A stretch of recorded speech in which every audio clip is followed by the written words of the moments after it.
Yes, guys, good morning and welcome to Mtembei TV morning show. There's a morning political show. For those guys who missed the evening show, at least you have an opportunity to join and discuss in the morning.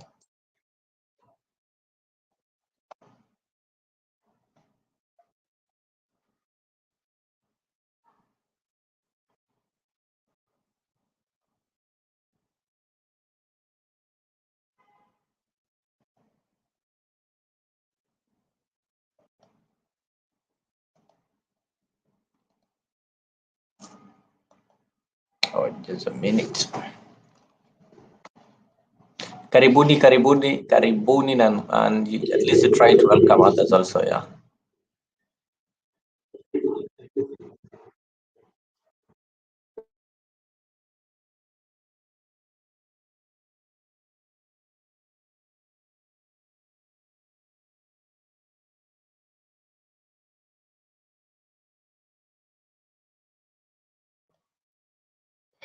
Karibuni, and as you join, you answer others too.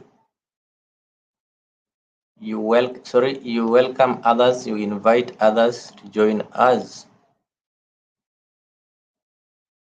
All right.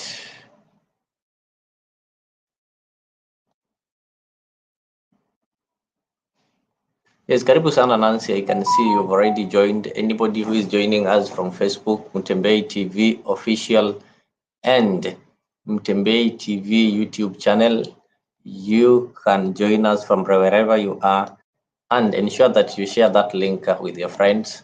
Ensure you send them a WhatsApp message, a text message, and you also send them a messenger in Facebook so that they can be able to join. Yes, the UDA Udaku Patu must fall. That is true. Henry Priest, karibu sana. Huh? Invite others also so that they can join you, and we join hands together in making this UDA or the Udaku thing fall. UDA must end. Will have to fall. We don't want to see them. We don't want to see them continue interfering with us. Meme Gates, karibu sana. I can see you. Where are you tuning from? Is if indeed you are saying in your capacity as a deputy speaker, having sat on that chair, you cannot undertake a simple task like reading a communication. How then would you transact bills and motions, which are far more serious matters that have to wait for the substantive chair? Secondly, Mr. Speaker, I want to say this here. Nobody is going to scare us. This is our house. I was elected here and in both houses of parliament in this Republic of Kenya. Nobody, none of you, got as many votes as Sifuna. You are not going to threaten me. You have nothing on me. Mr. Speaker, I want to make it clear that it does not matter which shenanigans are employed. It doesn't matter how long it takes. It doesn't matter what we have to do. We are saying we are going to change our leadership because it is our right. Mr. Speaker, we want all we want, whether the communication that comes from the Speaker's office is legal, is right or wrong. We don't care. We want it to come out of the Speaker's office so that we can take other avenues in order to enforce our rights as a minority side. Lastly, Mr. Speaker, no, you will not gag me, Cheriot. You did not even get half the votes I have. Senator... So just be quiet. Be quiet when I'm here. Senator... These are numbers. Senator Numbers don't lie. You must be under me. You must protect me. You must protect me. You have to protect me. You just you have to.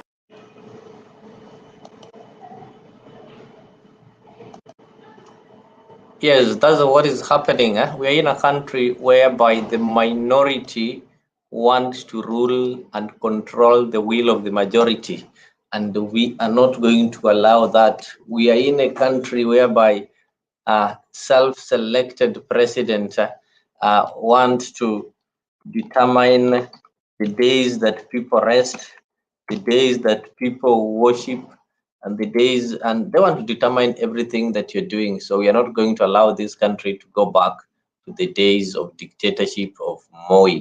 We saw, and the people who lived during that time were able to see a full dictatorship for about 24 years. So we'll not allow this country to slip back. That is why ni jukumu langu na wewe kuhakikisha kuwa we deal with and do away with the dictators. We deal with and do away with the people who want to buy everyone on their side so that they can be able to change the constitution to make themselves everlasting presidents or to make themselves everlasting leaders. So we are not going to do that. We've already seen the strategy of Ruto. His strategy is to starve Kenyans. So once Kenyans have been starved, then you will remain to appear weak, then you will become his slaves forever. Yeah, and he can play with your minds wherever he wants and wherever he feels like. We are not going to allow that one to happen. Karibuni sana. I can see Juliet Musalia. Good morning. Welcome to the show today. This is the Mtembei TV Open Forum political discussion whereby we are able to discuss things that are affecting our country. Karibu sana Kefa Somari. I can see you. Meme Gates, I can see you joining from Panama City and you are tuned in. Karibu sana, and also try to invite others. Try to share with others so that they can also join us in this show as we discuss matters concerning our country. Meanwhile, let me play this one for you. Kwa president ya Kenya hii na zile dictatorship ambayo unaanza ile za Moi haiwezi work kwa hii generation. So mimi naambia jamii wa Kisii community, kuanzia kina Simba Rati nani, hii vita Ruto apigi Matiang'i, Ruto anapiga jamii wa Kisii. Na that's why mimi nasema vile Raila Odinga anakuja Kisii na sisi tunakuja Kisii, ya kwamba mtoke kwa fujo, kwa sababu mkiwacha Matiang'i kesho wataendea Arati, wakitoka kwa Arati wataendea mwingine, kwa sababu watu wengi ambao wako support Ruto. Inamaanisha sasa sisi tutataka kukojoa kwa nyumba, kwa sababu Ruto ni president na Gachagua ni deputy wake, ambayo iwezekani. Mimi najua walianza na Kinoti, wakakimbia kwa Kibichu, wakakuja kuhuru family. Sasa hii wanaenda kwa Matiang'i. Atuoli walimweka akapiga magoti State House. Tunajua ya kwamba Atuoli yako wa support kwa sababu wanapenda. Mlimweka akapiga magoti, mzee kama ule anawapigia magoti akiwabembeleza. My friend, mimi naambia Ruto na naambia mimi ni vile tu Odinga akona huruma. Mimi kama ningekuwa na 1 billion kwa akaunti yangu, mimi Ruto ni mbele ya Mwenyezi Mungu ningekutoa. Vijana hawana kazi, watu hawana chakula, watu wanaumia. Eti wewe unatushindia kila siku ni maombi. Kwani tulichagua wewe utufundishe kuomba? Kwani hii miaka yote tukigrow wewe ndio ulikuwa umekaa na maombi kwako mpaka ukue president ndio sasa watu waanze kujua wewe unajua kuomba? Kuinamia wewe kila siku mnainama na bibi yako mkiombea watu. Si hatutaki maombi bwana. Tunataka utafutie watu kazi, utafutie watu vile watakula, utafutie watu wapate market ya biashara, si hizo mojinga za maombi. Na mimi naambia mapastors wa Kenya, nyinyi pia mtu anaomba anakuwa kwa maombi leo, alafu kesho anaenda kufrustrate mtu kwake. Anaenda kusumbua Matiang'i kwake. Hasa mimi nashindwa, wewe ulikuwa naombea nini Sunday na Monday? So mimi nasema bila kuogopa ya kwamba tunatambia Raila Odinga ya kwamba enough is enough. Huyu jamaa lazima tumtoe. Tunataka tuambie ni siku gani, saa ngapi watu wanaenda State House. Wale watapigwa risasi wapigwe, wale watabaki wabaki, na Ruto lazima atoke kwa hiyo uongozi. Mimi nataka niambie Ruto, my friend, huwezi shinda Abdul Gaddafi. Huwezi shinda ule president wa Liberia. Huwezi shinda huyu Mugabe. Na huwezi shinda Makuvuli ambaye aliuliwa tu na homa. Wewe ni kama kunguni. Ni ile tu tunapea Raila Odinga heshima. That's why tunangoja time yenye atatuambia ya kwamba tuende.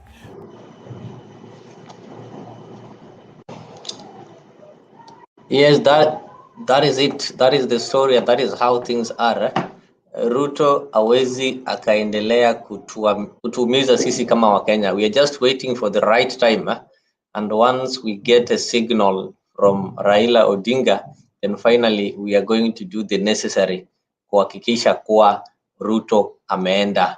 Karibuni the ones who are joining. I can see Kbet Msafi, welcome. I can see you are watching us. Beka Ngira, It's true, Ruto read the dictatorship handbook given to him by Museveni. So if you want to know who your friend who you are, then we will always be looking at the people who are around you or who your friends are. And one of the great friends of William Ruto is one Yoweri Museveni. And you know Yoweri Museveni is the everlasting president of Uganda. Some of us were born when he was president. Some who were born have already died when Museveni is still the president. And he saw all the former four presidents that we had in Kenya, and he's still the president of Uganda. So Ruto is practically preparing to copy what Museveni has been doing in Uganda so that he can also do the same. Felix Okwema, karibu sana. You're watching us from Somalia. Which part of Somalia, man? So you need to tell us which part of Somalia. We also have it so that we can visit you over there. James Nax, what are you saying? My brother, please, I want you watch your mouth. What we are speaking and everything that we do is within the law. We are having our freedoms and rights. We are having freedom of association. We are having freedom of speech. And whatever we are speaking is within the Constitution. It is within our rights. And it is within our conscience. So nobody is saying something that is wrong. So if at all you feel that what people are saying is offending you, then it means you are having the mind of the oppressor and you want people to continue being oppressed. So nobody is relenting until we get the win or until we recover and reclaim our victory. That is when we will stop speaking and start speaking another language. But as at now, we'll speak the language of reclaiming the victory. Karibu Nancy. Asante, karibu. Thank you Leo for hosting the show. Tulikuwa tumepitia mabaya sana hapa, sijui kama Roda bado yuko akuje. Hata Roda alitolewa hapa mbio. No, we will not allow these guys. I'm told the channel was raided by some UDA sympathizers. So we are not going to allow them an opportunity. Actually, if they feel that they want to discuss something concerning their UD and advance their agenda, they need to look for their channel and do so. But here, we are not going to allow them, not even a single minute, to do what they did yesterday, coming here to disturb people and even to kick people out of studio. They are lucky they did it yesterday, but we're not going to allow them. They will not stop the movement. They will not stop our quest for justice. They will not stop us for pushing for justice and reclaiming our stolen victory.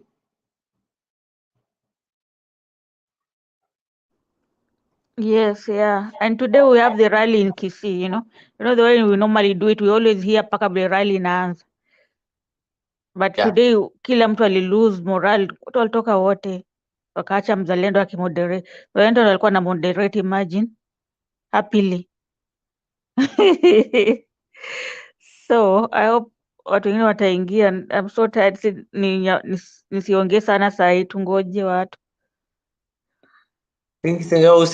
Usipoteze moral, when you want to change things and you want to revolve things around you, haitaki watu kuchoka. You need to be strong enough and deal with people who are coming to interfere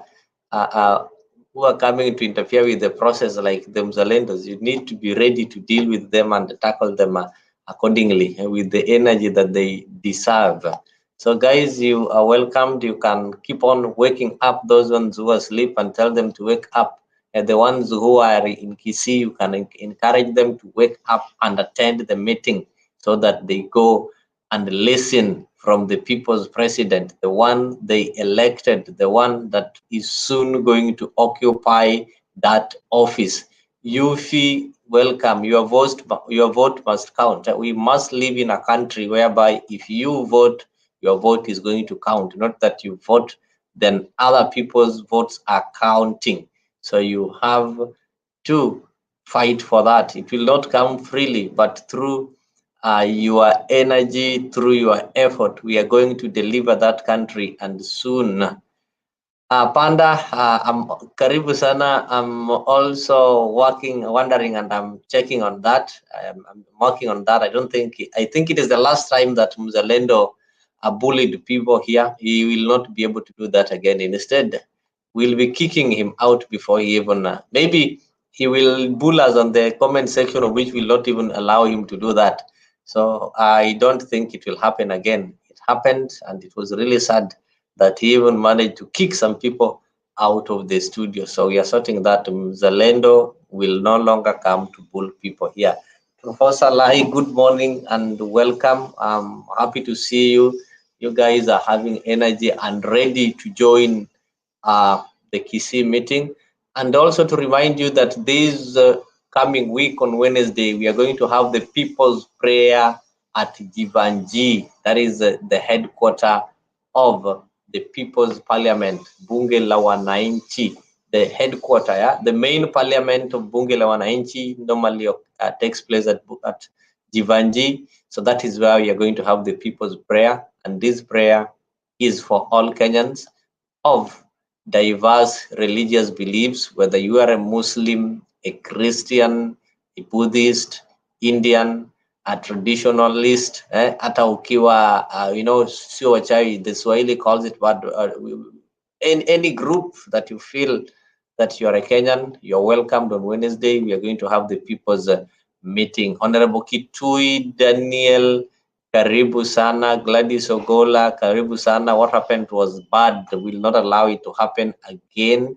We are going to ensure that your interest is taken care of and nobody comes to bully you as you're pushing for what rightfully belongs to you. So we'll not allow that one to happen again. It happened. It was so sad, but we are not going to allow that one to happen again. I know they're having some divertory tactics. When they come here, they want to change our attention so that we start discussing their non-issue.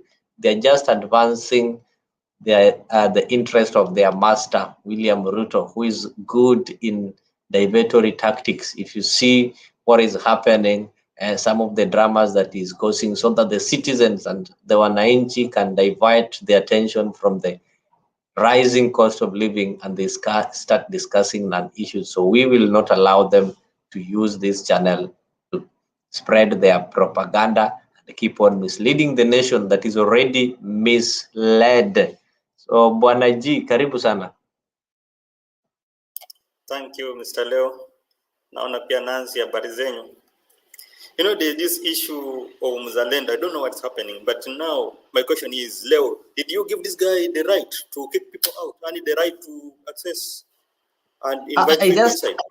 I just heard that it happened yesterday, so na chokora niangalie how this one happened. I don't believe it happened because yesterday, even today, I think Ulizwa, he doesn't have any rights. So I don't know how it happened. Yeah, because when I check, I don't see him as admin, so I'm just checking. I want to see what happened. You know what I always believe, for a healthy discussion, we need to have people who think differently. But if I want a discussion and both sort of agree the same thing, you know, Mzalendo, I don't believe he had that right to kick somebody or to add somebody in the studio. But what I was asking, I think we should be lenient to these people. We should just be fair, because the way Wakija, that's how we learn how they reason. You know, these people, they represent a lot of people outside. So at Akiongea, that's the exact way people are thinking outside. So we need to listen to him and discuss with them. We argue with them, but we argue fairly. Tusimfanye paka kawa kama demon. It is wrong, because we are here to educate people. It is our revival move, but now we have to advocate for our own revival. But to advocate, we have to let people also learn. Not to invite wakuje. We reason with them. You know, you cannot force somebody to agree on your what you want him to agree. No, nimpako mconvince. You argue in facts. Akielewa those facts, mtakubaliana. Asipoelewa, kila mtu anaenda njia zake. But tusimfanye mpaka kawa kama is a demon coming to destroy our show. It's not right. Yes, Nancy, I know there's something you have to say. Hapana, I don't agree with you. Mzalendo, he has his own personal, yani anakuja kuchokora alafu anaanza kucheka. Sieti hata, yani he comes for fun. He doesn't come at for Mi akiongea mi natoka, wewe utabaki na yeye Mr. G. Wewe peke yako ndo unamtetea. Nazi, si ati kutoka, you know, in life we need to have that big heart to accumulate everyone. Hii si big heart. Hata Raila alifukuza Jalango. Hii si big heart. Alimfukuza. Alimfukuza. Mi huwezi ni convince hata uniambia aje, siwezi. Akikuja mi natoka. I'm not saying that. Sababu mmoja mzalendo, mi siwezi reason na mtu UDA. I'm sorry. Me I'm black or white. Okay, Leo, for me, my views ni kuwa we need to allow these people to come. Tusiwafungie nje. But akileta shida ndo tunaweza mtoa. That is if he become bully. You see? Okay, sorry. Listen, Mr. G, the issue here is not that allowing people to come. We allow everyone. Not everybody who is in this channel that you see is having the same feeling or the same thinking with us. We have people who think divergently. You see them, people like Pen Nyagaka, but for Mzalendo is a different case. There is how he treats people that that hurts. So we allow everybody. This show is not for specific people, and you can see the people who are watching, the people who are joining the studio.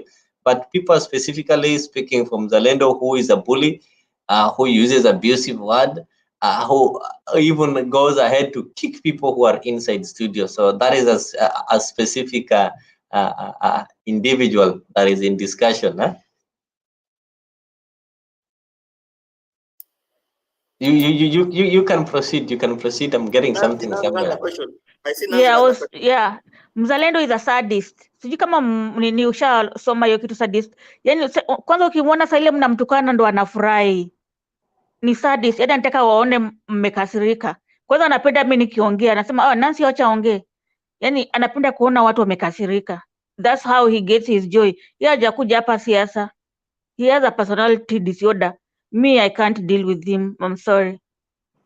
Siwezi. Cause mtu anawezaje tu kufukuzwa hivyo na bado anakuja kila siku. Tena anacheka, sijui kama nani alikuwa hapa tukifunga show.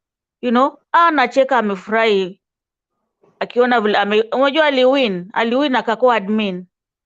Kila mtu akatoroka. Akachukua kama Bernard, yani akakaa sasa kama Bernard amefika. He's a sadist and I'm not going to, and Ruto is a sadist too. Yani akiona watu wamekasirika, that's how they get their strength. And I cannot do with Mzalendo. I have better things to do. Kuna vitu mingi naweza fanya. I thank God Bernard akikuja asubuhi akuji. That's the time I'm becoming. But you can stay with him later. Anajua time za kukuja. Bye. Yeah. It's okay, Nancy. Okay, thank you. Moses Karibu.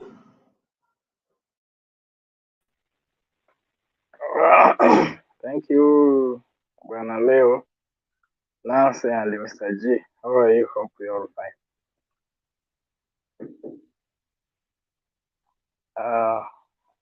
Mr. G, you are talking of that a platform should have different minds. Yes, I do agree with you, but where I do disagree with you, let's have different minds and different way of thinking, but not lying. You know, there's a difference between reasoning differently from others, but also lies. You know, someone is aware that it's not true, but is arguing against it. So how can you tolerate such? For example, people are saying that Kenyans are suffering. You know, the cost of living is high. People are crying out every day and night. Parents are crying, more so hustlers, mama mbogas and boda boda. Their kids are seated at home. And if someone is coming here proudly arguing that, no, this is not happening. Kids are at school. Government is taking care of them. So, Mr. G, how can you tolerate such? Because that will develop into anger. People will get angry because on this platform, there are people who mean business. You feel touched, even though not your kids, but you feel so touched. Because some of us who have ever gone through such, we know how painful it is. when you are seated at home and you see your fellow students are going to school, or you are being chased out, you left your colleagues, your OGs and your busy continuing. So at times, these are the people, they bring, it's like throwing stones into a beehive, They will bite you because it seems some people are comfortable wherever they are. They don't, and that's being selfish, Mr. G. Let's argue. We need facts. If you support this Uganda development, whatever you do, you can come and give us facts. You are talking about this KK government, but you list the things that we are arguing. You just inform us. Maybe we are not informed. Give us the facts, and if you're right, we that, but not lies. They are telling me that someone was elected, stole election, wanting to become a president, commander in chief, to give service to Kenyans, but he's the one pretending, praying. No one will ever blame him that the country went into chaos because the president never prayed for the country. No one will blame him. About that. But he will be blamed of leaving Kenyans dying, leaving Kenyans without becoming like villagers, younger kids, meandering and roaming in Nairobi city and the village, not going to school. The pastor, Leo, I saw yesterday. I saw this pastor. Is it Ezake or who? The one who made Nya Stadium full, where Ruto went and got that like is Ezekiel. Yeah. I think Ruto is pretending to be a junior priest or bishop, whatever. But the senior one, the one that was having a following, yesterday I saw him giving kids that he has removed their fund to support them to go to school. He was paying for them school fees. He paid actually for 4 years.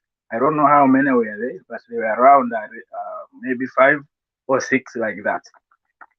So if it's all about praying, I believe that pastor knows what it means when you pray for something or you ask God for something. He knows what it costs than Ruto. So if he can know that prayers only cannot take someone to school, cannot provide someone food, cannot give someone capital to start business. You must start small and on top of that, you pray such that your business can be blessed. But you cannot sit and pray on zero. You pray you are not going to house outside and you think you wake up and check your plates and saucepans that maybe there is food in saucepans. So they are leaving, abandoning their duties. On that being said, a president there, it's not these people, both a deputy and Ruto. They claim that their wives are pastors. Let them do that job. You go and deliver, give services to people, because all the time praying once in a while as a president, you're commander in chief. I can even give order from my state house, and I say, you know what? I call upon all religious leaders in Kenya to pray for our country, pray for us that God can make us able to give services to go through what is disturbing the country, how to solve this problem and issues of the cost of living. Pray for us as we also pray. It's not a matter that you have to go, but he is a man. One man is sure. He's a bishop. He's a pastor. He's a judiciary. He's a chairman of the electoral commission. He's everything, and that's what his plan is all about. That and very soon, Leo, this guy, he wants to be. He doesn't want to separate power. He wants to be in charge of everything. From he used to say bottom to up, but from I don't know. He it's like if you read the time, even these CS, these prime ministers and ministers will not do anything without his consent. They cannot decide without him confirming, you know. So this is not the right way to go, and we feel bad if some people comes here and they start, you know, it's like they are just joking. It's a serious issue. We have to feel for others, people who are going through reality, people who are facing it on the ground there. They are suffering, you know. So how can we make these people? We are giving them hope. Well, I don't know whether you were on this platform yesterday at around today morning, around 1 or 2. We had one guy who was called a man from Bondo. Honestly, I did not get his point, and he forced me just to quit. But unfortunately, I found this guy is out, Stone PK, because for him he understood and he was like, yeah, he was in support of that guy. But I had many questions because what he was talking about, everything he disagree with everything. He doesn't believe anything. So my question to him was, so what do you mean? You don't support the current government. Even the ones who are fighting it, you feel like they are not capable to do that work. So I was very confused, you know. People comes here, there are people outside there who are watching, people who are at home. They need to give them hope. And that's what Raila is doing. You know, people gave up with their pain. They went home and said, no, now where we have reached, maybe it's only God that can cure us. But Raila has come and now he has given people hope. They have started smelling the change that anytime we can get what was stolen from us. And you find someone comfortably coming here, Leo, saying, you know, we cannot do, you know, we are not ready, we don't know what to do, people doesn't know what to do. Really, people knows what they want. Maybe I wanted to tell him, if you don't know what you want, I know what I want, and that's why you see people they are standing with Raila. They know that with him they can reach their destiny. You understand? So, Mr. G, we don't have any problem. I'm the one. If we preach democracy, we must look to be one of them. We must practice it. You know, you cannot say that we want democracy and you yourself you are not. So everyone is allowed to come here. We should discuss. We can, we cannot have different, the same way of understanding or different way of reasoning, but let's based on facts, not lies. For me, if you lie, I don't want even to give you time to listen to you. It's like you know that I'm a man and you're calling me, no, no, no, this is a lady. So why should I stand for that nonsense? At times, I like Bernard because if you bring such nonsense, he will ask you once, the second time he will kick you out. So I think that is better. But if you have positive mind, you know you can stand with the truth, you're welcome. Defend your government, but with the facts. Thank you, Leo. Thank you, Moses. That is true. You know, we want people, if they are coming here to defend their government, they should do it with facts. You don't come to spread lies here and the propaganda. That is not fair. And they're also coming here to divert our attention. We know very well what we want to achieve. So whenever they come here, we change the topic, and instead of discussing things that we planned to discuss, they want to divert us so that we can start discussing their issue and arguing with them. They never discuss anything that is concerned with the topic. So that is why when you are moving forward, you need to do away with any distractor that comes across you. The same thing you saw with our elected MPs. They want to start discussing some non-issues. So the best way is to do away with them, and they're getting whipped. That is what you see happening. So we are also whipping here in this channel, and we have to ensure that we only remain with panelists, or we only remain with the people who will be able to advance the interest and the plans that we are having. Currently, our major plan and our main issue is fighting this animal called Kenya Kwanza. It is the animal that is eating into our people. It is the animal that is destroying the future by interfering with the education system.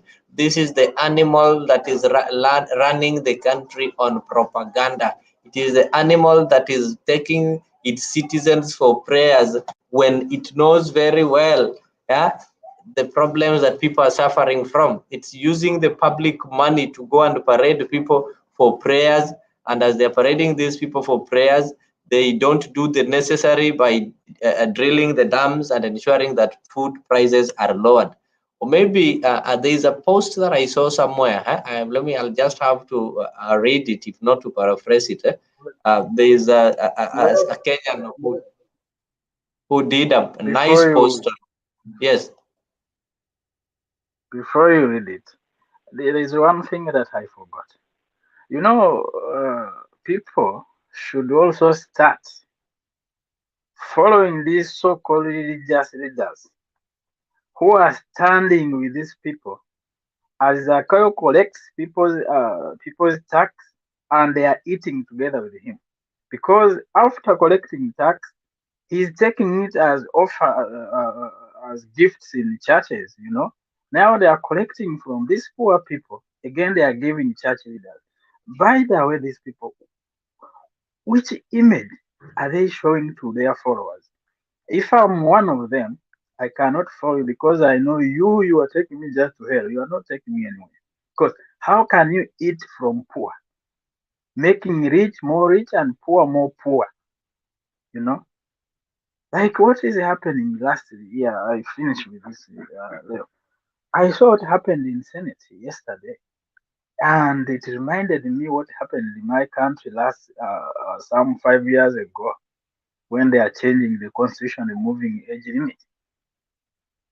They brought all kinds of security. They brought those ones that guards the president. They brought UPDF. They brought the military army. Then they beat up members of parliament. They left. Some are injured. Some are arrested. Some are being, others fainted inside the parliament. But they made sure that every day everything is being changed the way they wanted. They went with it. So what Ruto is doing now, Mr. Leo, it's exactly, he's a good student of that Mzee, the neighbor. Very good student. Because if you see someone within 6 months only, the chaos has started that you have never seen. You have never seen people who are people. They are in the sense they are people who are very, very, very professional. They are when it comes to their duties.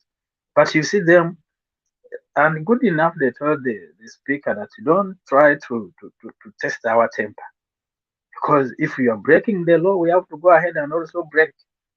Then you know what will happen.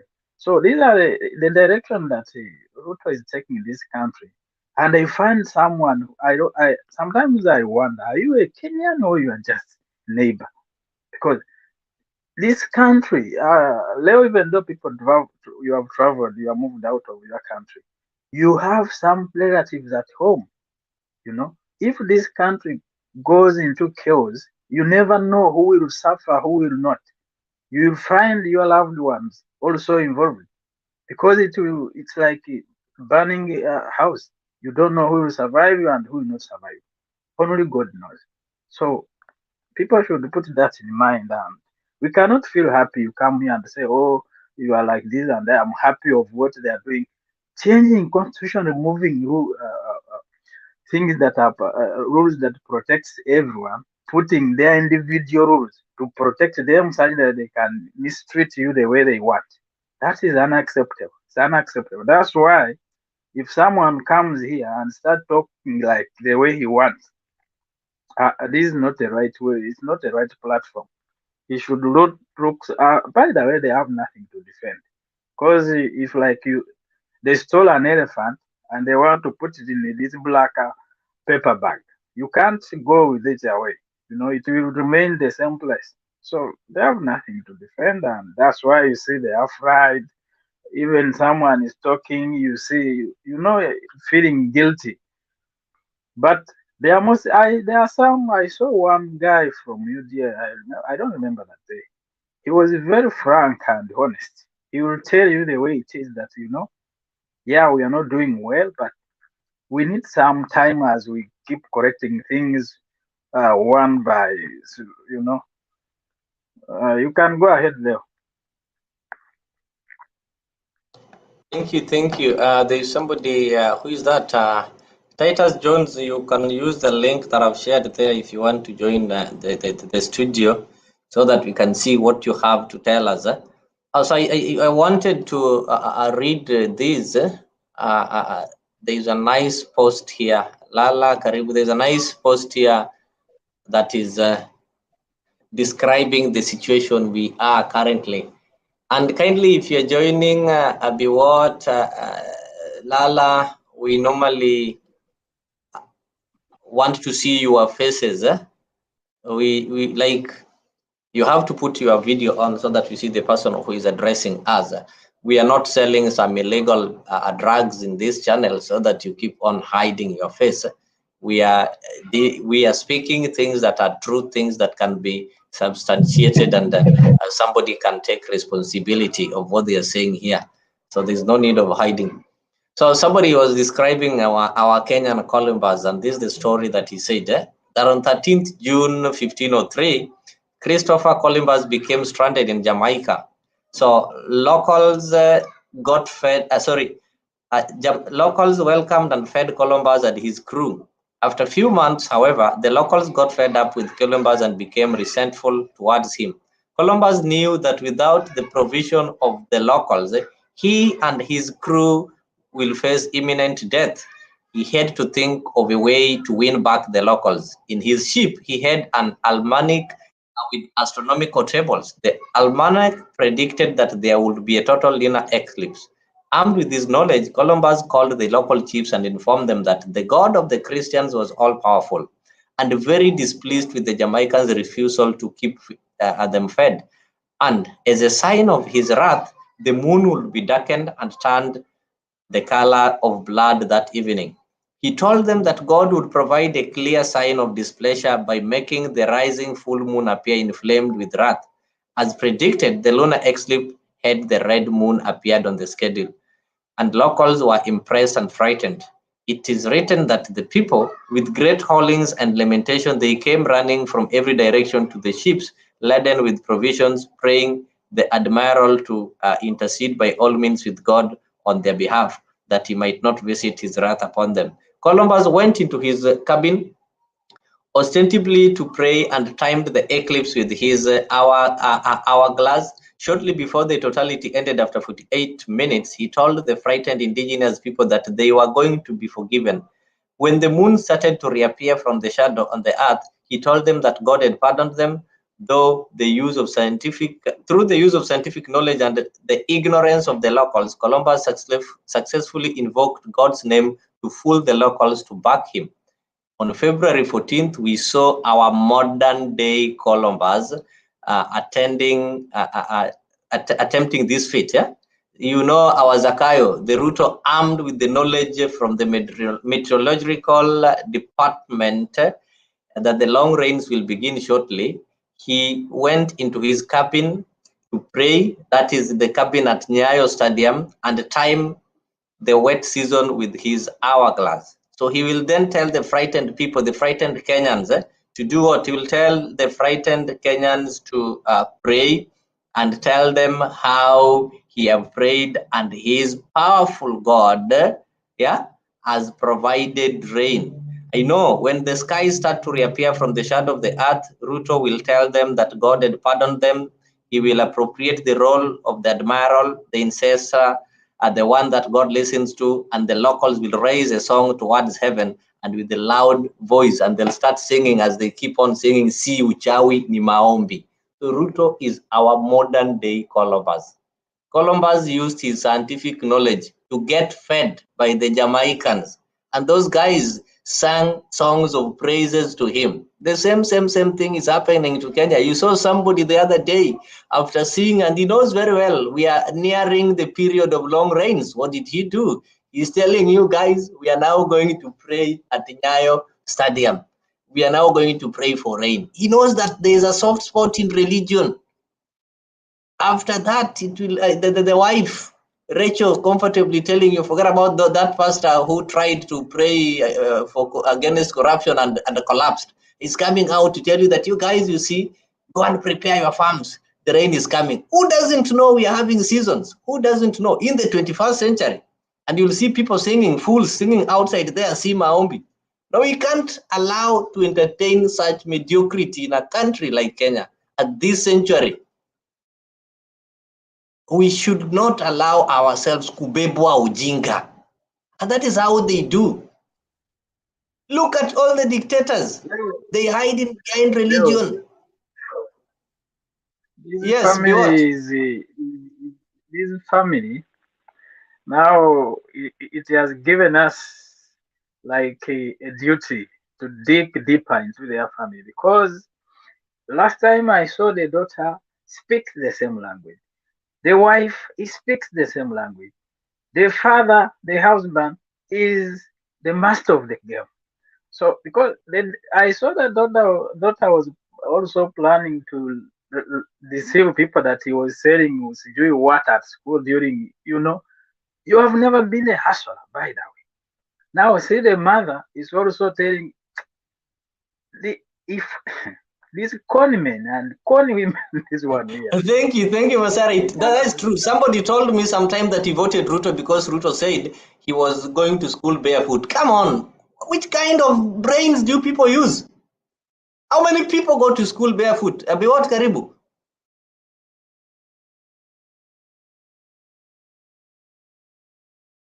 Unmute yourself, or let me do it from this side. All right. Hey, good morning, good evening, guys. Mnanisikia? Tunakusikiza. Okay, all right. Sawa, wacha niwasalamie kwanza. Mko poa? Mko poa. Naona mambo imechamuka. Anyway, let me say this, okay? Kwanza, let me answer Moses, okay? Moses, when you talk about RUTO going after poor people taxes and all that, I think you're misleading at that point, okay? The thing is, you do not really, okay, as much as you are in any political spectrum, wherever you are, okay? Me ni mtu wa RUTO. I'm a UDA van, I'm a Kenya Kwanza, okay? Before you crucify me, let me just say what I am.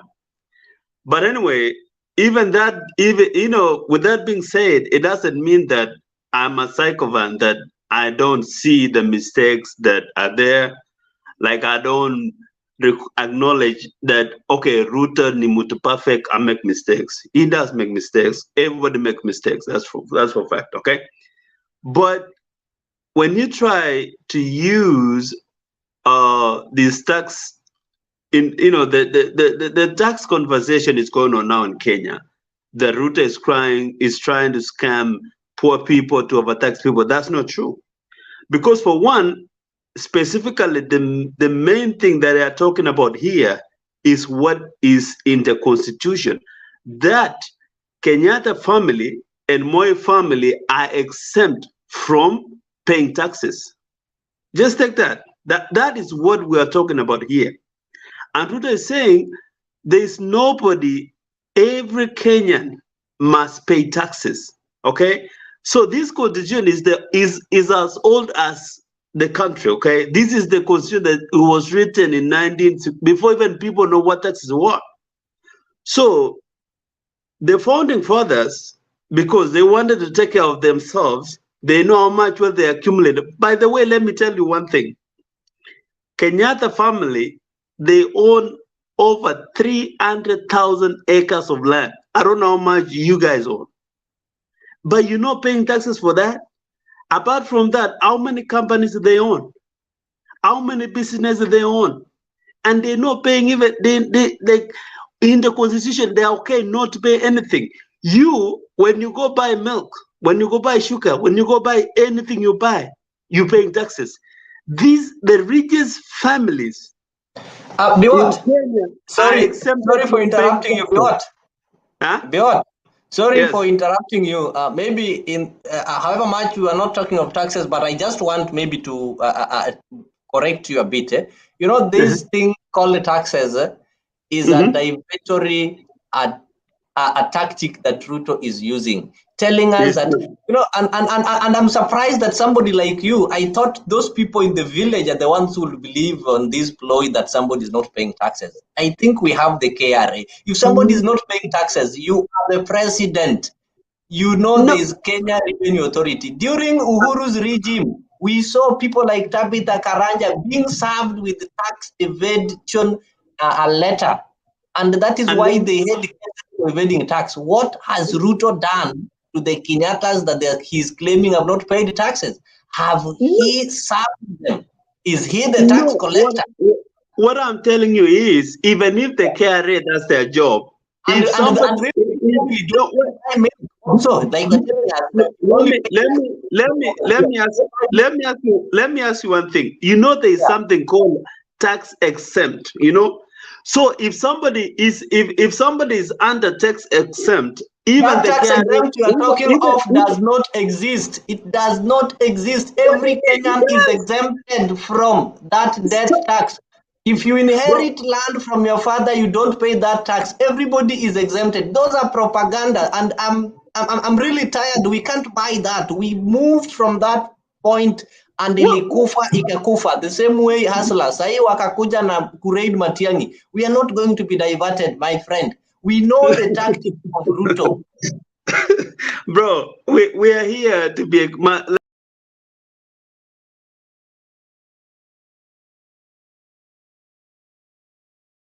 come here and start diverting our attention with the things of tax. It is no longer here nor there. Which tax are they talking about, for heaven's sake? Mtu alipi tax. Leo. Kwani doesn't these people like Uhuru, kwani hao wanunui maziwa? Don't they pay the tax kama sisi? Si wananunua maziwa in the same shop? Or do we have a shop that is called tax exempt shop for somebody to come and mislead us? Leo. That is yes. Leo, if we live about Uhuru whatever, and if we are talking about tax, we know the tax we are talking about. If the bills, electricity bills are, you know, the price is high, even to the extent of water, that means an ordinary citizen, they are paying this tax on daily basis, not for business, but on what things that they are using on daily basis. That they are taxing them, because if everything, the price is shooting high, they are overtaxing from fuel, everything they are putting, you know. So that means everyone is paying tax. Forget about this other diversion or whatever. Everyone is paying paying tax in this country, and the government, for the first time,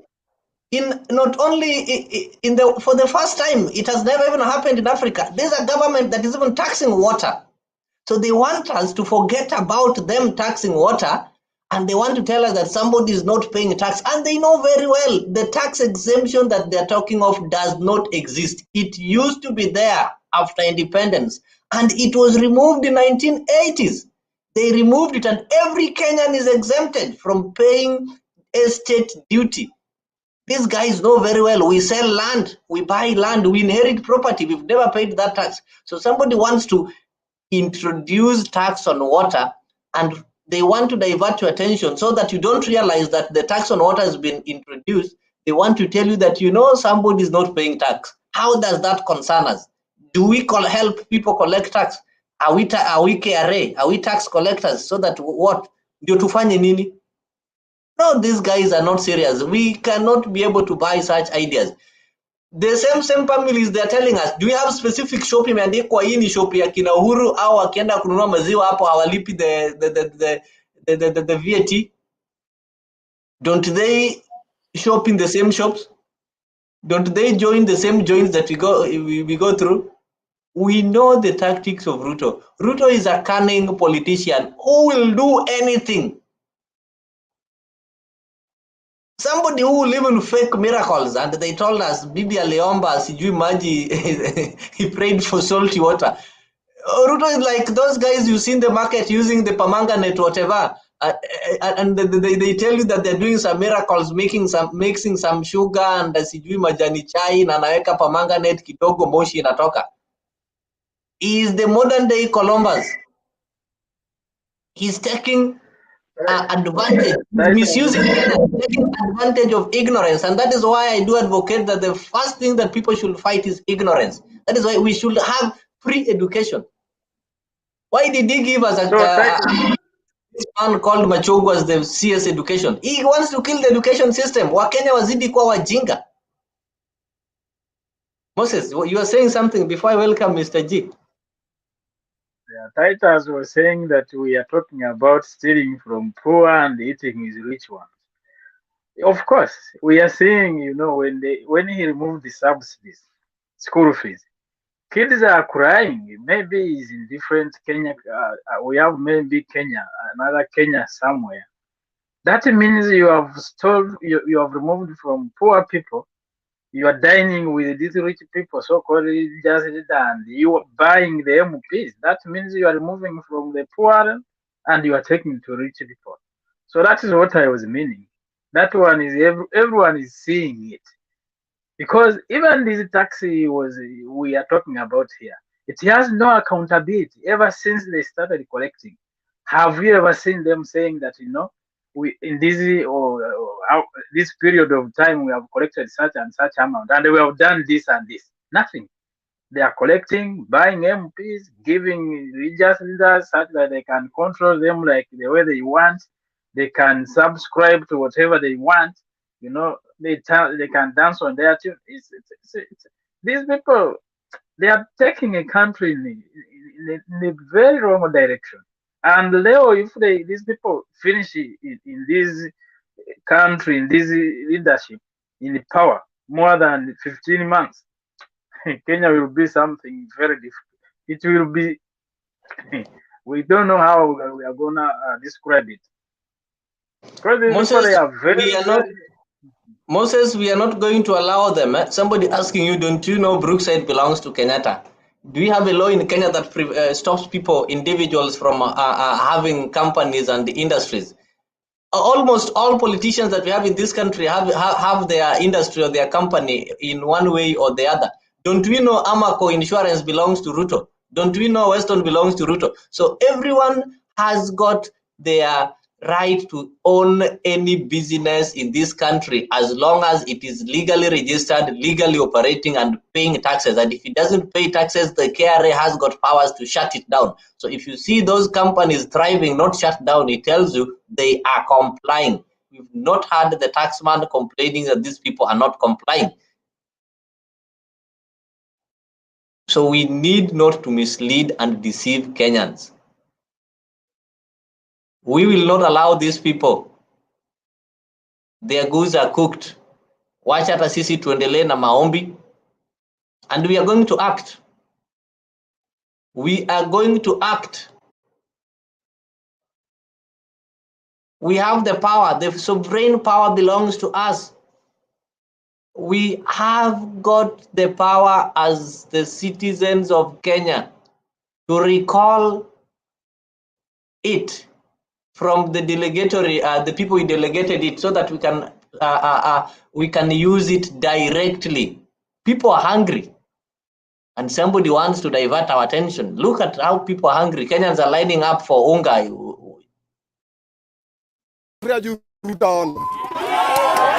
Wambie kuna njaa, kuna njaa, kuna njaa, kuna njaa.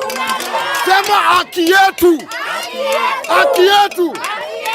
Sisi kama Wakenya, sisi kama Wakenya, tunataka kuambia President Wagasagwa na Kamago, tumechoka na hii serikali. Tumechoka na hii serikali ya Samuel Ruto. Ningependa kuambia wananchi, kila siku William Samuel Ruto anaenda kwa kanisa. Sasa munataka aende kwa kanisa ama munataka unga? Kanisa ama unga? Kanisa ama unga? Kama ni nabii aende kwa kanisa. Awachane na mambo ya president. Kama ni nabii akae kwa kanisa. President yenye tunajua, yenye tulimpigia kura ni Raila Amolo Odinga. Na tunaambia baba, Raila Amolo Odinga, tafadhali ulituambia kuna 6,000. Na hawa mama wako njaa. Sasa baba, toa deposit ya ngiri 3. Toa deposit ya ngiri 3. Hawa mama wapate kitu ya kukula. Na William Samoei Ruto aende nyumbani. Aende nyumbani, asiende nyumbani. Aende nyumbani, asiende nyumbani. Sasa tunasema hivi, kama mumechoka na hii serikali ya William Samoei Ruto, kila mtu tutoke nje. Tuende Baka State House direct. Nabii sahi sio president, sahi ni nabii. Na anajua vizuri mvua iko karibu kunyesha, na anatuambia ati mvua itanyesha. Na anajua mvua itanyesha. Na anajua mvua itanyesha. Na kama ni nabii, atuambie leo mvua itanyesha kesho. Atuambie mvua itanyesha lini. Hizo ni ukora. Ruto anatuambia, na tumechoka. Wamama wako njaa. Hakuna kazi, hakuna pesa. Na wewe unatuambia una pesa, unachukua pesa, unanunua na wabunge. Unachukua pesa, unanunua ma MP. Unachukua pesa, unapea mapasta. Hakuna maombi Ruto anaendanga. Hakuna maombi. Ruto anaendaga kupea mapasta basa. Hakuna kitu kingine. Ole Sapit na timu yake ndio anaenda kuchukua pesa. Tunajua hakuna maombi anaendaga. Sasa Mr. President, pea unga. Asanteni sana.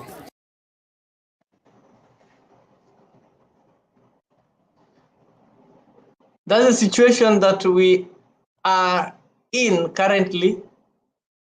There is insecurity, and maybe to remind you what Ruto said about insecurity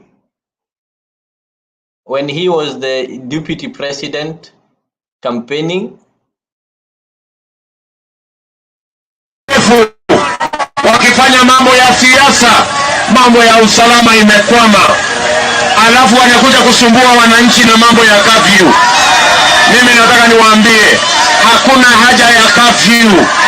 Tunataka askari wawe wa kutosha kusimamia usalama, ndio kila mwananchi atembee na afanye biashara vile anavyopenda.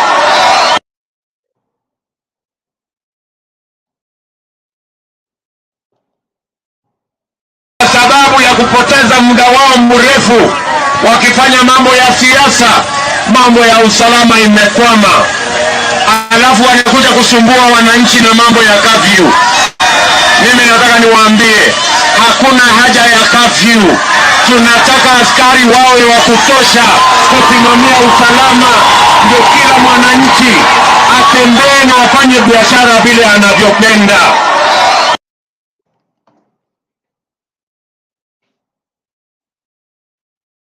So what happened? Because yesterday you saw the soprano man ordering curfew in those Rift Valley areas effectively today. But niye mwenyewe alituambia hakuna mambo ya kusumbua wananchi na curfew.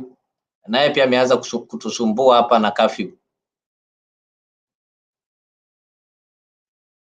Mr. G. Yes, Leo. You know, with Ruto. Just a minute. Why use the link?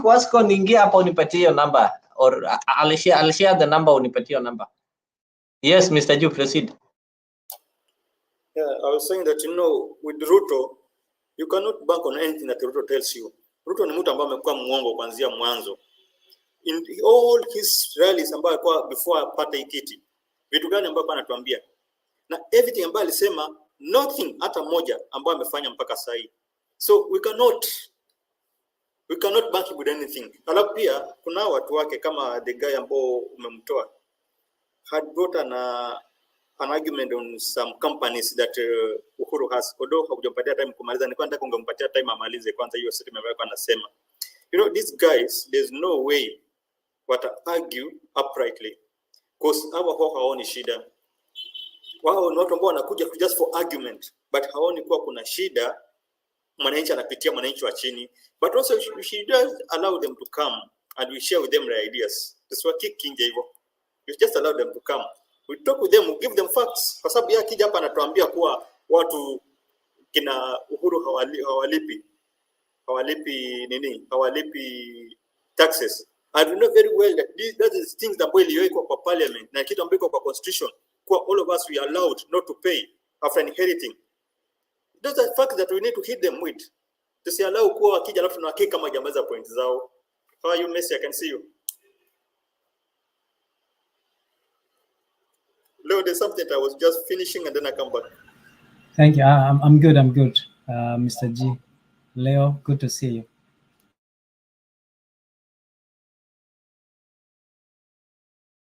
Yes, Mise, karibu. You can proceed and tell us something. No, I will be listening. I just got in, so I'll be listening to you guys.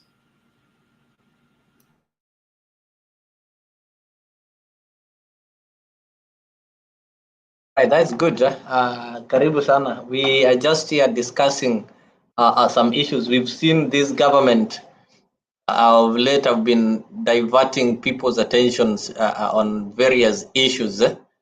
They've been creating some drama with Matiang'i's issue. They started creating drama with the tax issue. It did not peak.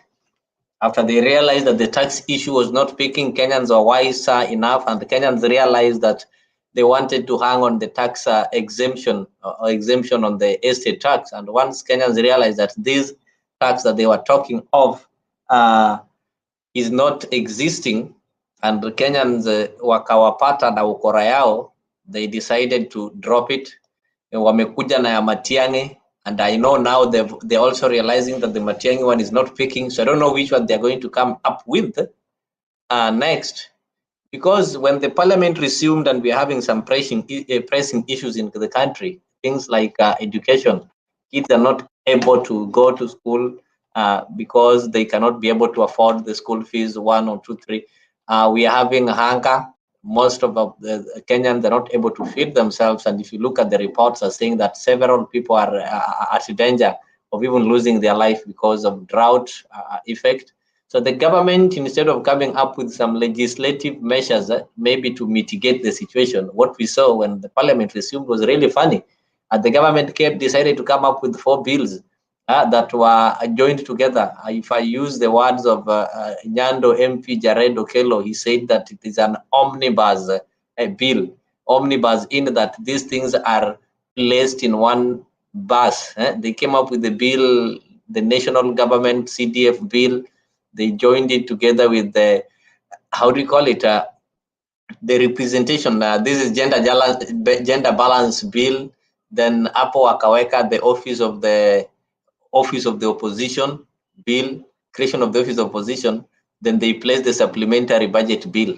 So it's a trick that they want the MPs to pass all these bills together, so that as they'll be passing these bills, they'll not realize the mistakes. They want to create an office of the leader of opposition when they know very well we are having a presidential system, and the presidential system, we don't have opposition, we're having majority and minority. So why would they want to create an office that is not existing? Again, they want to create more spaces, like 100 positions for women to join the parliament, both National Assembly and the Senate. We are having a country whereby subsidies cannot be paid because they're saying it is expensive. We are having a country where the subsidy that was put on education was removed because they say it is expensive. We are having a country where people are dying of hunger because the government cannot be able to drill a borehole or to complete a dam because it is expensive. But the president is proposing a bill telling the parliament to allow 100 more women in parliament. This one is billions of shillings annually in terms of their salaries and their maintenance. And you are telling Kenyans that we are creating a government for the poor. And you're also forgetting that you opposed a BBI and fought it in court. And the major reason why court dropped BBI is because it was initiated by the president. And the president's involvement initiation was only gazetting the initiative. But now this other one calling himself president is writing a memorandum, signed memorandum, and sending to parliament to consider that.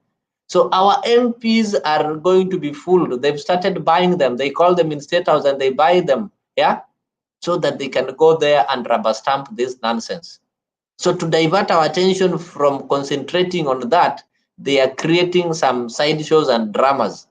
So those are the survival tactics, strategies that RUTO is trying to use so that he can keep on kuumiza our Kenya as a plan for future destruction, because it's designed to destroy us in future. You want to give us 100 more women earning salaries, and we've seen even the ones that were nominated are not doing their roles. Yeah, you want to create an office of the leader of opposition, and that one doesn't even exist. You want to start inviting us into the discussion of opposition and the government, when we know everybody's in government. All these MPs, once you've been elected as an MP, they are in government. They belong to an arm of government called legislature, and the role of legislature is to oversight the executive. So how come you want to join executive with the legislature? So who is going to oversight the other one? How will an MP question the executive, and the executive is the one that is even sponsoring their movements and their rallies? So we should not allow that, and we are not going to allow that. We as citizens sasa tunaanza kuchukua hii kitu kama yetu. We want to own it, and we want to ensure that we kick this man RUTO before he causes more damage. He's already causing damage, has caused damage, and will not allow them to keep on causing damage to Kenyans. Right now, a wiser president who maybe, after you've stolen somebody's wife, you need to take care of her so that the wife doesn't see the need of going back to the initial husband. But this is somebody who's stolen elections, and instead of taking care of people, he's again misusing. You can't huwezi nyang'anya mtu bibi na tena unaanza kumgonga. The wife will go back to the rightful owner. So if RUTO was wise, maybe would have done things differently. Tungeona akiresume pale parliament, the MPs would have proposed some bills that are touching on how they can reduce tax on food and food items, bills on how they can ensure free primary, secondary, and university education is implemented seamlessly without asking parents to pay even a single coin. Bills on how they can incorporate that CDF that is bringing chaos, so that this CDF can be specifically managed. Instead of giving MPs this money in their pockets, they can specifically channel this money directly to school, so that you don't need to go and fill the form to go to school. You only need to carry your bag and go to school, and the government is channeling this. Because I don't even see, why would the government give you money to go and pay again in school, and these schools belong to the government? Why can they just make this education free instead of wasting time and allowing these MPs also another chance to steal our money? So basically that is what we are discussing, and that is why we are really hungry and angry as Kenyans. Na tukitoka pale Kisii, pale Jibanji, tutakuwa tunaenda kuomba Mungu atupe nguvu. We are going to pray that God gives us energy, God gives us courage, so that as we'll be boldly walking to that State House to remove RUTO, tutakuwa tunaenda tukishajiamini na tumeamua kama utakufa wacha ukufe, na wale watabaki waishi maisha mazuri wakisema there are some people who died for us to enjoy. Even Christians do pride themselves of Jesus. For them to enjoy the freedom, for them to enjoy salvation, Jesus had to die. So in this case also, Kenyans of goodwill are also, they are ready to die. They've already died. Kenyans have died, because if you cannot be able to afford unga, we've already sacrificed. So if that is not much enough, then marching to State House will communicate. So we are going to pray that God, the way Jesus used to go to pray on top of Mount Gethsemane, preparing for his final death, for the final salvation, we're also going to pray there at our Mount Jivanji, because it is next to the State House, it is next to the Supreme Court, and it is next to Anniversary Tower. So we'll pray there that God re-energizes, God gives us more wisdom and more courage to face this tyrant head on. So whoever thinks that what you're doing here is nonsense, you need to get something serious to do, instead of listening and following to people who are discussing things that are not making sense to you. So Mise, you can give your input.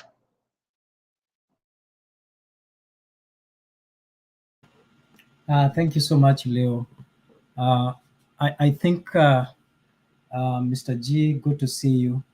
I think what I'm seeing here is what you raise, Leo, is very important. That our government should not digress from the purpose that they came to office, serving the people, and deviating from good principles of good governance. And principles of good governance include other people who are supposed to be the citizens, and because the citizens of the Republic of Kenya have the powers. And I hope that someone, someplace, needs to see that either some people who have their personal agendas are using the fact that they have access to power to propel their agendas and digressing from the development agenda. So I agree that our country needs prayers, but too much of something is poisonous. And I agree that I was in another debate where someone said it is about time for the government to say, or the president to say, amen, and move on to developing agendas of the nation. I mean, it is good to have prayers, but it's also good to balance development and prayers so that we understand where our people are hurting, so that we can channel the same energy of prayers, equalize it with the same energy to development. And I think this is what we are looking for. And hopefully that the government realizes that they have overstayed in certain areas, and so they should move to other areas. And this game of targeting individuals, I think, is about time that we realize that we are setting precedents. This precedence was set during Uhuru Muigai Kenyatta's government, and now is extended to Ruto's presidents.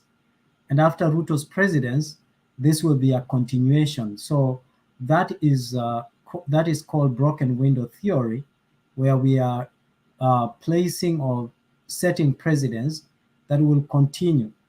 And I like in other areas that people have been discussing that State House should be left as a sanctuary of the nation, not a sanctuary of religion.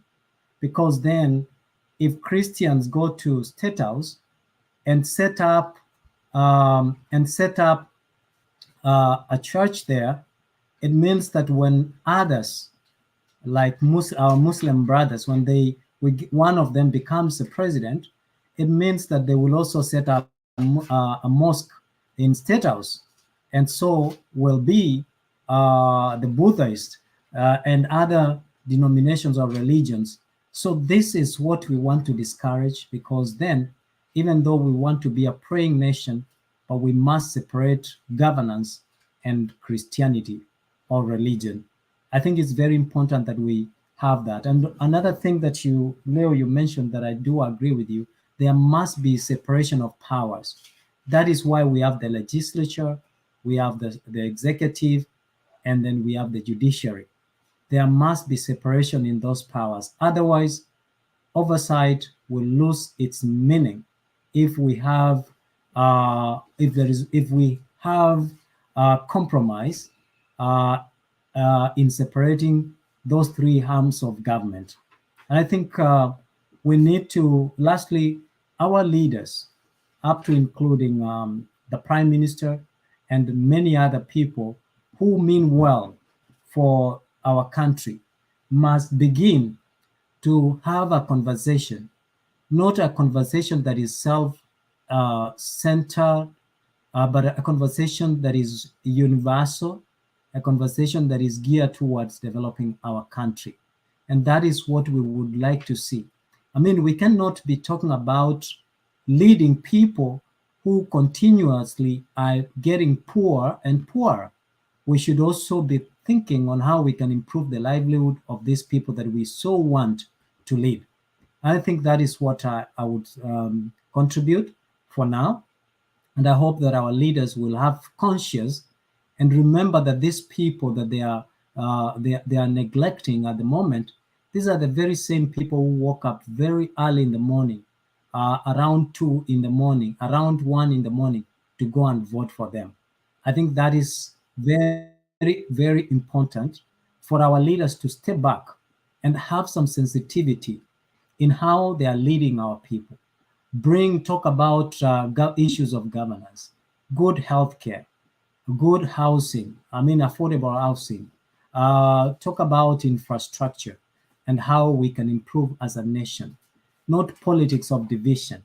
And I believe that our country is thriving in politics of divisiveness, because that is how the politicians can thrive and rule without being questioned by the public. And when the public shall rise and question this in the streets objectively without being used to propel other people's agendas, I think we shall thrive and we shall become prosperous. Thank you.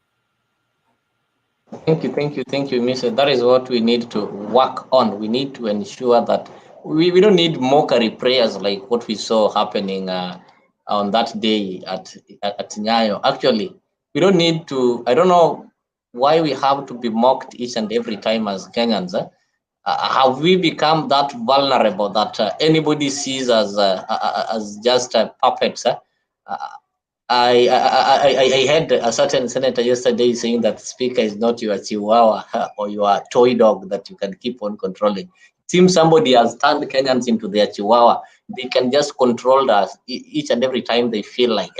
They can just decide for us. They just wake up and they say, oh, now you see, we are going to do this. We're having some pressing issues in the country right now that needs to be taken care of. But it seems the people who call themselves government are not listening. They don't know the priorities.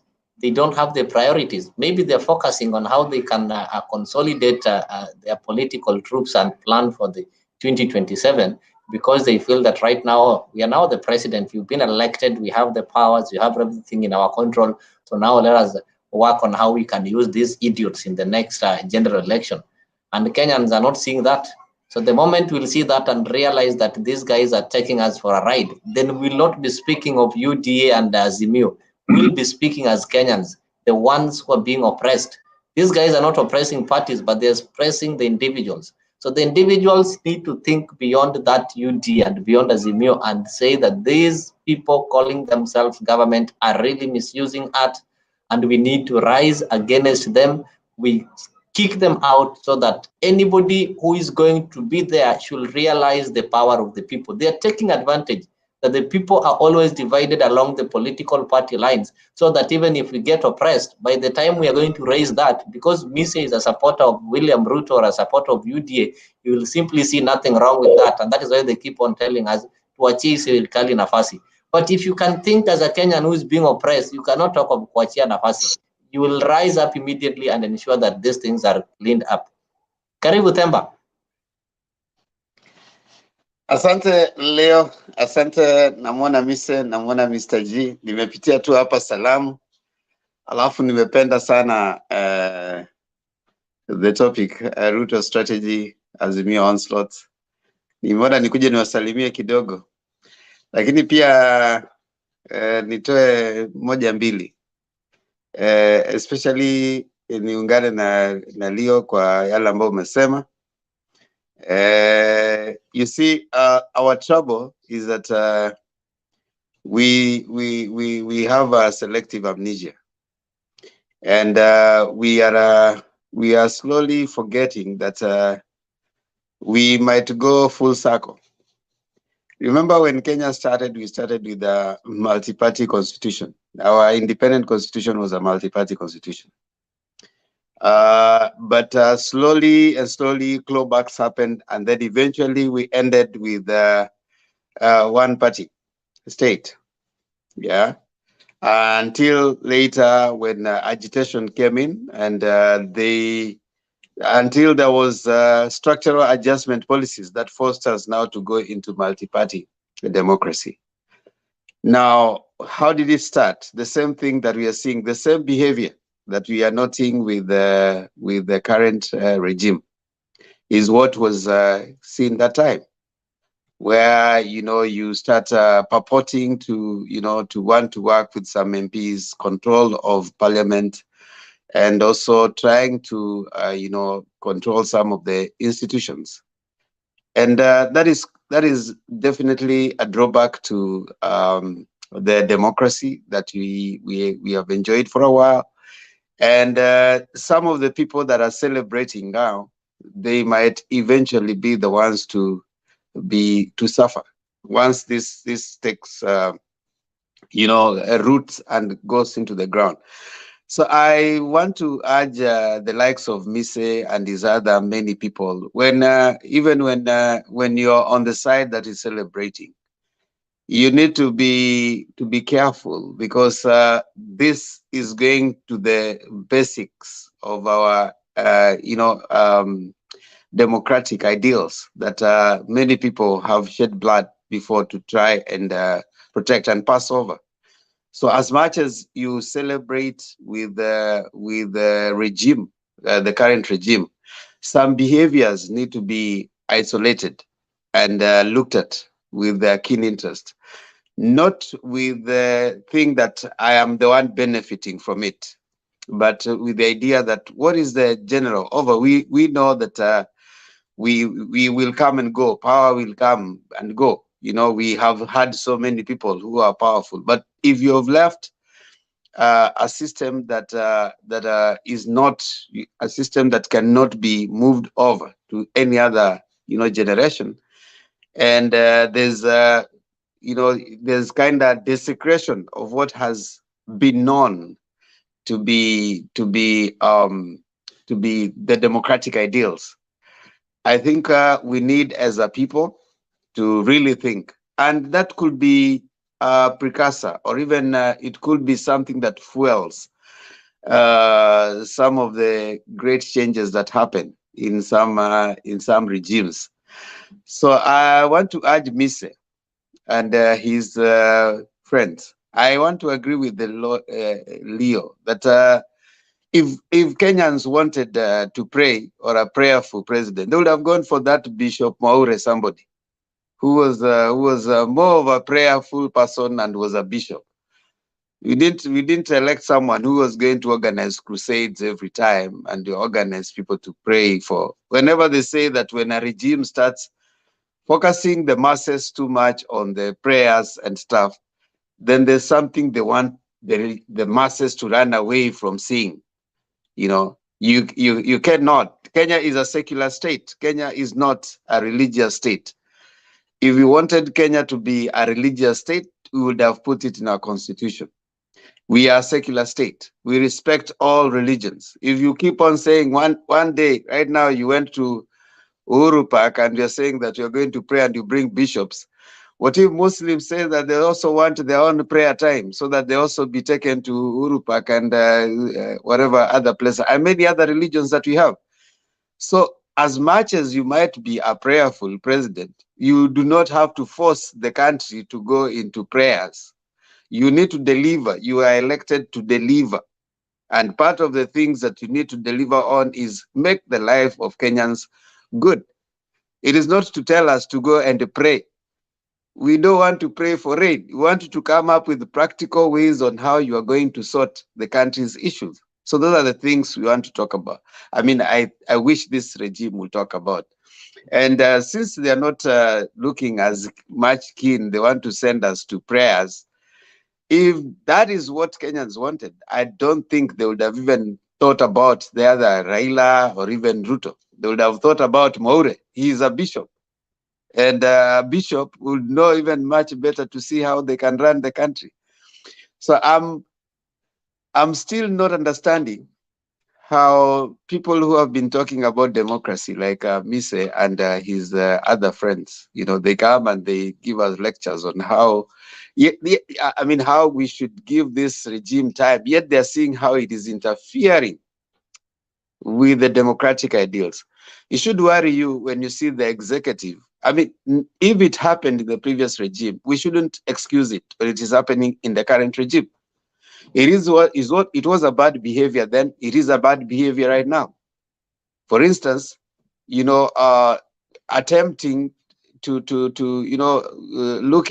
as if you are already taking all the parliamentarians to have super majority on your side. That's a very dangerous thing to our constitution. What will make them not pass, laws that can hurt you and I? Because right now you'll be happy they are probably passing laws that are hurting other people. What about they pass laws that are going to hurt you? Now we are all connected in one way or another. You have relatives, you have friends, you have people in Kenya who are connected in one way. So if they are suffering, you're also suffering. So I think, Leo, to a large extent, I want to agree with you, and also say that if there was any time that we need to now focus on a bigger picture that is beyond even Ruto and Raila, is the sanctity of our constitution, which I think is facing danger right now with the likes of Kinabise and their friends. And I think it's time Kenyans rose up and defended the sanctity of the constitution. And an example is, you've seen Matiang'i being raided at night, the lawyer struggling to get the court order. He's not being given the court order. It's too early in a regime for you to see that. So if you can imagine right now that is happening, how about if it says even 1, 2, 3 years from now? It will be worse. Back to you, Leo. Thank you. That's true. It really be was. Amise, you want to respond? Yeah, I think Themba is. I think Themba, you probably came in just I missed what I was saying, but probably you are used to poke me. That is fine. I am in the view that the government is overstaying in doing what they are doing, and I think I mentioned that it is unfair for our Muslim brothers as well. Otherwise, they should ask for a piece of land within State House so that they can put up a mosque. I think in terms of prayers, it is good to have a prayerful president. He doesn't have to pray for us in the public, even though he does have the right of worship. But I feel like they are overdoing it. And the irony is that once they have prayed, they go on criticizing their counterparts, and that is what I am looking and criticizing the government, that you cannot go and pray God, ask for forgiveness, ask for. If you look at Ruto's prayers at Nyayo Stadium, he said that he thanked God for giving us a great nation called Kenya. He asked for God to help to bring unity. He also prayed for God to give us the plan. To give good plans for our leaders, and even prayed for our children to call them from drugs and alcohol, and prayed for unity of purpose. You cannot pray for unity when you are, on the other hand, scattering the very same unit in the same prayer meeting. So that's why we are saying that is double speak, the authenticity of that prayer. Even the Bible in itself says Mungu apendi maombi ya mwenye dhambi ni kelele mbele za Mungu. Kwa hivyo, what we are saying, it is okay for them to exercise their right of worship, but it's also important to note that there are other people who might not be interested with the prayers. Other people are interested on how they will put food on the table and how quick they can do so. And their job, like all of us are agreeing, we did not elect spiritual leaders. We elected the president, and the function of the president, one of the function of the president is not praying for the nation.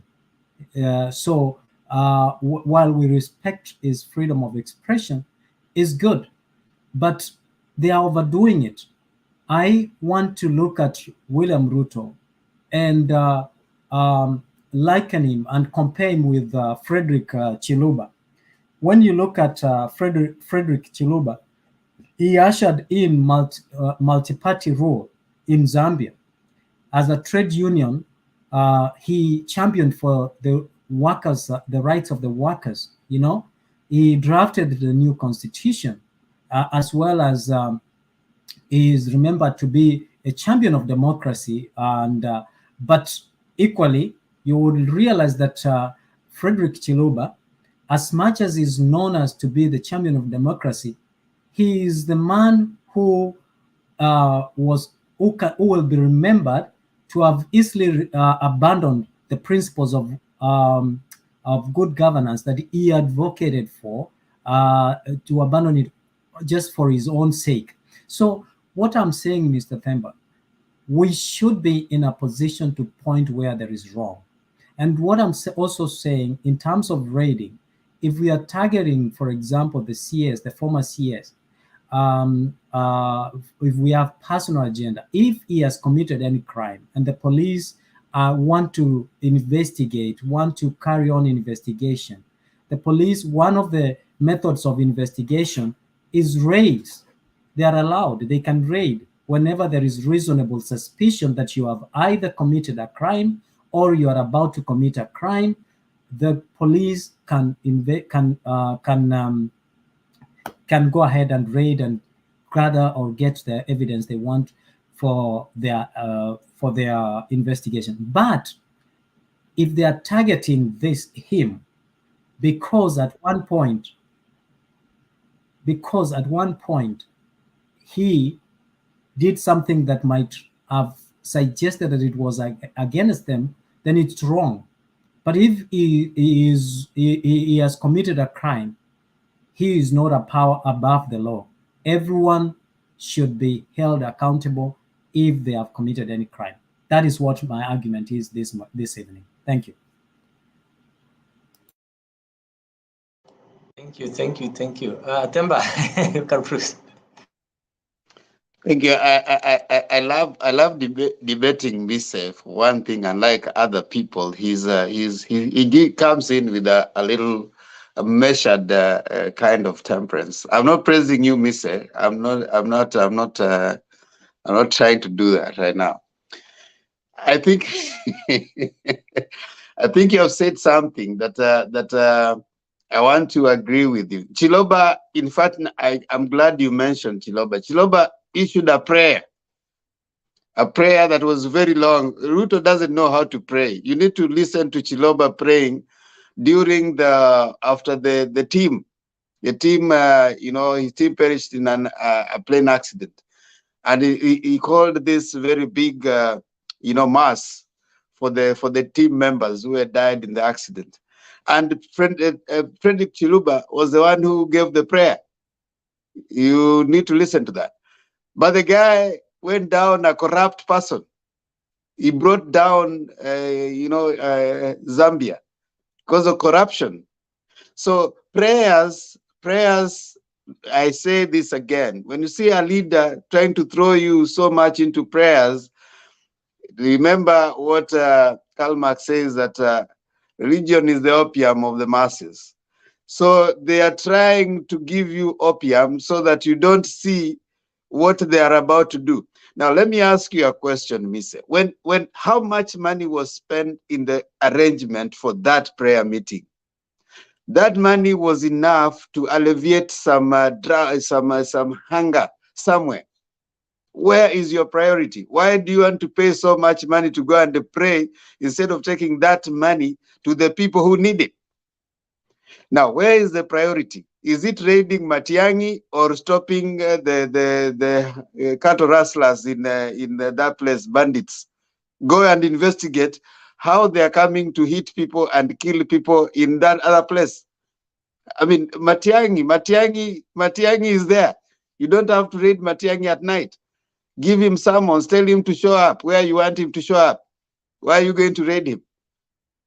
But now, instead of doing that, we are having some interior minister issuing orders every day, and guys are being killed. Those are just statistics.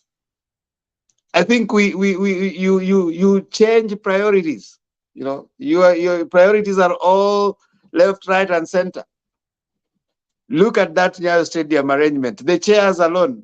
Tell me how much money was paid to some. Everybody now wants to do something with the government. All the churches now want to get something from the government. They are organizing prayers left, right, and center. I'm told that there are about 52 prayer meetings that will be organized this year. And all those churches will be getting something from these people who are coming.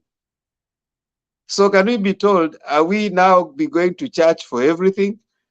Or we have a government? The government should do what it is supposed to do. Run the government. Instead of coming for prayer meetings, go somewhere and give relief foods. That money you are giving here for prayers, go and take it somewhere so that someone can eat. That's what we are saying. You don't need to pray. You are praying for rains and you're using that money. You're using the same money to organize, let's say, assuming to the minimum, 200,000 was used to organize that. That 200,000 is enough for someone to pay school fees somewhere, some family to eat somewhere. Now you're giving me, you're using 200,000 to pay a pastor to come and pray instead of taking that money to that person. We like you said, I agree with you. We don't mind him praying. Moi was going to church for the time he was the president. Every Sunday he was at AIC. But he never organized even one crusade that people come and pray. We have seen RUTO praying all enough. When he became a deputy president, he cried in church. I mean, we've seen all that. We've seen him preach. So we've heard well enough of that. We don't want him to be an evangelist in State House. He should be, now instead of when someone comes and they're supposed to be singing, he'll be starting first of all, umeokoka. Na unampenda Yesu kabla tuendelee. No. We need him to be the president. That's all we want. So I agree with you. If Matiang'i, you're saying that raiding is okay, but I mean, did they issue someone? You should see the lawyer asking for that. I mean, just say that, okay, fine, we have this court order, we are supposed to come in. Or present yourself to the police. Simple and clear. He is the same one. They're the same people who came in the platform of these people have usurped the powers of the institution. We'll have institutions being independent. You have DCI going to someone's house without even a court order, not even showing it. So they are preaching water and not even drinking wine. They are drinking busa. We are not going to tolerate such kind of behavior. They need to come out. And I think the worst thing that we could have ever happened is that RUTO, Gachagwa's wife is a pastor or something. Then RUTO's wife came up with something. Our first lady came up and prayed, said that she prayed for water and water became, I don't know, dirty water became clean water, something like that. That was the worst mistake. Now they're going to pray for everything. They're going to pray that drought itoke, drought simama. No. We need something. We need clear, whatever they said in their manifesto. Don't overdo church. Do not overdo church. Go to church. That's your right. Just like all of us. Go to church, go pray, that's okay. But now when you get to the office, do what the office demands you to do. We have not seen the governors who are Muslims saying that now today on a Friday, all of us are going to go for a Muslim, whatever, prayers. No. I think if they get their priorities right, which I doubt they will, because right now they're on a trajectory. It was so shameful for the deputy president to come and say that we don't have money. If you want to lash us, come lash us. That's madarao. We elected you to find ways of getting that money. So if you can't do that and you're coming with us, can you imagine you come back home, Mise, and your kids are expecting you to come with the bread and the butter, and you're coming home and you're telling them, I have nothing. If you want to do it, you whatever, and lash me. Lack of wisdom. Thank you. Back to you, Leo. Thank you so much. I can see Alex pia amepatikana leo. Maybe he's on his way to Gusii Stadium. Alex, karibu. I wish I was in Kisii, Mr. Leo. I would not have missed that one. Anyway, habari ya Mr. rafiki yangu Temba, long time, Mr. G.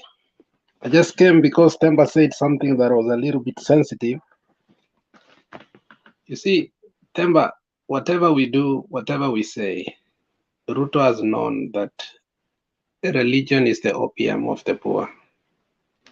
And he has mastered the art and science of it. And if you tell him to recuse himself from the church issues, then I think you're typically telling him to abandon his best support. Because I'm not sure how he will be able to collectively bring all these people and convince them if he can't use religion. Because there is nothing he has used better than the religion. Remember when even they tried to stop him during the COVID? That is when hell broke loose, and that particular time, was it in Muranga, whereby they fought inside the church issue dealing with the mic, who's going to be, you see, the moderator, whatever, the person who was going to allow others to speak. How do you call him in English? Kizungu inaenda kidogo. But if you, if you take, if you divorce Ruto from church issues or tell him your work now is to be a statesman and bring people together, I don't think he has that capability. The only thing that he has mastered, I think, is to use God so that the vulnerable may not be able to understand. And one thing I've always asked myself is, he's never come to Kisii for these church issues or mikutano yake. It revolves around the Kikuyus. Why is it so? Is it that the Kikuyus are easily manipulated, or there is something about them with the religion that I don't understand? Because these Thanksgiving and church issues are revolving around Central.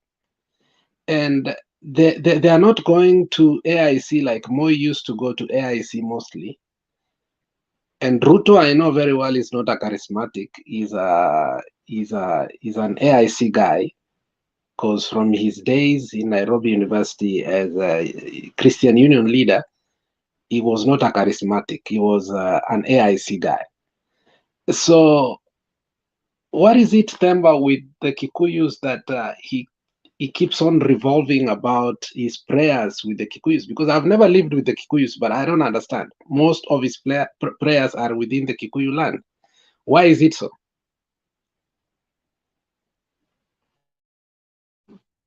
That's a good question. And I think, Alex, if you remember so well during campaigns, Ruto campaigned for 8 years to be president. Now, go back to the campaigns. Ruto built more churches in Central than any other place.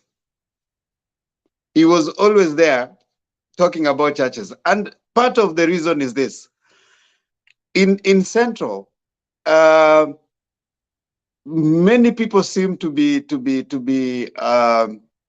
fairly lovers of the church in terms of frequenting the churches.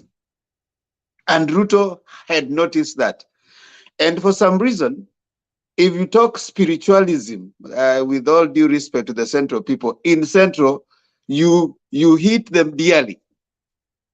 You hit them dearly. I want to say from the start, look at the missionaries when they came to Kenya. Most of the churches are around Central. Methodist Church, PCA, name them. The missionaries who came, they went around Central. So most of those people Methodist is the Meru area. PCA is the Kiambu area. There's also these AIPCAs, you know, those you can actually demarcate them. And most people love churches.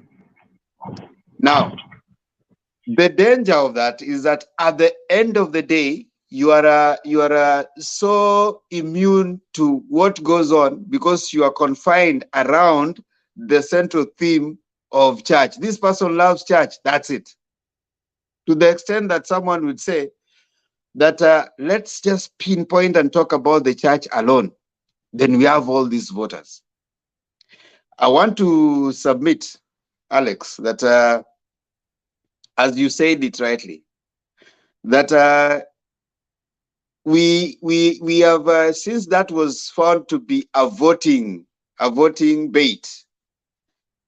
The more you talk about the church, the more these people feel like the other person. Actually, at some point, they created the others versus them, such that in Kenya, we have a god of the UDA and Jubilee, and there's also a god of these other people.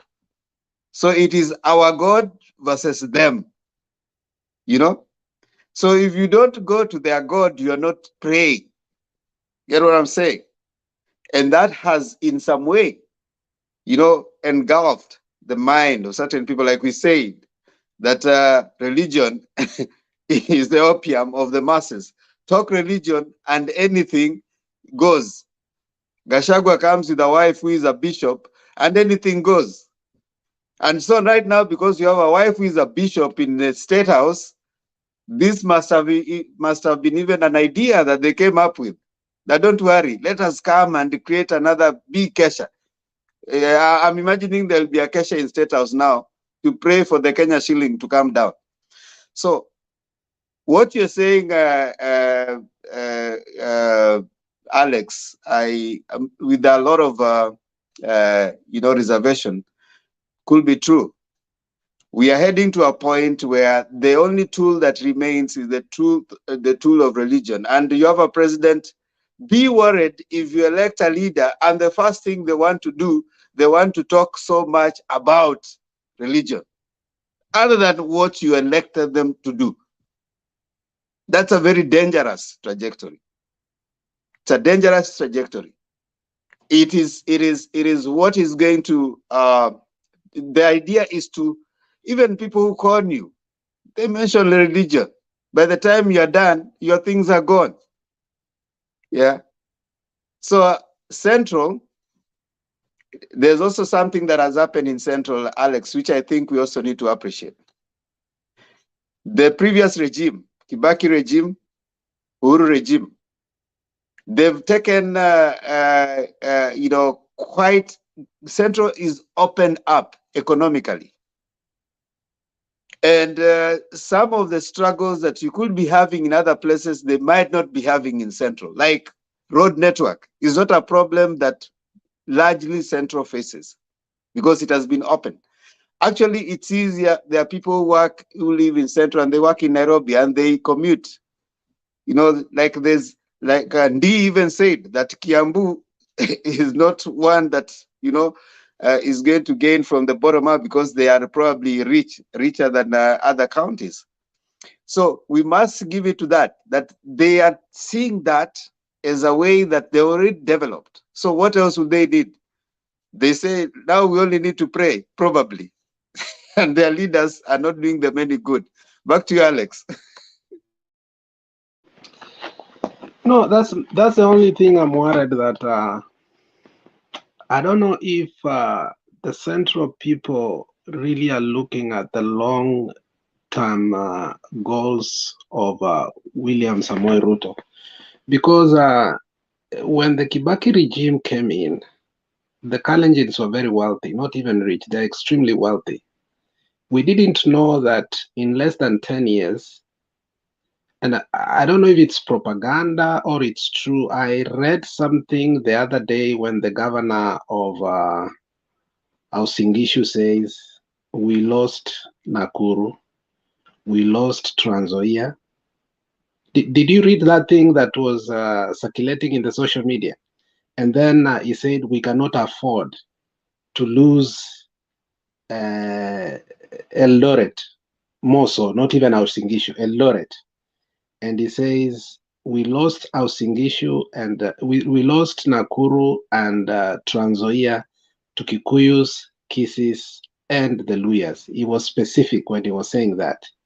There you go. Yeah. That's the thing. That's the thing that was. It was not actually even circulating. I actually even saw some video that was deleted, but it was sent to me by a friend. Now, I don't know if the people of Central Kenya really understand the long-term goal of politics.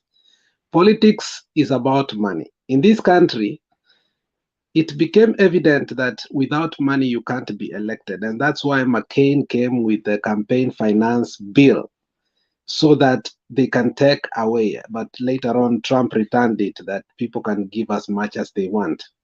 Now, when the Mount Kenya Foundation came out, I don't think they were bragging, but they were showing the financial might. Remember the 1 million plate, and later on they told us that their monies alone within the Mount Kenya Foundation is equal to the economies of some 3 countries. So they were trying to say that they have the financial might. And most of these subsidies actually were going to them, like it or not. We are not going to lie here, especially the advertisement going to the media. SM Macharia was getting a lot of money from the government when it comes to advertisement from the government to the media. And that's some of the few things that made these people billionaires. Is it that RUTO long-term goal is to impoverish these people so that they can become, because you cannot tame Kikuyus with prayers alone. You must impoverish them to a point whereby they come to you to beg. And given the fact that RUTO already had said earlier, hakuna mtu akona shida na Wakikuyu kama sisi. Can we erase that statement? Because I am worried that they are starting from the religion point of view, but what is their end game? What is their end game? That is my question. And that is my worry, that if we allow that trajectory to go the way it is, the script was already written and we were already warned. Are they seeing the end game, or religion has covered them? That's where I'll finish. Whoever that wants to answer that can help me understand that. Can I make a point and then just one point, Leo, if you allow me? Yeah, you can proceed. I know Stone PK is here and Mr. G have been waiting here, and I see Mr. also, itching. Mr. Unlike other UDA people, I like debating you. You are sometimes a fair debater. Some other people here are not. I'm not throwing stones at anyone. Now, Alex, you're saying a very important thing. But I want to tell you something, Alex, that probably we need to all understand. If there's a community that can not be impoverished by any regime that will come to power, is the Central community. And this is why. Now, for some reason, and actually, I'm seeing that happening right now, which is something that I think, Alex, if you can remember, we had a debate here some time back, and we said that the people who are making very, very calculated calculations in this election are the Central people. Remember, they had their clear markings in AZIMIO. And you could hear them even saying it very clearly in the campaigns. If you could follow, Sabina Chege's campaign when she was going to Central and the way she was talking, and you could hear some of them. Their campaign was bringing out subliminal communication, And at some point, someone, I think it was either Moses Kuria or one of them, it slipped in them. Remember, if you could listen to Moses Kuria, there was a time Moses Kuria, Kabogo, and Martha Karua were in the same team before Martha Karua came over to Azimio. There's a particular I think it was a reception for Moses Kuria after he came from Dubai, after his illness. When he came back, there was a meeting, and they spoke largely in Kikuyu, in Thika. And that's when they also invited Martha Karua to come to that meeting. They kind of subliminally communicated how they had made their calculation. That either side, we need to make sure that we have our people, because Central cannot afford to be in opposition. Either way, whoever comes in. That was the communication. And if you go back to the regimes that have been, there's never a time that Central has been in opposition. During Moi's time, Kibaki, there were several Central people who are the vice presidents. The Kenyatta, of course, that was Central.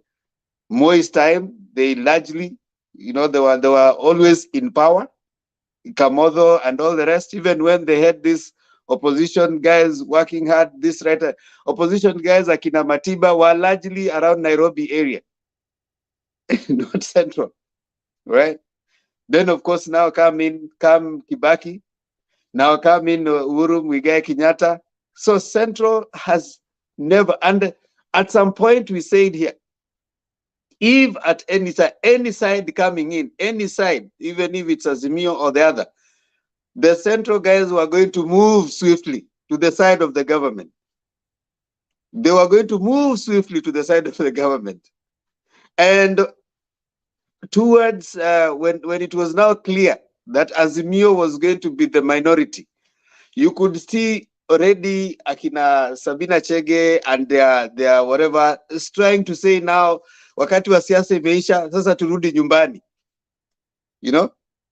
So it is not possible at any point that in my view, that RUTO would work on something that is going to impoverish the Central guys.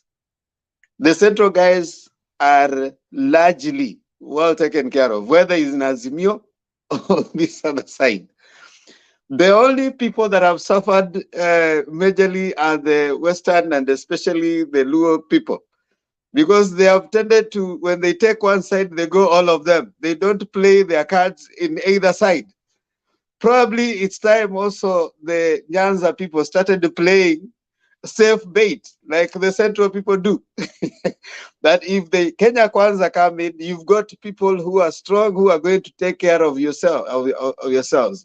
Other than, like what has been happening across regimes. However, that is a dangerous card, because that's not where we want to go.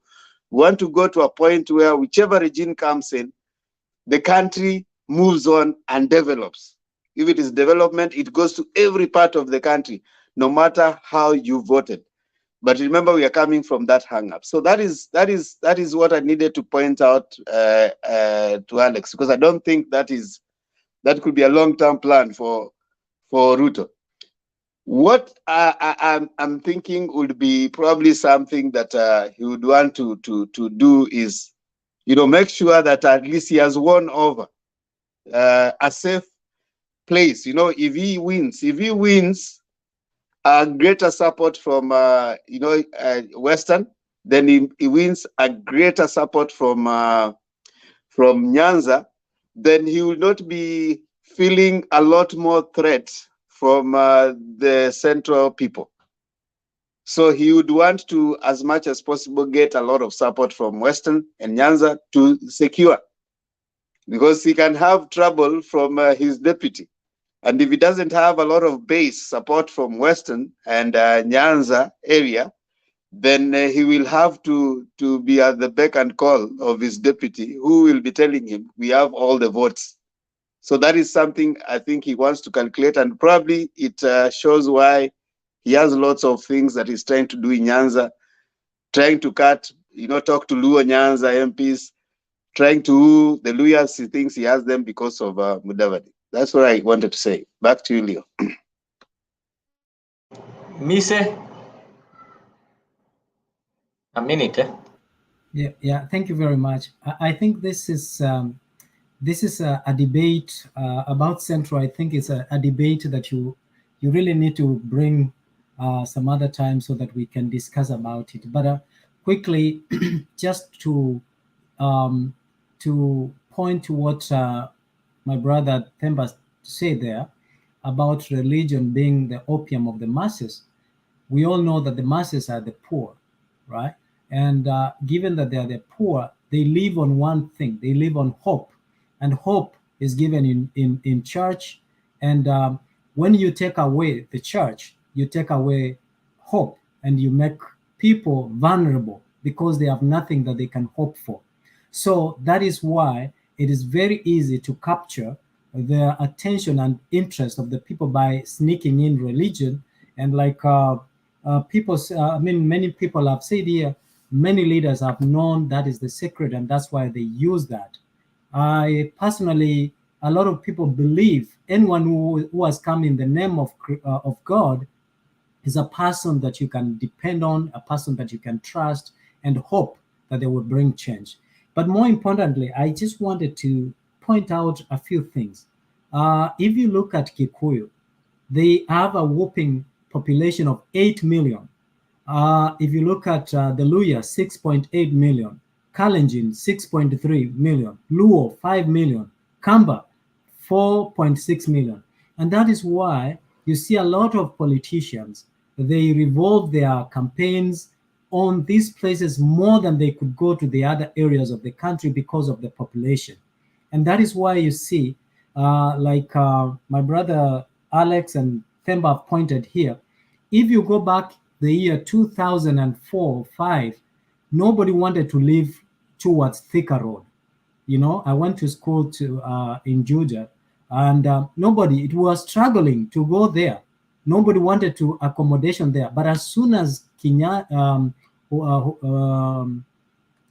came in, Thika Superhighway opened up the place. Now Kiambu, look at the Two Rivers Mall that is there. You can imagine how many jobs that were created by pushing there. Look at the embassies now. Most of the embassies are towards that area, but that place was inaccessible some few years ago. So in terms of infrastructure, the Kikuyus always think like business people, and a business person doesn't have an enemy as long as you buy. Their interest is who can I benefit from. And lastly, I want to agree with many of you, as you have said, that the priorities of our government is upside down. All they might want to be doing is important, but it's not urgent. Prayers are important, but they are not urgent. What is urgent is making sure that people put food on their table. People are able to take their children to school, education, healthcare. That is the most urgent and important to everyone.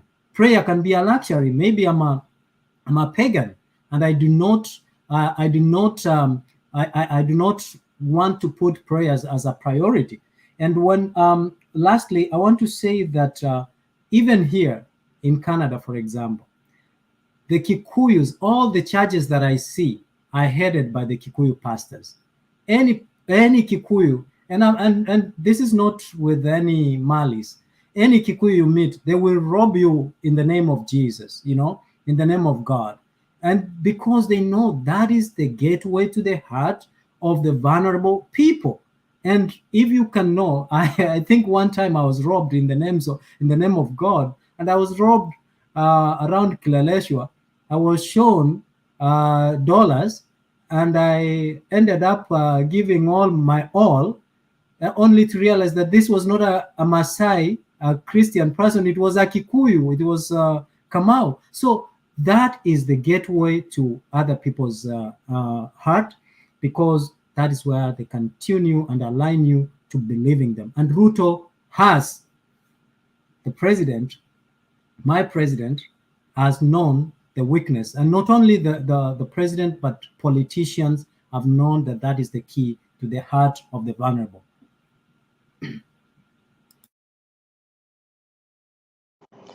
Yes, Mr. G, what's up? Yeah, just to add something on what Mise has said and my brother Alex Santemba, you know, all these guys, they know that the easiest place where you can manipulate people, you find them in churches. Kanisa ndo mahali ambapo watu maskini wengi wako, na those are the guys ambapo you can manipulate. You know, when the issue of religious come out, upande mali Ruto yuko, there are 2 points that always come out strong. One point ilikuwa, he's trying to legitimize his victory.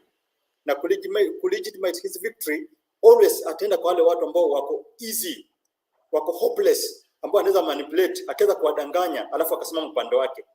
Another point ni kuwa he always out there to tarnish the name of Raila. Unakumbuka way back wakati Raila alikuwa anasema we need to have a structure in churches, ni yeye mtu wa kwanza ambaye ni Ruto alisimama akasema kwa huyu mtu ni mganga, huyu mtu apendi kanisa, huyu mtu anataka kuua, anataka kufunga makanisa Kenya.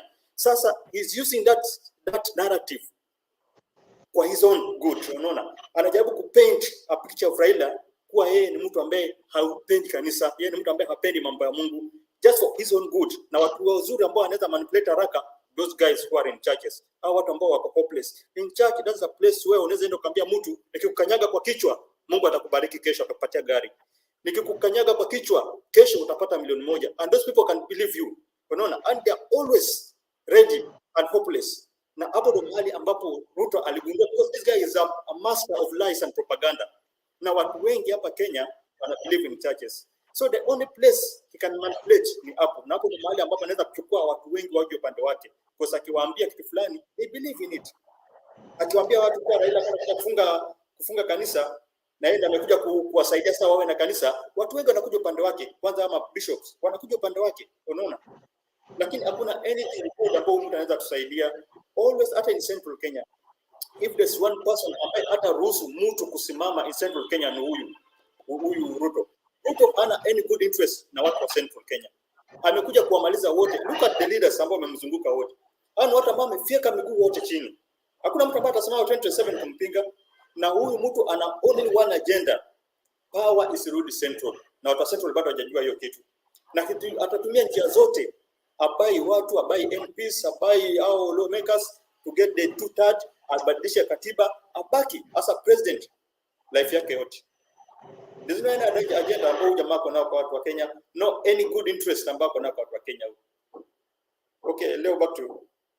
Thank you. Before maybe I welcome Stone PK, allow me just play a reminder video here.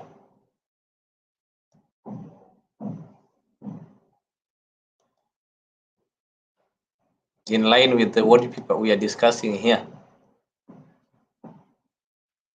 Zambian government bishop sold the copper mines in northern Zambia to an outside consortium for $25 million. The copper mines for $25 million because they couldn't manage to keep them.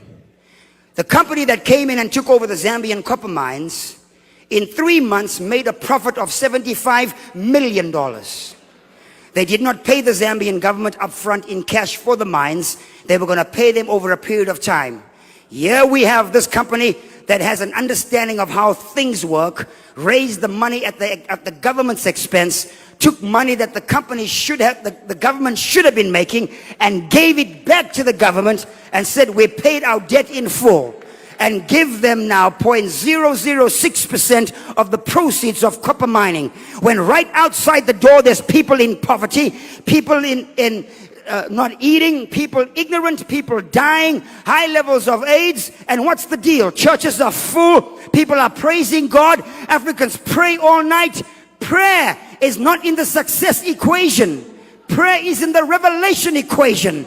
Decision making is in the success equation. You have to make a decision and be sound. We have to be disciplined and make sure we go and get what God has called us to get. You can be full of the Holy Ghost, but you can still be ignorant. But as for me and my house, I will get understanding.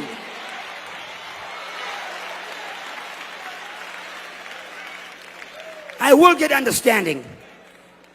I will get understanding. It's time now for us to rise up and be counted.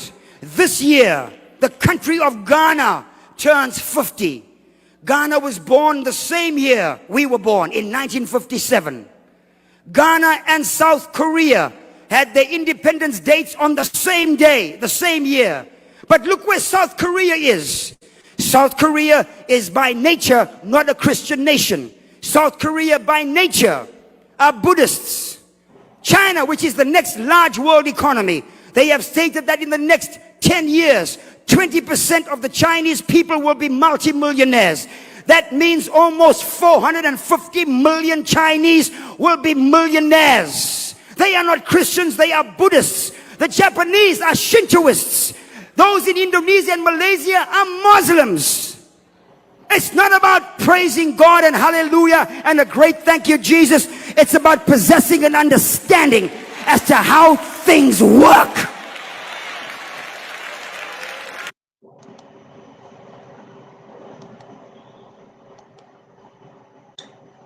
There you go.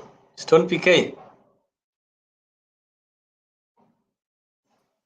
And there is something maybe, Stone, as you're joining, and maybe there is something also in our discussion there about it's AZIMIO or saving their solidarity in serving the Jubilee Party. Yeah?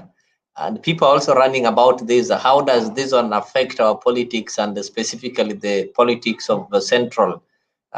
Is it in Ruto's plan to swallow Jubilee so that he can have control over Central? Because what we know, we can't do away with these political parties. And however much we are trying to say our political parties are national parties because they have different communities or different regions.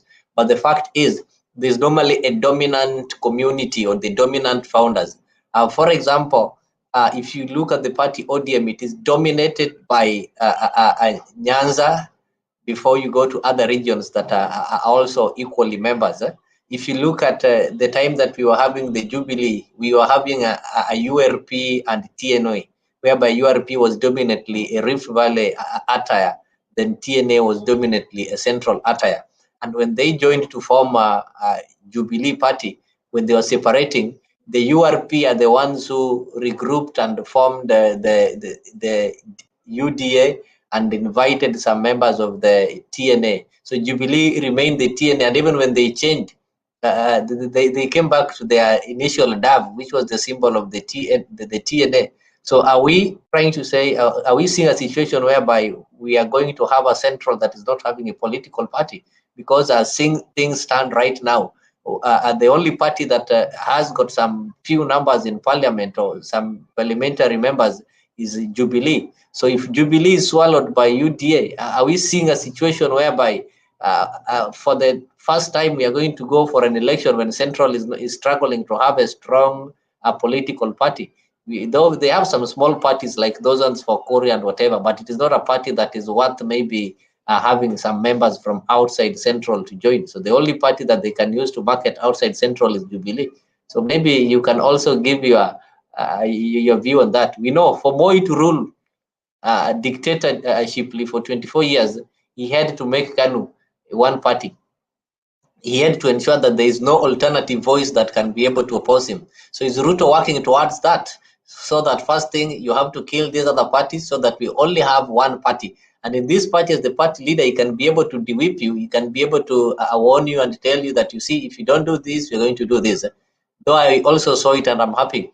ODM are in the process of they are in the process of actualizing and using the Political Parties Act to ensure that those people who are not loyal get punished dearly. And as you saw the proceedings in the Senate, the government, the executive is compromising the political parties, that register of political parties, also compromising the Senate and the Parliament, derail ODM's progress in punishing these people. First of all, there is a procedure that should be followed to expel these people so that they go for a by-election. So I don't know what is happening or what is ahead. So Stone, karibu. Thank you, Leo. Now that you want me to contribute towards this party shenanigans, Maybe I'll begin with that. I would have loved to begin or to kind of enter from the point of departure, or rather the point of where the preacher, that great preacher in Zambia, stopped. But let me tackle very briefly about the party thing, because for me, the party manenos is a lot of rubbish that has been going on in Kenya. It's nonsense. Whether you have 50 parties, 1 party, 100 parties, 1,000,000 parties, does not make any sense in a country called Kenya. For the last 60 years, party politics has never ever developed into what it is supposed to be. I'm saying this with a lot of assertiveness because I've managed to be there for quite some time, and once you are more than half a decade on this earth, we believe you will have learned so much and experienced so much, and you will have completed the cycle of try and error. You are not trying things, you are doing things that you know the consequences, which is beautiful. At a certain age huwa unajaribu, unaambia watu ni kujaribu tu.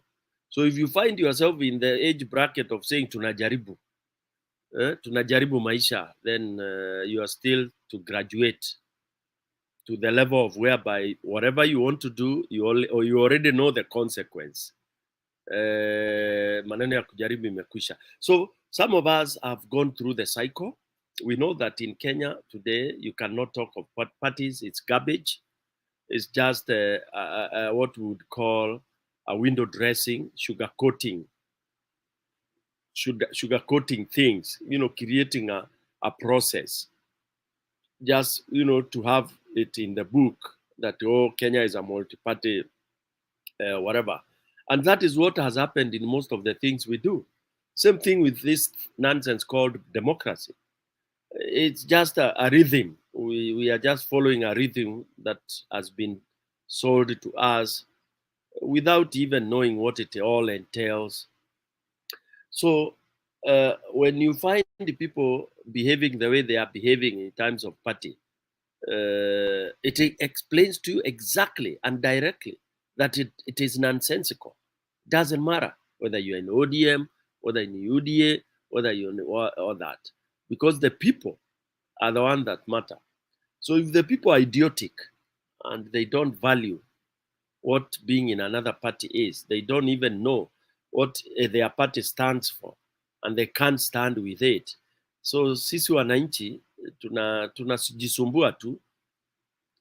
Somebody is in Jubilee today, then tomorrow ako UDA, then all that. So you as mwananchi, you are left hanging. Huyu jamaa anakuambia jana alikuwa Jubilee, leo ameingia Jubilee. Wewe kazi yako ilikuwa ni anakutumia tu kama tiketi ama toilet tissue. Ameenda choo, amemaliza haja yake, akajipanguza na akakudish. Same thing. So leo ninasikia ni party gani inawika hapa. That's how people do it. In Nyanza you cannot contest and win an election if you are not with ODM. So unaingia kwa ODM just to win election. What happens if ODM loses some test, then you'll have to jump into the other bus that is also going with the majority. So our country and most African, in fact, the African countries all over should never even put the value of parties in place. And that's why even the law and regulations are not firm. Because basically, it's supposed to be, ukisikia umetoka one party, umesupport the other one, automatically you lose the membership. It should not even be a matter of you going to court to defend it. You are expelled immediately. You are expelled so that you go to the party that you feel you are aligned to. Then you seek your seat using that other party. It's not the shenanigan of going to court, blocking, sijui nini. Why are you blocking? You've said this party does not fit me. Kwa hivyo we toka nenda. Go to the other party that suits you. So hii maneno ya party nini is all garbage. It's nonsense. And for me, I even don't want to waste any time on it. Doesn't make sense. We don't have, the law doesn't really work. As I've always said, in Kenya, there is no law that is working.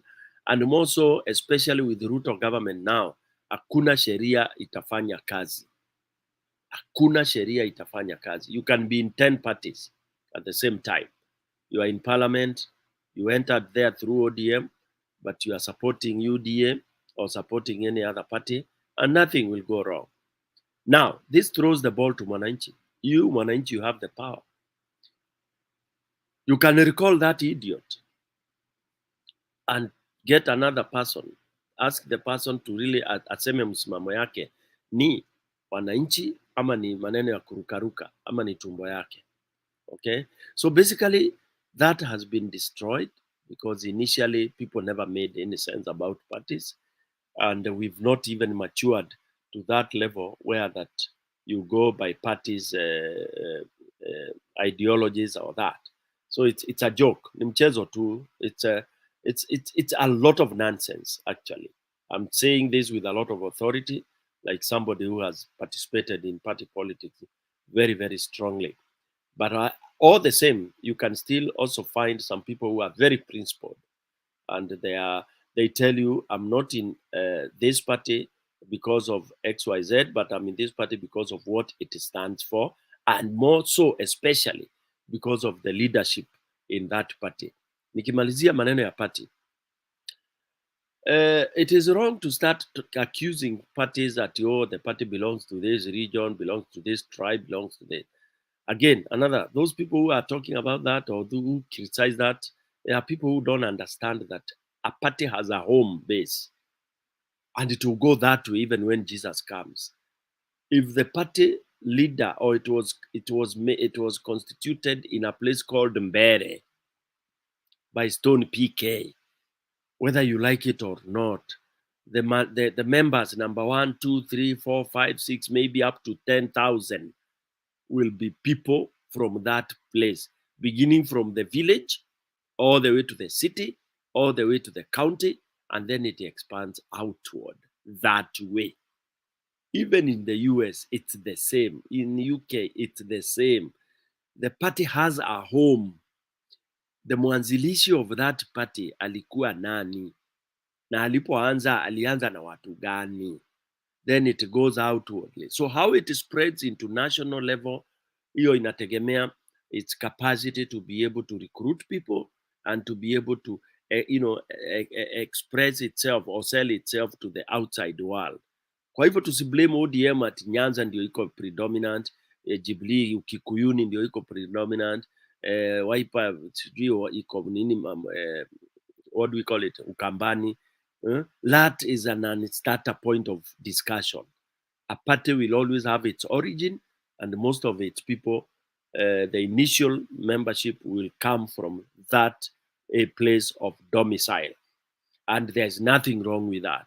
It's like when people start arguing, oh, you are not supposed to say where you come from. You're not supposed to say your tribe. You're not that's a nonsensical kind of argument. I'm a Kisi. You can't stop me from being a Kisi. I never chose to be a Kisi. And I'm proud to be a Kisi, for example. The only thing we should criticize is when I go discriminating anybody else who is not a Kisi. Anytime I use it negatively, that I cannot discuss, I cannot sit with somebody who does not belong to my tribe. When it comes to offering opportunity, that I look at you, are you from my Kisi area? Are you from? That is when now, and that is what we are supposed to condemn. Otherwise, we cannot start talking and saying, oh, I don't want to be associated with where I come from. You can't remove. That is God-given. It is natural. You belong there. And therefore, debates and discussions about, oh, so and so is this and that, it is also nonsensical. Diversity is what we are supposed to embrace, and then now deal and embrace that diversity in terms of progress and prosperity.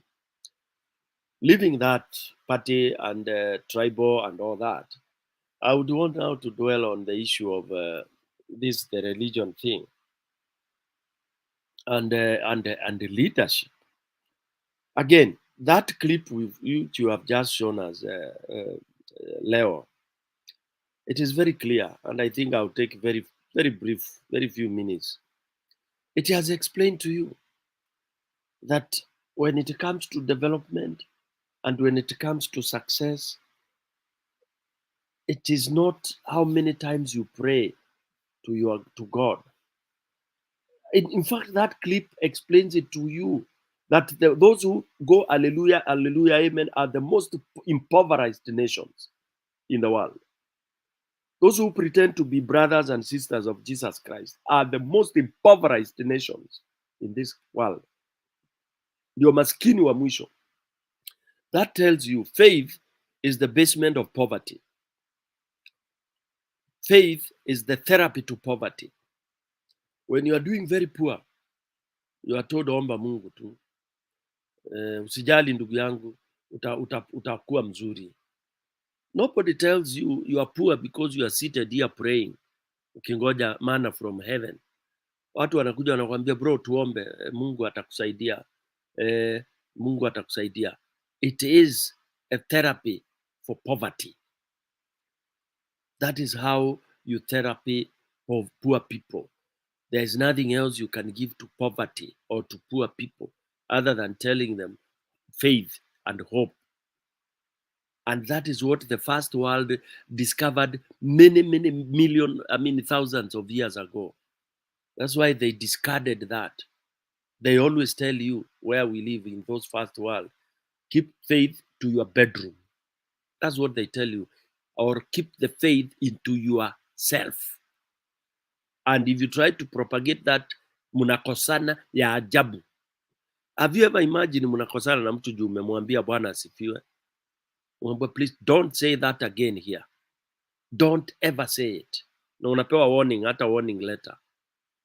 But in Africa, it's the nonsensical that we spread.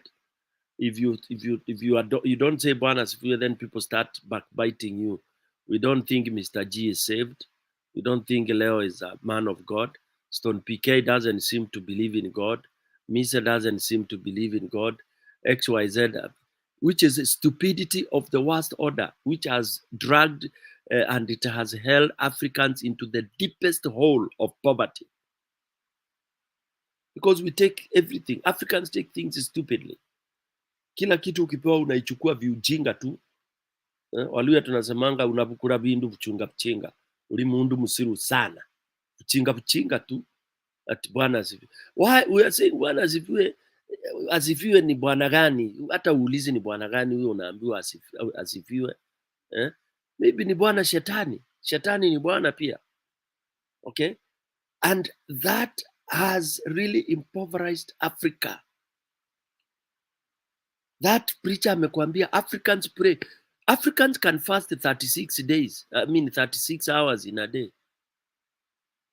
Akingojea Mungu aje amteremshie mali na amteremshie baraka.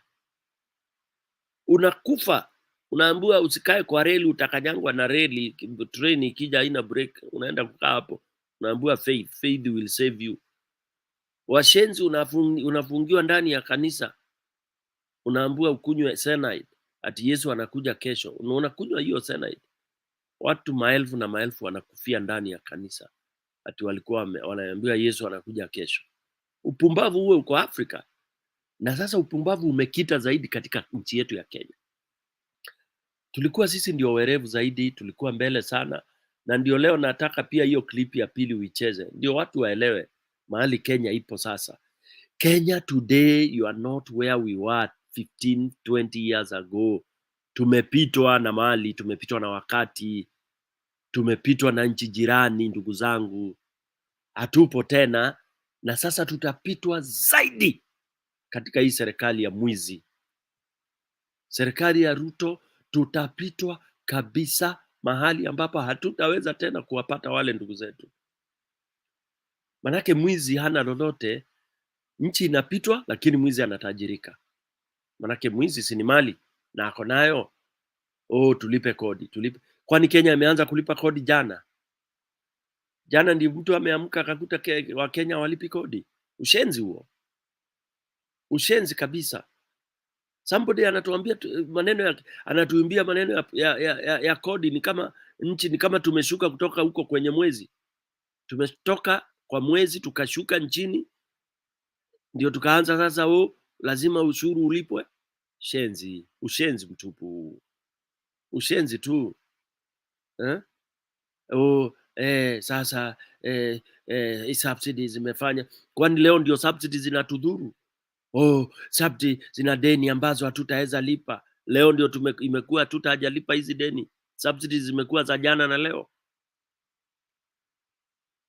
Subsidies zimekuwa jana na leo, ndio inakuwa sasa hatutajalipa. Haya, tusipolipa tutapelekwa wapi?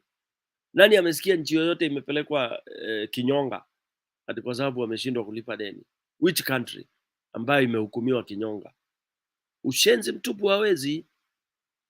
It is nonsensical. We studied economy. We know what economics is. There is no way you can tell us that this country will not be able to pay debt when we are having 2 billion shillings being stolen every day. Then unatuambia hii nchi yetu itakuwa auctioned. Itakuwa auctioned vipi? Point number 1 is to stop the 2 billion getting stolen every day, which is what AZIMIO was coming to do. Period. Number 1. Stop the 2 billion being stolen every day. Then you start rectifying the rest. Saa hii tumeambua inakopa sijui bilioni ngapi every day. What has happened? Hiyo tunaambua ilikuwa inaibiwa. Sasa wanajidai ni kukopa na ndio wanaiba. They have continued stealing. Wamebadilisha jina tu. What am I saying? Bwana Leo and my fellow panelists. What I'm saying is hatuna njia nyingine ile katika nchi yetu ya Kenya. Kenya imekwisha. The country is gone. Whether you sit here day and night debating, sijui correcting, the country is finished. It is at ICU. Inapumua ya mwisho. You can only salvage it by, slaughtering RUTO out of that office. Kutamatisha utawala wa mwizi ndio itakuwa resuscitation ya nchi inayoitwa Kenya. Na mtakuja nikumbuka mimi. Wengine wamesema Stone PK ni extremist na thank you. Let me be. I'd rather be an extremist and save a life. I can give you an example. I was driving somewhere, I think in Uganda or Tanzania. Uganda. And then there was a team, a group of students running. Walikuwa wameshinda games. Very excited, running and singing and dancing. And as I pulled on the side to give them way, there's a girl, akaanza kupoteza pumzi pale. The others were so excited, hawakumuona. I noticed that girl. I told my driver, this girl ana shida. Within the next 2 minutes, the girl alianguka akacollapse kwa maji ya mtaro pale. Who was the first to jump there? Wale walikuwa wakishuka wakicheza walikuwa hawajamuona. I jumped out of that car as it was moving, lifted that girl who had landed with her face into the maji ya mtaro. She had already started choking in that water. Had I not lifted her up like this and started giving her first aid, the girl would have died. Had I said wengine wanaona, she would have died. So the same thing with this country. Tunasimama tunaongea sijui RUTO afanye sijui nini. The country is choked. It's collapsing. The faster and the swifter we save it. It doesn't matter ama ukiruka kusaidia ile nchi wewe utaanguka umie goti ama umie pale. But you have to jump out there, salvage this nation. Usiangalie mwenzako ati msimamo yuko wapi twende. Wewe ruka. Tangulia. Ati baba yuko wapi tunamsubiri baba. Achana na hiyo. Kutoka leo nasema Wakenya tuache hiyo. Leo tarehe 17, 18 mwezi wa pili, tuache maneno ya kutaja baba. Tuanze kuwachiliana sisi kwa sisi. Je, tunyanyuke lini? Tuvamie ile nyumba ile. Hiyo nyumba ni yetu. Hata tukibomoa leo tutaijenga kesho. Si kodi yetu sisi.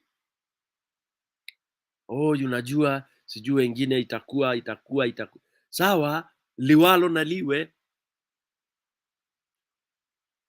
Haya basi. Kama msimamo si huo, ama kama haja yetu si kuenda kuchukua ile nyumba, basi turudi makwetu nyumbani, tuweke mikia katikati ya miguu na tusahau na tuseme wala basi mwizi atutawale, liwalo na liwe basi. Mimi ninasema wananchi wale wanaosikiza mtandao huu kwamba sasa mikutano inayoitwa ule mkutano wa Jivanjini nimeupenda ule. Hata sidhani tunahitaji mwingine. Na tusiuite maombi. Si lazima tunaiga maneno ya washenzi hao wanaitwa UDA. Why do we have to say ni maombi? Maombi ya nani? Maombi tunaomba nyumbani. Maombi tunaomba. Hata baba anakosea. Ati sasa anaanza kuita maombi. Sisi hatuendi kuomba. We are going to make a decision. And God has already given us strength. Ikiwa Mungu atakuwa amekubariki ufike siku ile. Ni Ijumaa, sijui ni Ijumaa ama ni lini. Ikiwa Mungu atakuwa amekufikisha pale, tayari ameajibu maombi yako, amekupa nguvu, manake una nia na unajua unakokwenda. Nyanyuka, nenda, timiza unaloliwazia.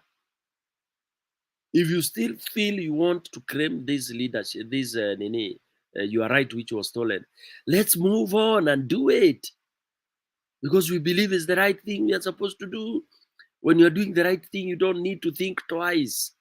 Once you start thinking twice, kashetani kana kuingia, kauoga, kumbuka mtoto wako, kumbuka shemeji yako, kumbuka mrembo wako, kumbuka nyumba ndogo yako, kumbuka. Once you entertain hizo manyumba mingi, those other ideas, unachelewa. Alafu Mswahili anakuambia basi utamkuta mwana si wako. Manako si eti huyu adui wetu anasubiri ati mufike kule alafu awakabidhi. Ole wenyu kama mnadhani ni hivyo. Mnadhani kula wali pilau wakati wa harusi ama matanga. Namna mtashangaa. Hamtangojewa pale kuandaliwa wali na nani. Mliona ilivyokuwa Sri Lanka. Mnafika pale nyinyi ndio mtajitengezea chai, mkitaka kutumia maji ya swimming pool ni sawa. Manake pale sasa ni kuingia kwa fujo. Yes, kwa fujo. Wawili watatu watapigwa kanista, lakini ikiwa Ruto ni mwerevu, usije ukapigana na umati. Sri Lanka kuna hata yeyote aliyetupiwa tear gas. Manake walivujana wengi, walikuja milioni 1 na umati. Huyo rais akajua hawa watu ni watu wangu. Hata wakikutimua mbiu unajua wewe ni watu wako. Alifanya kutokea mlango wa nyuma, dirisha ya nyuma juu, akateremshwa. Huyo akahepa. Kasepa kabisa. Na hapo hakukuwa mwagikaji wa damu, askari hawakufanya lolote, because umati ukisha kusanyika, hata uwe watu 2, 3, 4, 100, 200, umati ukisha kutanyika kwisha. Na ndio nasema mahali tulipo, Ruto alikuwa na wakati mzuri sana wa kuzuia hili lisifanyike. Angenyanyuka, aishie, aseme, aende tu potelea mbali, aseme ni kweli kura ziliibwa. Ama apige magoti aseme basi nikubalini miezi 2, 3 tu nile hii hela ya urais, na katika CV yangu pia niandike kwamba nimekuwa rais wa Kenya kwa muda wa mwezi 2, miezi 3, miezi 4.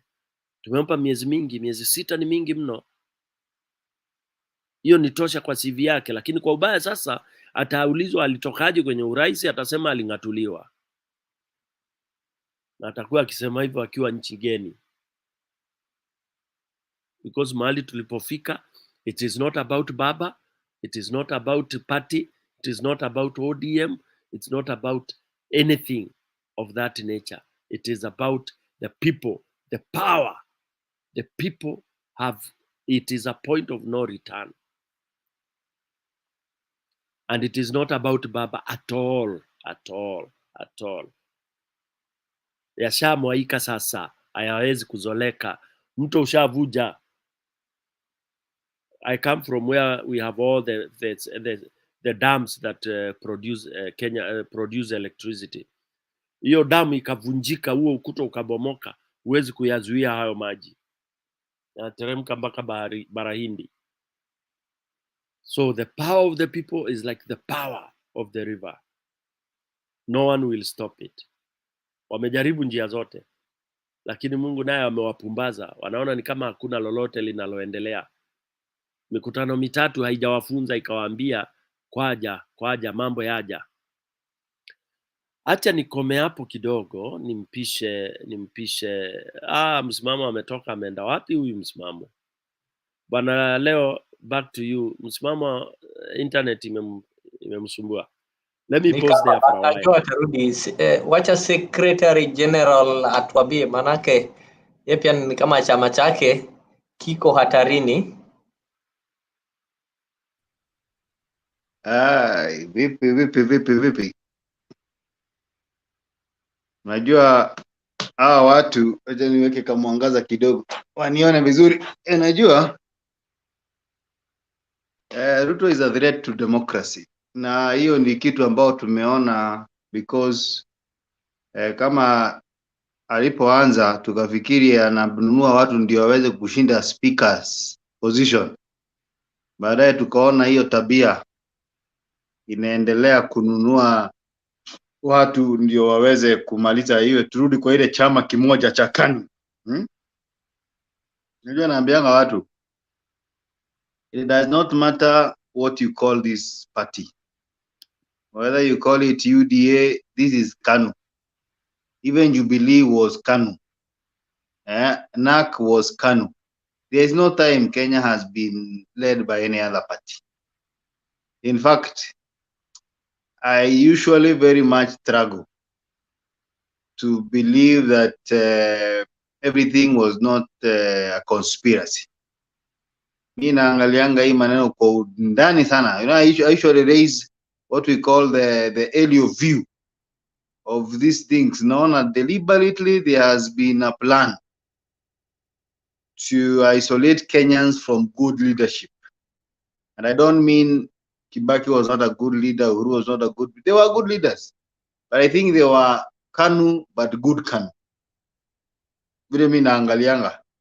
So inakuanga ni kama hii mambo yote inakuwa imepangwa ili tukaweze kuwa isolated na pushed away from liberators leading this country.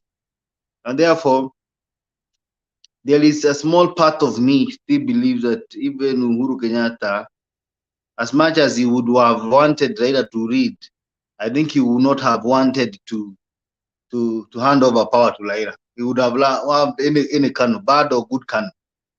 It is not a joke. We need to stand up and be counted. And whatever Baba is doing, I don't think there is anybody today in Kenya who can go against, for lack of a better word, this government. Mimi naona Mungu ametubariki because ametupatia one brave man. Because naangalia Kalonzo, naangalia hata Madhakarua, naangalia wale watu wako na Baba. If Baba was out of the picture, can they call for those rallies? Can they fill a stadium in Kisii, for example, in Machakos, in Nairobi, in Mombasa? So I think we should appreciate that God has given us this man. And because I think he has one last thing to do, to liberate this country forever and stop electoral injustice and malpractice forever and ever. However, I support ile maombi tunaenda na pike usijari. Unajua sahi tutatumia jina maombi kwa sababu we know why we are using the name maombi in this demonstration. Kwa sababu huyo mlengo mwingine wakituletea kitoweo tunakuja na mchere. Akileta maharagwe tunaleta mahindi. Wakiomba tunaomba. Wakiapisha tunaapisha. Saa hii hakuna kupembelezana. Niliambia watu jana jioni ya kwamba it is so difficult na itakuwa ngumu sana mtu kufikiria anaweza kuwa Moi katika hii nyenzi. We saw what Moi did, and Moi had the backing of a constitution. There was no technology. There was no. We call it the dark days. TV ilikuwa moja, so he could do whatever he did without anybody knowing. Lakini saa hii hata ukijaribu kufanya chochote, we are watching and we are there to stop it. Mimi Wednesday I'll be in town. Na tunataka baba aseme hii maombi ni 24/7. Hatutaki maombi alafu tunaenda tunataka kukaa town. Tumekasirika na hii serikali sana, kwa sababu hatuwezi lipa school fees, hatuwezi jirisha, hatuwezi lipa nyumba, hatuwezi fuga kuku, hatuwezi fanya biashara. Kwa hivyo wale watu ambao wamekasirika kama mimi, ambao hawawezi kikimu maisha yao kwa sababu ya uongozi mbaya wa kipeperi. Ni kipeperi msimamo, ile kipeperi ama inaitwa nini? Ndio leo naona watu wanaongea Kiswahili sana. Ni uongozi wa kinini? Kibepari. Kibepari. Asante sana wana. Nzuri panelists ni watu wana Kiswahili sanifu. Kibepari. That's beautiful. So we cannot allow this leadership, tyrannical leadership, to continue leading us. Na hatujali. Saa hii tumeambia baba kama Samson, tutakupeleka mahali ambapo the foundations of this country have been laid. Foundation is a corruption. Unajua Samson alipodanganywa na Delilah, na ndivyo naangalianga baba alidanganywa na Delilah hakuona. Akaoneshwa kwamba handshake, akaoneshwa nini tu, ikafika mahali akafikiria atashinda uchaguzi, kumbe ni mpango dhabiti ambao umewekwa na corruption na impunity. Delilah ni mfano ni mfano wa KANU, lakini haina shida, baba yungali na nguvu. So ni sisi wa Kenya tumpeleke katika hizo ukuta za ufisadi, hizo ukuta za impunity, hizo ukuta za usherati, hizo ukuta zote ambazo zimewekwa na hii serikali mbaya. Tumashike hizo ukuta na sisi tumsaidie, tuzilete chini once and for all. We want a country that makes sense. Hatutaki nchi ambayo inaongozwa na watu ambao hawajawahi pigania uhuru pahali popote. Sijui kama wewe na mimi muna struggle kutafuta pahali Ruto alipigania demokrasia ama akasaidia katika hali ya kukuza uchumi. I struggle so much as an individual to find where Ruto worked as an employee, to find where Ruto went to jail because of Kenya, to find where Ruto struggled for many of us to have such an opportunity to speak without fear. I'm struggling a lot. But if there are people here who can support him and give us 2-3 incidences, even construction of a cattle dip at home maybe, or a mobilization of young people to sweep around Eldoret, I would love to see such a picture.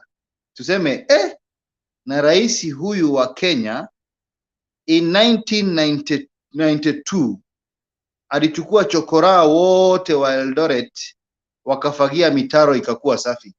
Ndio tujue hata inchi anaweza safagia iwe safi. I'm trying to get that picture. If leo you have such a thing, tupigie tuweze tusikue tunaambiwa tunachukia huyu mheshimiwa for nothing. Tunataka kujua ni nini hii ambayo alifanya pro people ikasaidia watu fulani somewhere.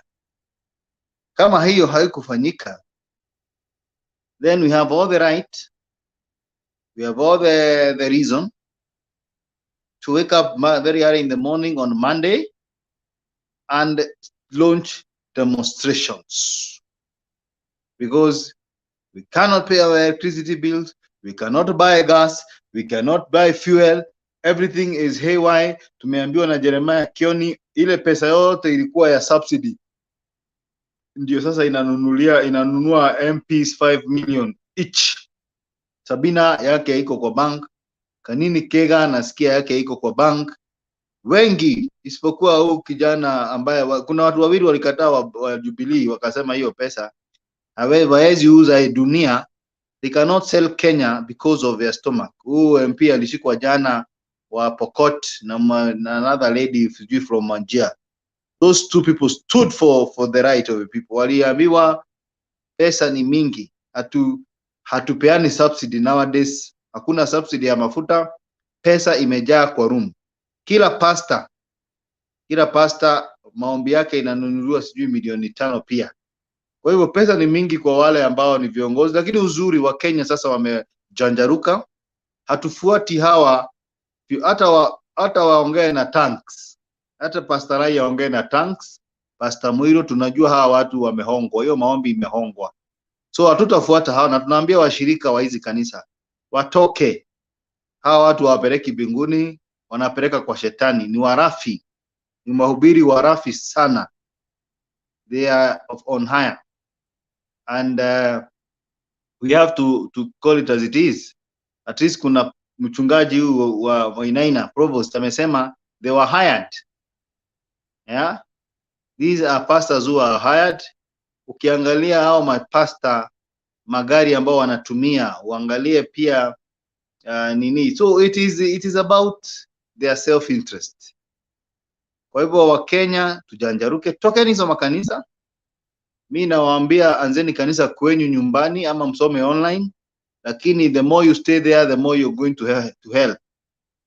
Mimi mtanipata nifika mbinguni kwa sababu najisanctify peke yangu kwa nyumba, naambia Mungu nitakase, nisamehe dhambi zangu, lakini sifuati mtu ambaye anaenda anahongwa aombe serikali ambayo inaanguka. Na wametumia hii jina ya Kikristo na kireligion kuandaa wa Kenya, kuambia wa Kenya ati hii ndio kama watu wa Mungu wako saidi yetu. Si Mungu yuko saidi yetu? Hapana, msiwe mdanganyike, Mungu hayuko hiyo side. Hiyo ni na Mungu ata expose. Thank you. Thank you katibu mkuu, bado huko najua una mengi utaendelea na bado uendelee. Hatuwezi kubali kuchezewa kwa jina ya Mungu ili tunadhulumiwa alafu tunaambiwa we serve a just God. Kabla nikaribishe msimamo na bwana Derrick Okomo, mnipatie 30 seconds. Mkikaribisha wengine pia you need to invite others, and today there is a meeting in Kisii. Let me just show you the preparations in 30 seconds, then msimamo nitakupatia dakika 2 uzungumze alafu tuite Okomo.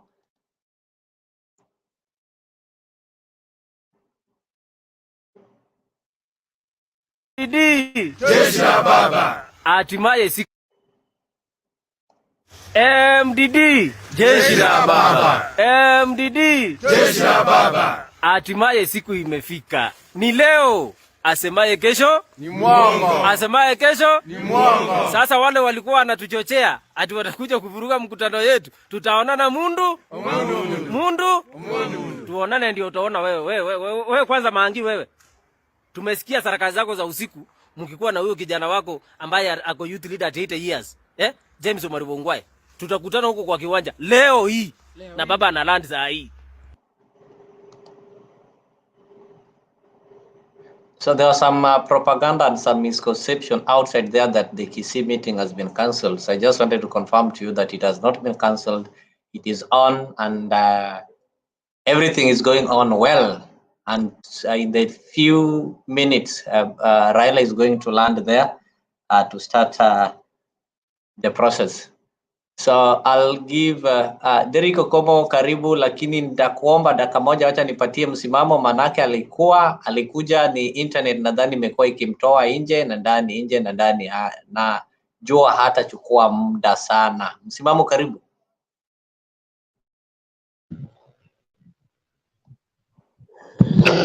Okay, asante sana ndugu yangu Leo. vile vile ndugu yangu hapo kaka yangu Mise, brother yangu hapo Stone PK,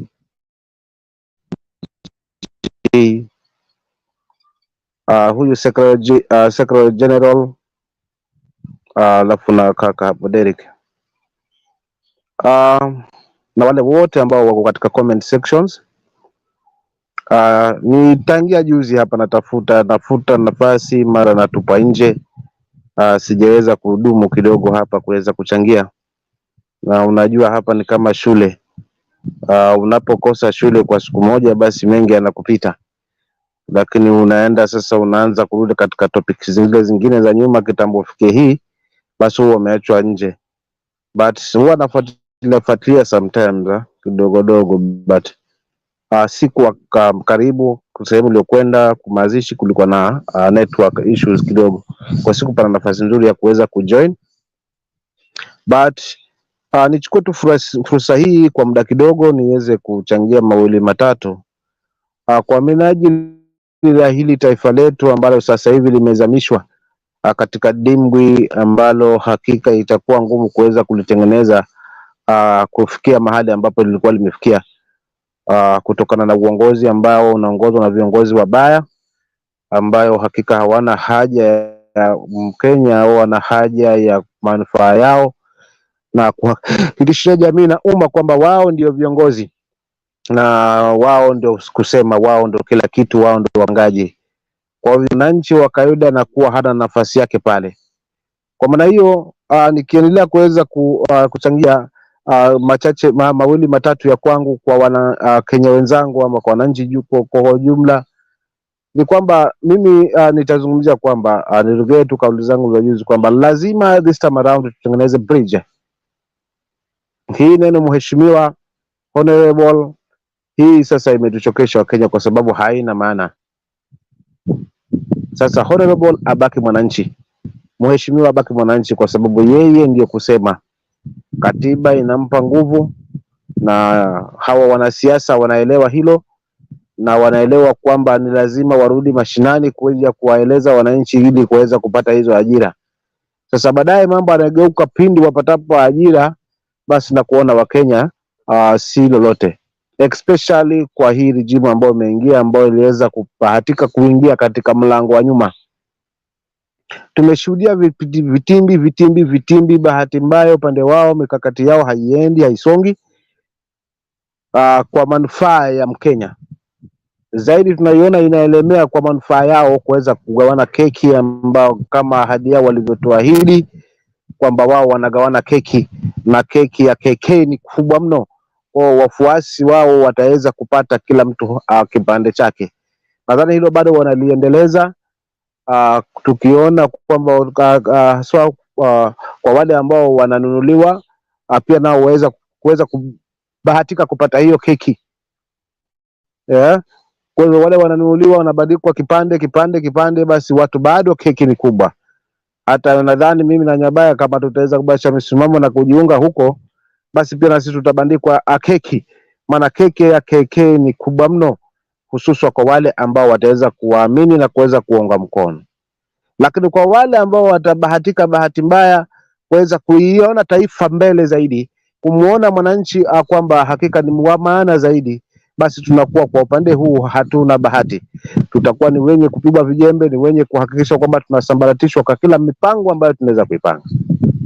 Kwa maana hiyo, Wakenya tusiadaike na tonge la mkononi.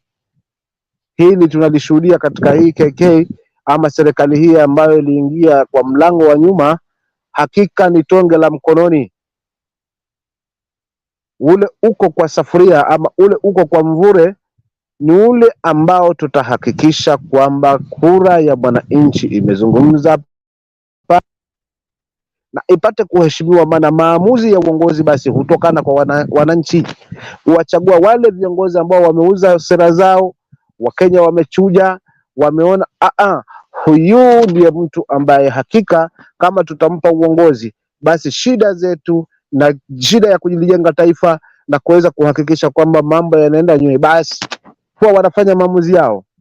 Sasa kibaya zaidi ni pale baadaye mambo yanageuzwa kwa wale ambao wamekuwa washindi, sio wanaopewa serikali. Wale ambao wamekuwa washindwa ndio wanapewa serikali.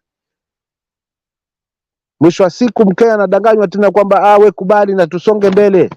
Haina haja, sisi wote ni Wakenya na Kenya ni kubwa kuliko ni mtu mmoja, kwa hivyo tusonge mbele. Tunakuwa tunasonga mbele na watu ambao hawana haja na taifa, hawana haja na mwananchi, wana haja na kuhakikisha kwamba wamejilimbikizia mali, wamegawana mali, wamegawana vyeo, wamechafuliana jina, wametupishana maneno, kuonyeshana umaarufu wa kisiasa ambapo mwananchi hapa anaumia. Hivyo ndugu zangu wa Kenya, nikumalizia ni kusema kwamba tubaki katika msimamo. Taifa hili linategemea sisi wananchi kwa kuungana pamoja na kuhakikisha nafasi ya wizi wa kura tena tumekomesha. Kura inazungumza pale debeni. Nafasi ya waporaji na waporaji wa nchi na wafisadi hakika hawana nafasi. Nafasi ya wezi na waongo hawapati nafasi tena. Ni mimi na wewe mwananchi mwenzangu haswa tusimame pamoja, tuungane pamoja, tuhakikishe kwamba haya machafu yote yameweza kutuenza kuyatokomeza katika kaburi la sahau. Na haya yatafanyika mapema pale tutaamua haswa kwa kauli moja kwamba we are tired na bei ya chakula, we are tired na bei ya stima, we are so tired na bei ya mafuta. Tumechoka na pesa ambayo ni ya watoto wa shule na hali ya mangumu ya pande wa shule na mambo na madawa. Tumechoka kwamba hakuna mwelekeo, kile tunashuhudia ni watu kununuana wabunge na watu kuungana kwa sababu ya kuweza kuvunja chama kingine wala mipango kama ile. Mambo ambayo tunashuhudia ambayo itakuwa mazuri kabisa kwa upande wetu. So wananchi, turudi tutokomeze hawa watu, kwa sababu kama ni ukweli umejitokeza kwamba hawa watu hawafai na hawana haja na mwananchi, ndio maana wanang'ang'ana kuhakikisha ile keki inagawiwa na wabunge wale ambao wanayumba yumba pande wa Azimio, kuweza kusambarisha chama kama vile ambacho Jubilee ilivyofikia kwa sasa, kwamba imekatika pande lina serikali ya Venezuela na pande lina upande wa Azimio ambao wanasimamia haki. Sasa chama kile kimevurugwa kusudi kutoa mada na kutoweza kutupoteza mabayo tu, tutaifikiria ile serikali iko pale. Sasa hayo tuyaache. Wana Kenya tusiadaiwe na kufuatilia hayo, tufuatilie huyu mtu ambaye yupo, je, anatufaa ama hatufai? Na kama hatufai, kama navyoona mimi Chaka na baadhi ya wengi ambao wanabibana na huu mzigo kama Wakenya wanyonge huku mashinani, basi the only way ni kuhakikisha tumeingia statehood kwa wingi na kwa fujo, tuweze kuistopisha hii serikali ambayo imeingia hapa milango ya nyuma. Tusikubali kuharibiwa hii nchi kiuchumi, kuingizwa mahali ambapo hatutaweza kutoka leo. Kwa hivyo Wakenya wenzangu, hizi sarakasi zisitupotezee muda na situchukue muda. Hii serikali ianze kukita mizizi. Ikishakita mizizi itakuja kuwa ngumu, na atakayeumia ni mimi na wale vizazi ambao tunawategemea, tunawategemea kwamba wanaokuja kama viongozi wetu wa kesho. Kwa hiyo nitakwamia pale ndugu yangu Nyabaya, nikiwakumbusha tu ndugu zangu kwamba tusijaribu kujisahau tukaja tukakumbuka shuka saa 12 kumekucha. Wakati ni sasa. Haya yote ya vitimbi, lengo letu ni kuhakikisha kwamba tumepata uongozi ambao utakuwa ni thabiti, watu ambao wanahakika kwamba watapigana na ufisadi, watu ambao watahakika kwamba wanatuunganisha na kumaliza tribalism katika Kenya hii, ili Kenya iwe swafi, ili viongozi watakuja kuchaguliwa pale mbeleni tuhakikisha ni viongozi ambao watakuwa hakika wapo kwa minajili ya taifa, hawapo kwa minajili ya mifuko yao. Wakati ni sasa, na tukiacha hapa sasa, basi hakika tushapoteza hii nchi na heshima la hii taifa litapotea, na majirani zetu ambao watakuwa sasa wamepata sababu ya kicheko kwamba Wakenya walijitia ni werevu, ni wasomi, lakini usomi wao uko wapi? Wizi ndio umewamaliza na corruption. Kwa hiyo hatusifikie pale. Tuungane pamoja ndugu zangu, tuhakikishe kwamba hii tunaitoa. Hatuna haja kwamba pengine tuona sisi wananchi tuwatosha, maana tuna nguvu ya kutosha kuweza kulitimiza hilo. Asanteni ndugu zangu, asanteni ndugu zangu. Asante sana msimamo kwa hoja zako. Karibuni kwa wale wanajiunga na sisi.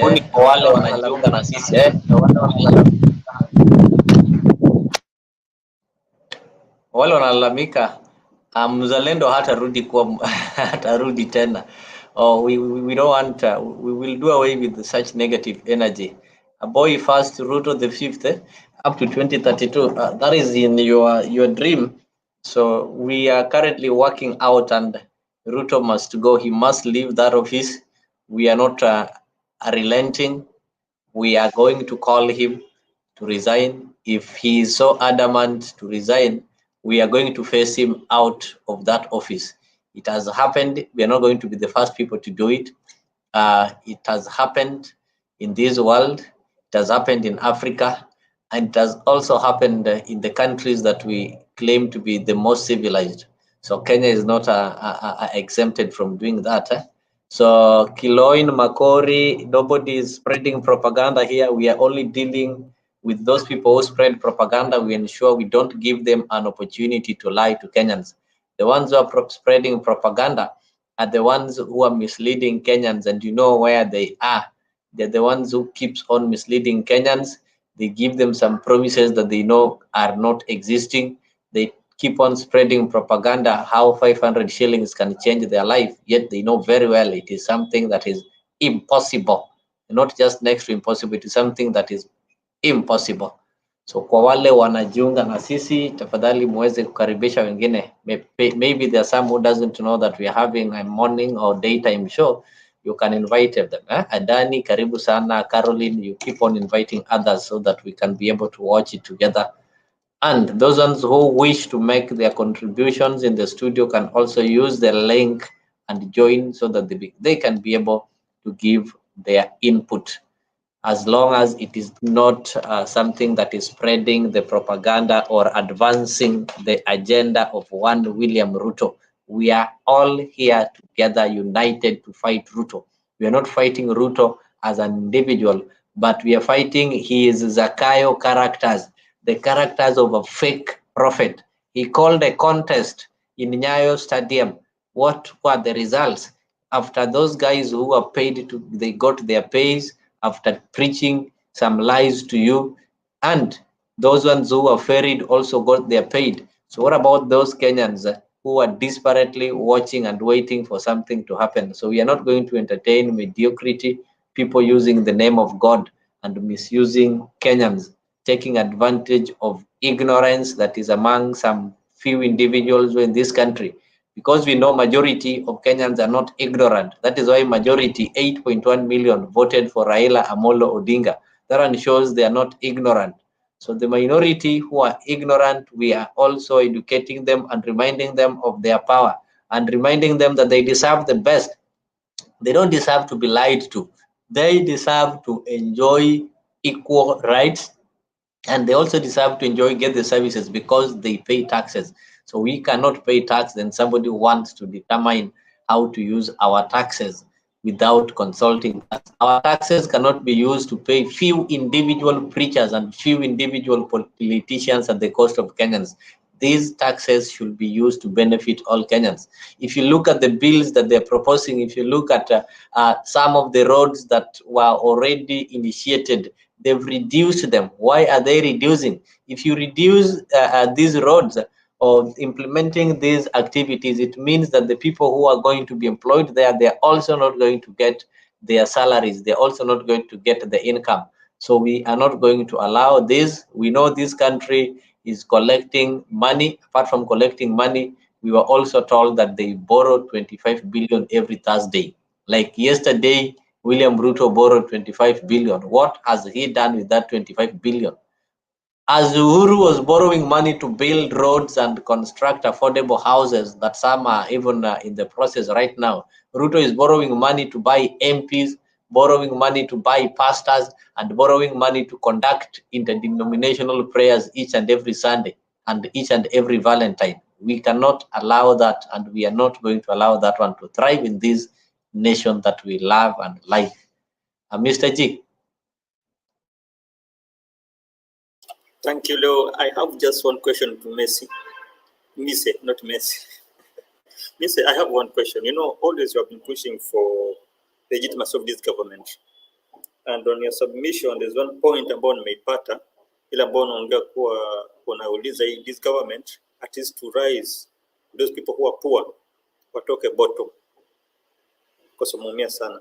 My question is, do you still believe that the subsidies ambazo alitoa zilikuwa helpful kwa watu wa Kenya?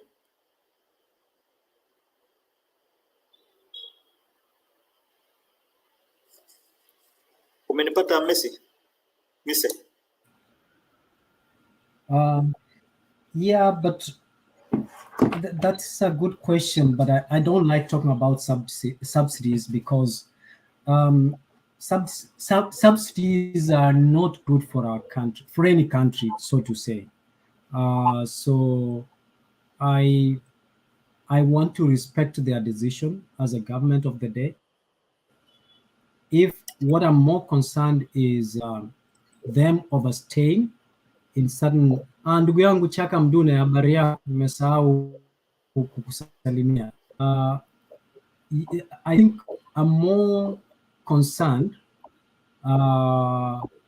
wananchi kupata services than subsidies. I'm more concerned of wananchi kuwa empowered to stand on their own, other than as opposed to kupatiwa subsidies. I believe in empowerment than being dependent of the government.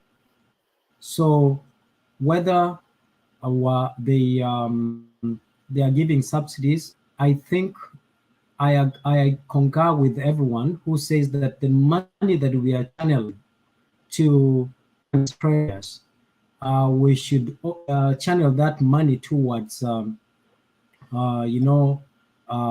something that will benefit mwananchi wa chini. So mambo ya subsidies, I don't know why the rationale behind wao kutoa. Kwa hivyo siwezi nikawapinga. Kama wako na jawabu nzuri, basi nitawaunga mzuri, na kama jawabu lao ama suluhisho lao ni la kufaidi wananchi, basi nitawaunga mkono. Lakini hivi sasa sijui kwa nini walizitoa, kwa nini, wana mpango gani? Mise, are you aware that more than 400,000 people wajaingia shuleni mpaka sasa hivi?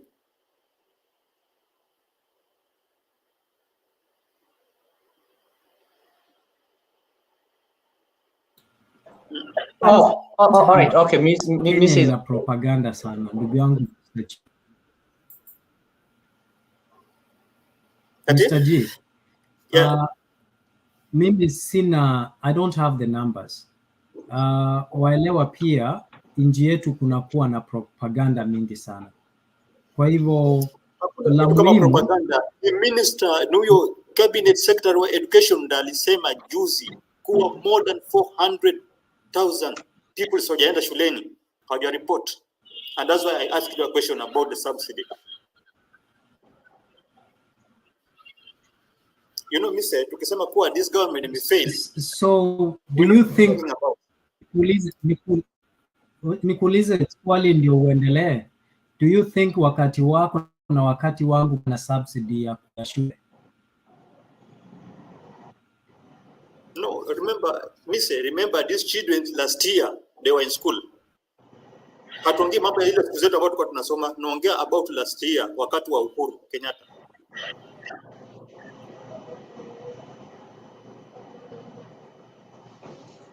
Listen, there's nothing to argue. This government may fail. Na tunataka itoke. Hakuna njia nyingine. Because tumeipatia time. Hatujaona matunda yoyote. Hatujaona anything ambayo imekuja kusaidia mwananchi wa chini. Ni mateso ambayo imeendelea kuletea watu kila wakati.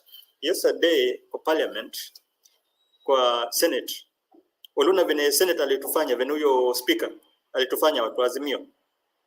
And exactly the same thing ambayo alitufanyia, ndio the same thing ambayo nani alitufanyia, ambayo Wetangula alitufanyia wakati wa majority tukiwa tunachagua.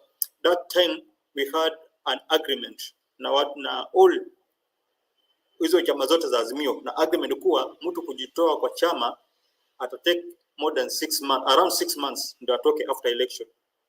Wakati tuliingia kwa parliament, we were supposed to be given hiyo docket ya majority leader You know what happened? Si Wetangula alitumes. The same thing happened Satan kwa Senate. And this government is the government ambao wewe always umekuwa ukidefend. I don't know which reasons more ambao unaweza elaborate kuonyesha kwa government iko sawa. Sijui ni reason gani ambao unaweza kutuambia. Because mimi najaribu kuangalia, I don't have even one reason kusema kwa government endelee kukaa hapa. Hii government inafaa itoke without hata ku waste time. I think Raila pia anatuchelewesha sana. This is the time ambao tunafaa tuitoe mapema. Hata angekuja hiyo mkutano ya Mombasa, sijui mkutano ya Central asiende huko. Twende Nairobi au watu watoke, kwa sababu the more things zinaendelea ndio vitu zinaendelea kuharibika. Yeah, these are another issues ambazo ziko. The government is full and it just a corrupt government regime. Hakuna kitu tunaweza expect from this government. Kuna kitu kwenda kusema Messi.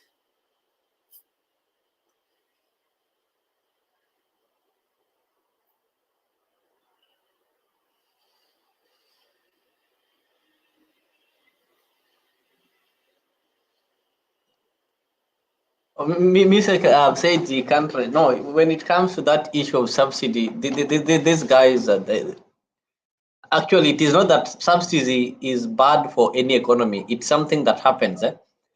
I know in your family, if maybe there is somebody who is sick, you'll always give some painkillers as you get medication. And it is advisable rather than see somebody suffer as you're waiting for medication.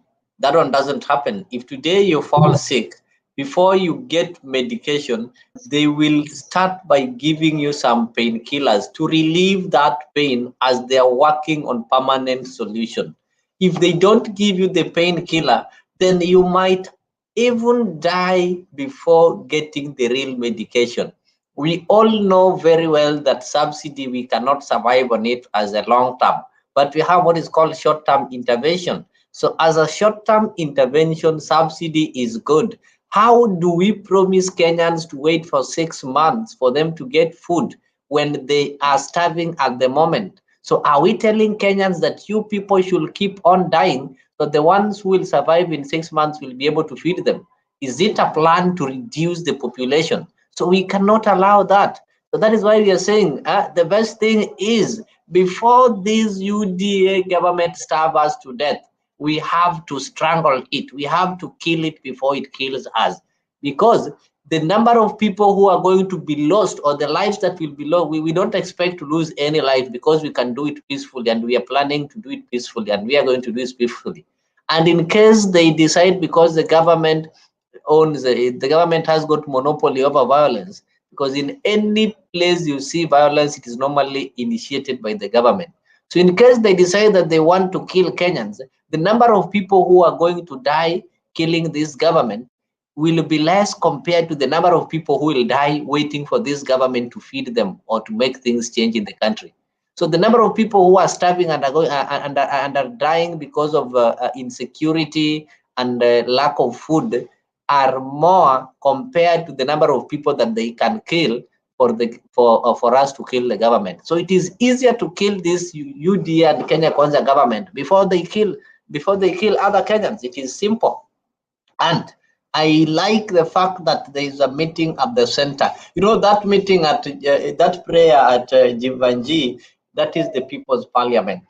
Just as we're having the national assemblies in the parliament building there, or the parliament road over there next to Arabi House, these other people, Wananchi, their only parliament is normally this Bunge la Wananchi. The Swahili translated Bunge la Wananchi, a collection of individuals, people who doesn't have access to that national parliament.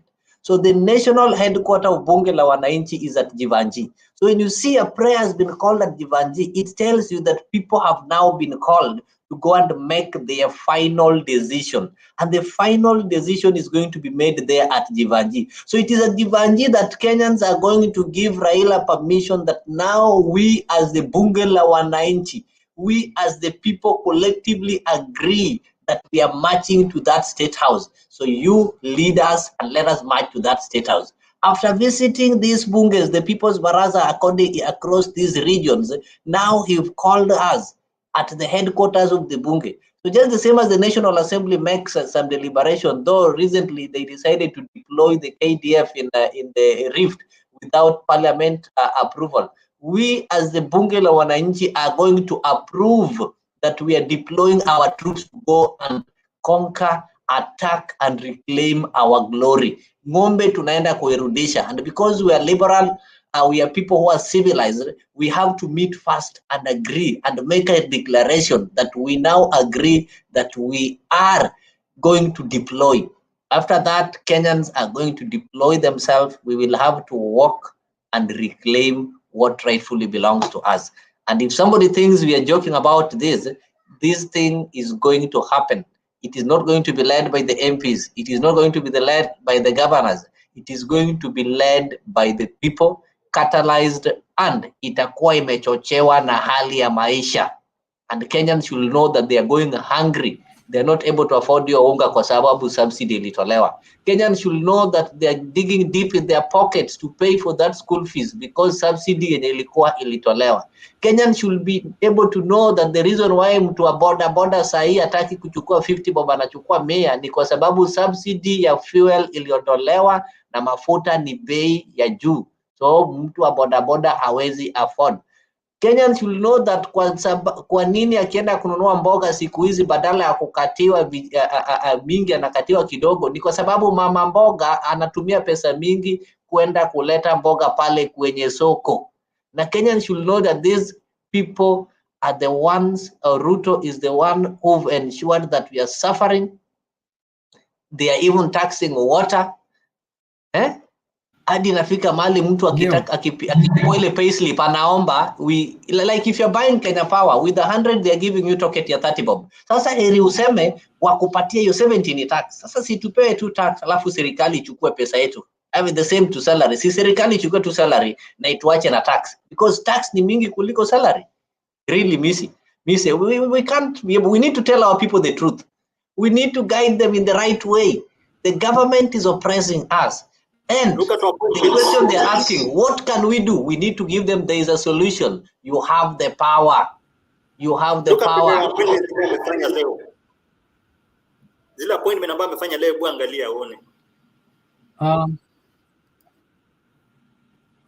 I need to respond on a few things that you guys have said here. All right. First of all, let me demystify what my friend Brian Richard says. And Brian Richard says, Mr. lives in a country that subsidizes everything. Mr. enjoys subsidized healthcare. And if he has children in CA, they are on subsidized education. I think that's a lie. What we have to differentiate between tax well used when paid and when our taxes have been misappropriated and now we live on fumes. That is what I want to tell. I don't live, I work, I pay taxes, and the taxes are used and channeled towards education, healthcare, as they are supposed to. Vis-a-vis Kenya, when you pay taxes, there are people who siphon your taxes and then they end up not being used as they are intended. So hence we have poor education, schools, and so on. So that's the difference. But I want to agree with you that I'm not in the business of fighting the government, telling them that we are going to take you out of government. We do have a problem as a country, culture.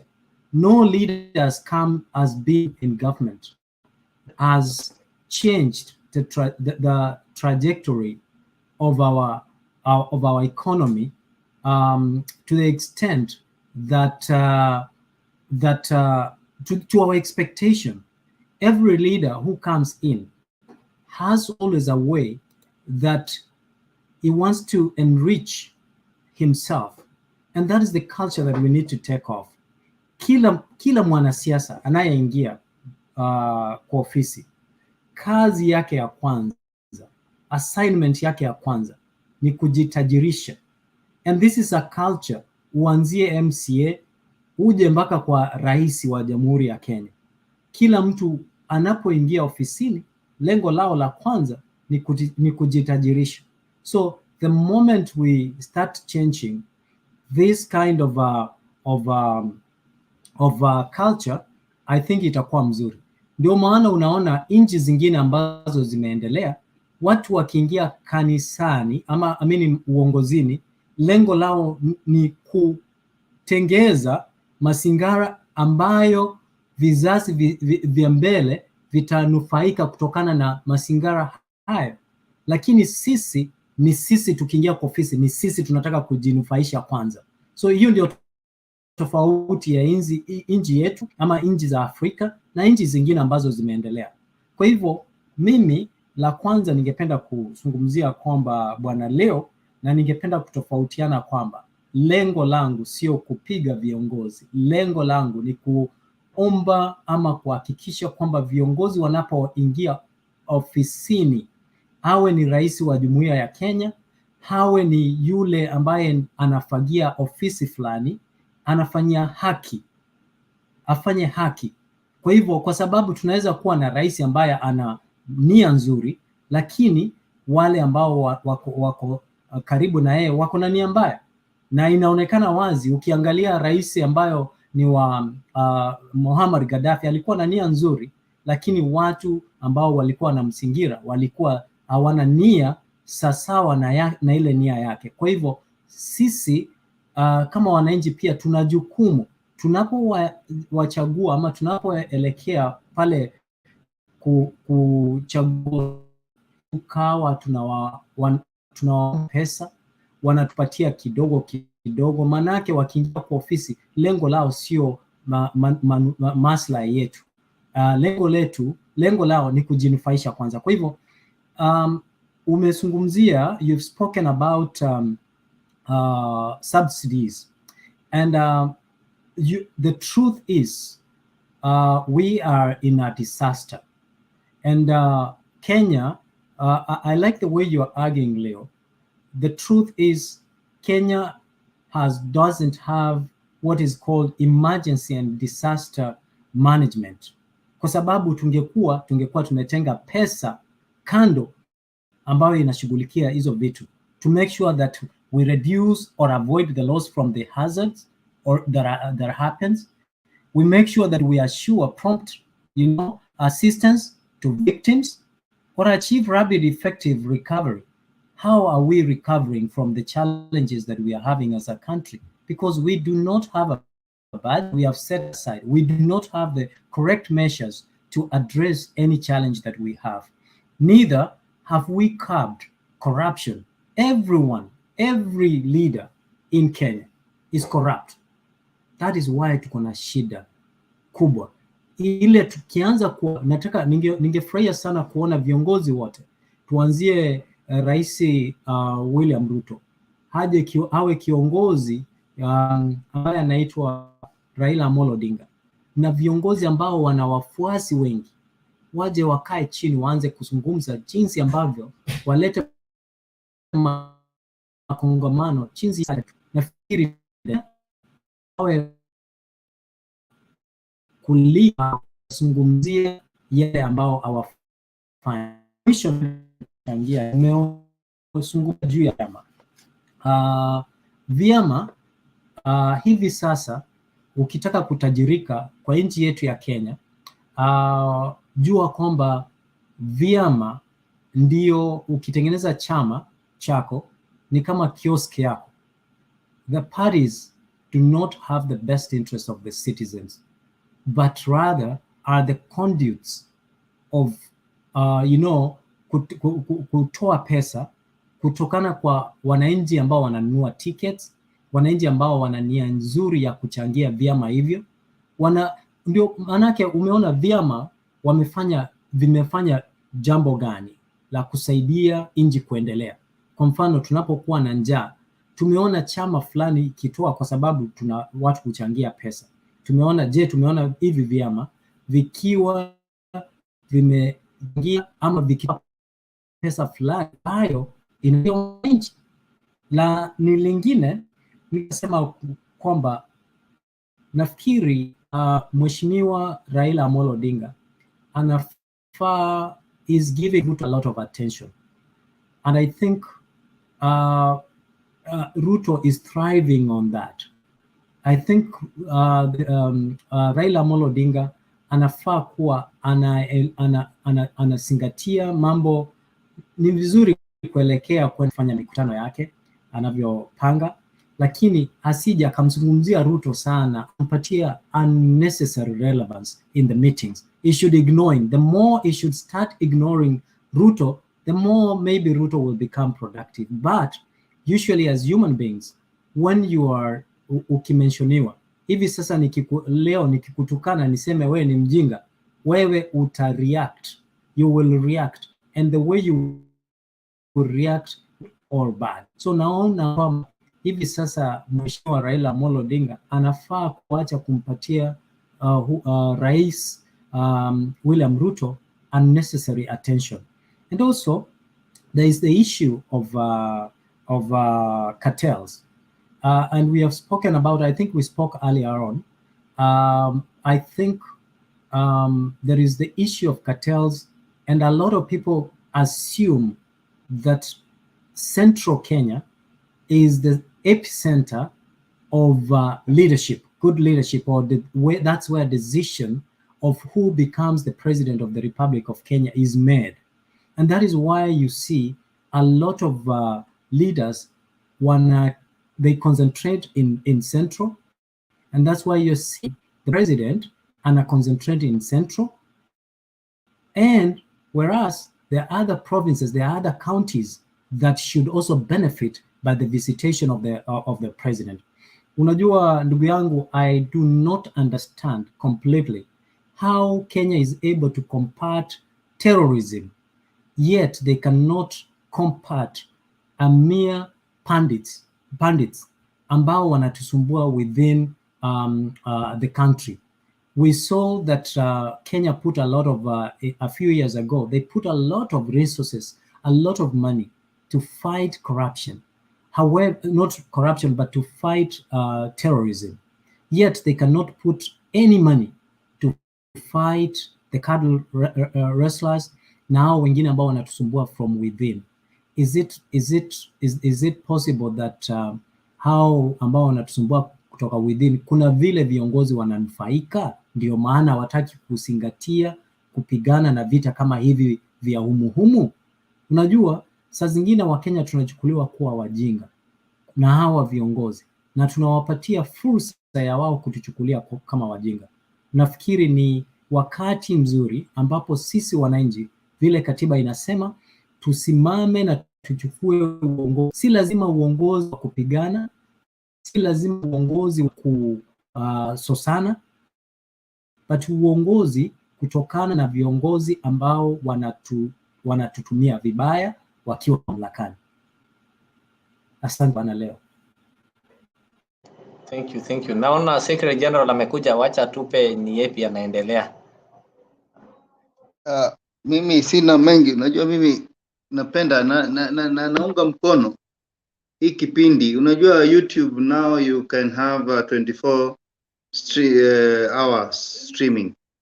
Hata nasikizanga, I'm a good person in jazz. I listen to jazz. I think ukifika miaka yangu leo utakumbatia jazz, utoke kwa hizi nyimbo za miondoko, utakukata shaba mabagara, vunja vifupa bado kama meno bado iko. Kuna nyimbo kama hizo tulikuwa nasikiza zamani wakati tulikuwa vijana, Kwa hivyo naunga mkono ya kwamba kuwe na utaratibu. Naweza taka sana mu-engage Mutembei, so that until we form the next government, which is going to happen very soon, which will be one of the CASs, if not a cabinet minister, it's coming soon. You know, watu tunaongea hivi, watu wanafikiri kichwa vetu zimeruka. When you build a house on quicksand, then you can be assured when the rain comes and the flood, then that house will be swept away. And that is exactly what Kenya Kwanza is. And I even don't understand when I listen to miss talking about Raila giving a lot of attention to Ruto. I don't know whether he listens to himself, because it is the other way around. It is Ruto giving himself a lot of attention to Raila instead of doing what he promised people to do, because he said akiweka Biblia chini, according to people, it doesn't matter how he got there, but he's there at the moment. He could have covered his weaknesses by delivering to the people of Kenya, particularly unga ya 70 ambayo alituambia, and then kusema kwamba hii mambo ya budgetary alisema yeye mwenyewe ndiye anapigwa. So we know he had overpromised, and there is no promise that has come to pass, despite the fact that he is the man in charge of the country. So having said that, I'm urging this program to continue 24/7. I think it will be a good timetable whereby everybody takes 5 hours each. Then we continue in the agitation, because even if we change the constitution and change the country governance, we shall still keep on talking, because you and I now know that there is no perfect government. But at the end of the day, if you keep talking and the rising issues, addressing them, then people improve from that. And that is why we need such a forum. But what is on hand right now? The matters are rising right now. It is the Wednesday's Mandamano. And I'm here as a pastor, as a motivation speaker, to tell Kenyans why you should attend this Mandamano. As you say, me, the 4 lepers, when they realize they will die of hunger in the Bible, they decided to take a walk, because they discussed amongst themselves and said, if we stay here, the lepers, we shall die. And if we go to the city, we can as well die. But what is the point of sitting here and die? Why don't we die trying? We go to that city of Nairobi trying. Because if you stay at home thinking that things will be well, ati kutakuja siku moja utoke upate subsidy ya education, watoto wasome shule kama vile Canada watu wanasomanga free, because nimesikia kuna mtu ameandika hapo, some countries like Canada, healthcare is free. Yeah, schools are free. And the reason is not because sijui manna came from heaven. It is taxpayer money that goes to subsidize to 0% that product. You understand? And therefore, we as Kenyans, we are asking also, where does our taxpayer money go? We don't want our taxpayer money to buy politicians. That is what we are saying. And therefore, I'm urging fellow Kenyans and the people of Kenya to wake up on Wednesday. Because if you cannot afford school fees, what are you doing at home? You will die either way. So ukufe uko kwa nyumba ama ukufe uko kwa street, tukutane kwa street. If you cannot afford mafuta ya 177 gas, 177 is petrol, gas is 1500. Kama uwezi afford hiyo, my friend, what are you doing? Hakuna haja ya kukaa nyumba ya mawe na unapika na makaa. We have a government. If the government cannot deliver, kuja jivanji, tuombee hii serikali. We need to pray for this government. Yeah. In Kenya today, according to the planning and the book of the Ministry of Planning, 7 million people are unemployed. Milioni 7 is a disaster, my friend. Nasikia madaktari ambao they are not employed na wamekaa miaka 8 wakisomea udaktari ni karibu 5,000. Unafanya nini nyumbani na una employment? Kuja jivanji, tuombee hii serikali kupatie kazi. Kuja jivanji daktari ambao hauna job. Kuja jivanji accountant ambao hauna job. Kuja jivanji artisan ambao hauna job. Tukutane huko ambao sisi ambao hatuko na job. Tukutane huko tuombee hii serikali tupatie kazi. Na hatutoki huko mpaka maombi yetu ijibiwe na serikali. Kwa hivyo tunaomba mtu yoyote ambaye hana kitu ya kufanya, umeanza hii mwaka bila kazi, you are very very idle, we want to give you a job of praying. We want to give you a job of agitation. Come on Wednesday. We want millions of people to come. In fact, I'm urging Kenyans from all walks of life. Nataka watu watoke Kajiado, watu watoke Rongai, watu watoke Kitengera, watu watoke Central, watu watoke Kiambu, watu watoke Naivasha, Kisumu, Kisii, tukutane Jivanji, tuweze kuombea serikali. Imeshindwa na kazi. Maombi si mbaya. In fact, wametuonesha njia nzuri ya maombi, na tumesema wakiomba tutaomba. When they pray, we pray, because maombi is not it is not reserved for particular people. Unajua kuna watu wanaona tukiomba wanafikiri sisi we are supposed to not to pray. Ati Raila si mtu ya kuomba. Sisi tunaomba, my friend. Na Raila vile amesema kanisa zote zimekaribishwa, hata za kienyeji, hata kanisa za Msambwa, kanisa zote zimekubaliwa zikuje kesho Wednesday uko tuombe, because without prayer we cannot succeed in this agitation. Kwa hivyo we are asking all Kenyans, particularly unemployed Kenyans, because hakuna vile mtapata kazi bila kubadilisha hii serikali. Hii serikali unaona hata appointment zao za Wakikuyu wa Kalenjin ni kama hakuna Waluya, ni kama hakuna Wajaluo. Kwani hii nchi imekuwa ya Wakikuyu. Mimi ni Mkikuyu lakini I don't like it. Hainifurahishi kwa sababu hata Dende Nyoro akion 90% of KPLC, hiyo ni pesa yake. Anaone sijui alitoa wapi hiyo oni. Hata hiyo appointment ikipatiwa Mkikuyu haisaidii Wakikuyu, inasaidia huyo jamaa na familia yake. Hata wakati naona huyu jamaa anaitwa Rigathi, Igathe anaitwa Rigathi, unajua hata sijui majina ya watu. In fact, for the first time unauliza mtu who is a minister of something hawajui. I think people are not blessing this government. I don't know why, but it is the way it is. Kwa hivyo we are to meet on Wednesday, brethren. Na tutoke kwa keyboard. Naomba leo utoke kwa keyboard, MG utoke kwa keyboard, wale wako Kenya watoke kwa keyboard. Tukutane mbale maombi. Maombi si mbaya. We are not violent. Sisi tunataka to occupy CBD for several days until somebody listens to our misery, because we are in a miserable situation in this country. Na turudi Geshagi, turudi huko nyumbani ati kwa sababu mambo we know that things can change. We can have better leaders. We can have better people to lead this country. Hatutaki nchi ambao watu ambao wafisadi ndio wanaongoza nchi, ati ndio wanapewa appointment.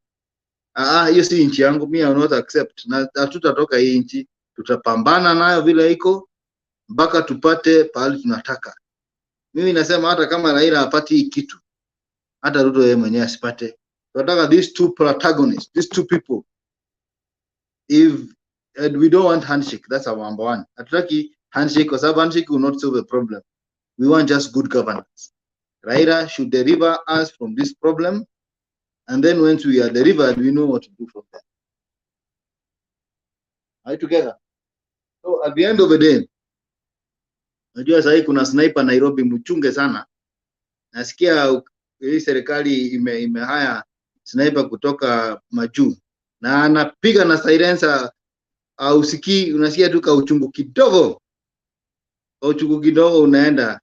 Sijui huyo mama ni nini alifanya, lakini bado watu wanachunguza. Mama is a whistleblower. She whistleblow there some, I don't know how many billion that was lost. Umejua hii NSSF imekuwa target ya Ruto hata kuanzia kitambo sana. And when you see them wana insist wana increase, muache kulipa 200 12,000, they want you to do that. Washakula NSSF imeisha, hakuna pesa. Sasa mtu akiretire you have to wait, and these other parastatals, NSSF, NHIF, these things have been their target. Huko ndio wanatoanga pesa. Iposa walichukua mzee kama Tuoli kumpigisha magoti, ndio anyamaze wakiendelea. Na Tuoli pia ni kama pesa pia imekuwa tamu, so he gave in na kukubalia watu. So these guys are really dangerous. So they want to kill these institutions, at the same time bado wanataka kutunyonya. Sasa kama NHIF ni mradi ya serikali, wanatoa insurance ya askari from NHIF ya government, wanaipeleka wapi? Wanapatia a private company ya RUTO, sijui ni CI whatever, ndio ipeane insurance. At the same time sisi tunalipa pesa kwa NHIF, lakini hii NHIF badala ipeane services kwa nini department za government, au wanaenda kutafuta huko private. So ni tunawafanyia kazi. Very good. Vizuri sana umenifunza. Nikwambia hii channel ni very good kwa sababu sasa sikujua huyo mama whistleblower, lakini nilikuwa najua kuna kitu walikuwa wanajua ya registry ambayo walikuwa hata wamalize na wafunike. Kwa hivyo tuna expect more assassinations in this government because ni serikali ambayo haipendi criticism.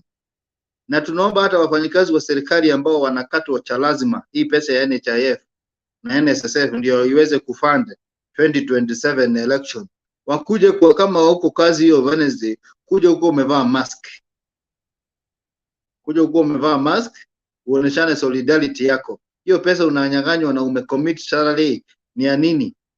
Na tena huyu mtu ambaye anakata hii pesa, mnajua ya kwamba for the first time in Africa and the world, and I'm saying this with a lot of facts, UDA never did fundraising for campaigns.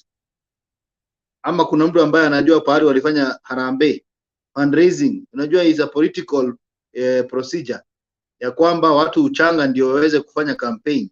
It is very expensive to become or to campaign in Kenya because of the terrains, because of the dynamic of this country. So you need a whooping over 200 billion shillings for you to do a campaign in Kenya.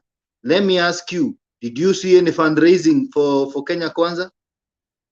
No, they cannot fundraise because they are thieves. And that is what exactly they are targeting. There will be no other fundraising, even 2027, if we're going to reach there, of which I don't know, I don't think we shall. Kwa hivyo tunasema muwe very careful, because when they came for your neighbors, you kept quiet. You kept quiet. When they came for your for your brothers, you kept quiet. My brother, they will come for you. They will come for you. Will you still keep quiet? However, let us be very, very careful that this government is out to mismanage the country, to plunder this country. And that is why we are saddened by the turn of events that an individual, a member of parliament, can donate money that is beyond his CDF allocation. Where is he getting the money from?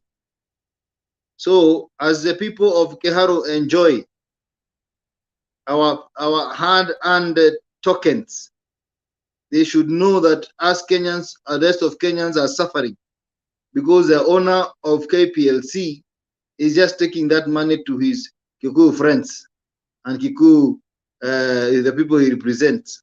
But us, we are suffering the tokens. We are unable to pay. We are paying with our noses and our blood. And somebody is taking that money to pay for school fees in Keharu only. We are saddened, and we are very bitter with this situation. Me, I'll wake up. By the way, for the first time, I think I'll be for these prayers. It doesn't matter what will happen. But I am asking people, it is high time. There are many countries in Africa that are doing so well because of good management. I think Botswana, you'll find that even Rwanda, yeah, when you have a good management, people say that the Kagame is a dictator. But you see, even his dictatorship haionekanagi, because if indeed you can have a clean city, you know, Leo, what surprised me is that the governor of dictatorship inaonekana tu wakati hiyo dictatorship inaumiza watu. The people who will complain Kagame is a dictator ni the elite politicians. But the common citizens will not see. You have a clean city. Your people are fed. There is no corruption. Then what do you have to complain about? Yes, that is the I'm saying, if indeed this guy could... Hello. So, as I just wanted to compliment what you said. I just wanted to compliment what you said about Kagame. A lot of people from African countries, when they come either to US or Canada, they don't want to go back. But people from those who work in the government, when they come here for benchmarking, they want to go back because they are government is taking, and that is why, like you said, Kagame, their country. Do you know Kagame has made certain things like for example, marriage certificate. It expires after a certain period. Some licenses expires as a way of collecting revenue. And you can see when you land in Rwanda or when you fly through Rwanda, you can see very good housing. That is why our Kenyan people are going to Rwanda to work, as either teachers or certain workers. How many people do we have from Rwanda coming to Kenya to work there? I mean, the government needs to do something so that we are strategically we are strategically placed in East Africa. We are not taking advantage of our position. I just wanted to continue.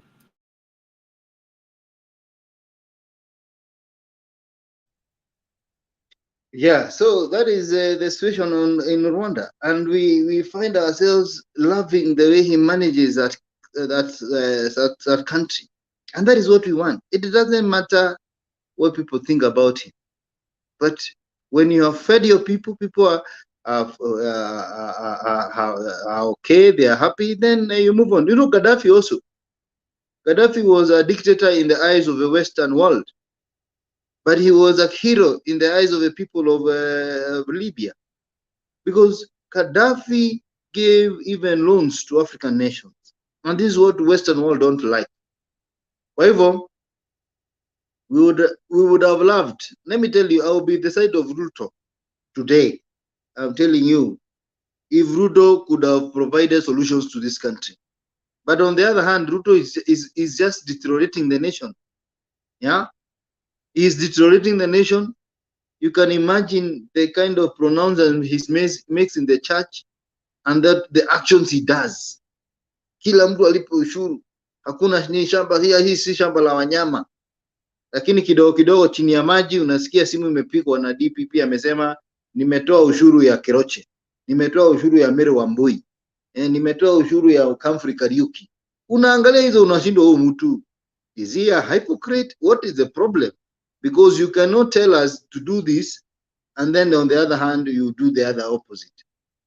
And Kenyans can see. That's why I told you, hakuna kitu inafichika hii nchi saa hii. We are also aware that the reason we don't have subsidy money is because it is locked in some rooms at State House for purchase, of individuals for kununua. Kila mtu akona bei. You know, they say that everything in Kenya has a price tag. Sijui kama Mutembei has a price tag. Tunaweza amuka tusikie Mutembei imeangushiwa 50 million, alafu from there sisi watu wa nini we are ejected. Sasa the only panelist here ni Tumbi, na I mean anything has a price list, na tunaogopa hiyo siku isikuje. Hata Kamau anaweza itiwa kitu, and ndivyo niko na mashida nianze kuteseka. But anyway, we hope that before we get there. Hebu rudia hapo, umesema panelist ni nani? Unaweza kuta ni Tumbi throughout na ana feed from State House. Na unajua kitu moja unajua, let me tell people, hii Mutembei TV nimejafuta hata kwa TV zingine, it is one of the biggest political TV in Africa. Hakuna watu wako na TV kama yetu. Wewe na Google. Google hakuna mtu ako na political forum kama hii yetu. Hii kitu ni strong na inafikia watu wengi sana. In fact, you'll be surprised how many people know the usual suspect. Because hata mimi nikienda my town naambia inafikia watu wengi. Like you see what we discussed like today, ukiangalia in the evening, About 10,000 people watched. Yesterday, there is somebody who sent me tulikuwa live, so he was telling me akona gym pale Ruai. Na hiyo gym umejua inakuanga asubuhi. So alinionyesha hata nichezea clip, akona screen hapo ni Mtembei ameweka watu wakiendelea na gym kwa hall. Mtembei iko live too. So I was like, you know, that one hall peke yake about 250 are watching. So that is how the message reaches. And people know right now, if you want to see a political discussion, wanaita hii ndio digital bunge. Yes, it is one of the biggest in Africa. Watu wanaona kama, in fact, it has been growing tremendously behind the curtains. Ni vile sasa it can only accommodate 10 people. But I can tell you internationally, it is being followed by Africans. It is being followed by Kenyans. It is being followed by many people even in the villages, because it has people who are speaking the truth. Me, I'm not a Luo, but I supported Laila Amolo Odinga, because at the end of the day, this country must change. It cannot rotate between two tribes. What we have seen between these two tribes is misery and mismanagement of the public affairs. It is time we try something else, someone else, or another kind of more formation of government. Na jana tuliongea hata kuna jamaa anaitwa nani from Bondo. I don't remember his name, but he said something very critical. That a time has come that ask Kenyans to sit down and discuss amongst ourselves which is the best democracy for us. Because it seems this democracy of Western country, it is not working in this country. And how is it not working? Because you can see even the president and the previous presidents had to go an extra mile to get other people from other regions, to get other people from other parties, so that they be able to manage. So as we speak with a lot of prayer that we have to come to a realization that whatever is ailing this country is bigger than anybody of us. So we need to find a solution for all of us. And that is why we propose that before and after we have a well-laid path, because this Katiba, I can tell you this Katiba is unsustainable. Kama saa hii koti imesema president appoint CAS, lakini with the condition of the economy, sure, au ma CAS watalipwa na nani? Do we really need 47 counties, my brothers? Do we really need women representatives? Do we really need 2 parliaments? In my honest opinion, we don't need these things. Because who is this woman representing? The women or the people in that county? I would rather we have a solution like, if it is women we want. I don't know, but somebody can educate me. Does Rwanda have women representatives? Leo? I don't think so. You know, this thing of women is just being blown out of proportion. We don't need to have a position of women representative for women to lead. Women have been leading and have been excelling in life without these positions. You don't need a tag. And I like it when women say what a woman can do, what a man can do, a woman can do better. So when we start creating these kind of positions, we are trying to demean women and degrade them. Ni kama ni watu hawajiwezi, lazima watengewe. You see, like ukiwa mnakaa mahali, and then when people are going for something, wewe yako inawekewa kando, inamaanisha wewe ujiwezi, you can't compete fairly. We've seen women, do we normally have exams specifically saying that this is women examination? They sit for the same test with men and they perform better than men in these places. So when given equal opportunity, women have got potential. We don't need to keep on talking of this women. I don't know, women sit, women what. These are all nonsense. And even the people who've been given these positions, the women representatives, or whatever, they don't do even better than. It doesn't make them better. I disagree. No, these women representative posts, these are nonsense. These things are degrading women and trying to demean women that with them, lazima wawekewe ngazi. We know women are able. Be say where you went to school, you are with the ladies, you are with the women. These ladies, some of them manage to beat you squarely in a competitive exam. So why is it that when it comes to leadership, you want to create for them a separate table, and they've been doing it here competitively? So it is just a notion. We just need to change our culture and stop viewing women as the second generation beings. We need to view them in an equal view. If you create, we need to change our culture. I know there are some areas, and I'm told places like Ukomeru, where they have the least women elected in the house, apart from the women positions that are specific. So we need to come and talk to these people, educate them, and tell them to stop viewing women as second generation beings. They need to view women with equal lens. Then from that, these people will be able to elect competent people, whether you are a woman or a man. We don't care. What matters is your performance. We don't care. Yeah. Being a woman or a man doesn't do anything in that parliament. Yes, thank you for emphasizing that point, because Rwanda, if they don't have women representative, what I know about Rwanda, they have more leaders of women in their parliament. So what do they do to have more women in their parliament and in leadership than Kenya? So we should follow what Rwanda did. It is a small country. It is like Kitui, but they are showing Africa how to lead these matters of Africa. Kwa hivyo, personally, women representatives should be scrapped, Senate should be scrapped, and the counties should be reduced, because that is where the privilege and leakages of money is disappearing from. Because a governor governor akuwa na mabibi wadogo ni watatu, and all these women have to be catered by the taxpayers' money, either directly or indirectly. Hata kama ni slay queen, utakuta governor will be funding her wives or his wives by providing security to them, brothers to them, now even going to Dubai and Turkey to buy clothes. We need to reduce that so that we have a country that we are proud of, because we cannot sustain this economy anymore. Tunaongeza CAS, should be scrapped. Tunaongeza commissions upon commissions.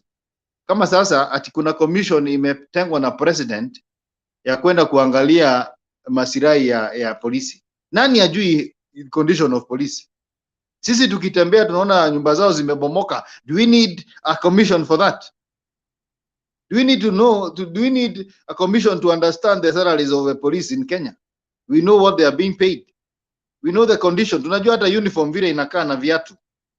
We don't need a whole commission to be paid every month to ask the obvious questions. Mnalipwa pesa ngapi? Mko na nyumba za kukaa? No, that is funny. We are having SRC and you're also coming up with a commission. Are you trying to say that SRC is unable to perform their duties? Then, secondly, there is this issue of CIS. You know, when Uhuru constituted this CIS, it was unconstitutional. We have to agree. When Uhuru and Ruto came up with the CIS position after their election, which was controversial, it was unconstitutional. It thrived. Then Ruto said that he's going to follow constitution. I'm surprised that he's also pushing for the CIS. This is somebody who said he's going to follow constitution. Does he try to show us that he just wants to advance these unconstitutionalities that have been taking place? So we are not saying that Uhuru was holy or Uhuru was righteous, but we don't want to see somebody advancing the mistakes that were done by Uhuru. That is what we don't want to see, and we should not allow that. Uhuru did mistakes. So how do we correct that? By allowing Ruto to advance them? No way. Musimamo.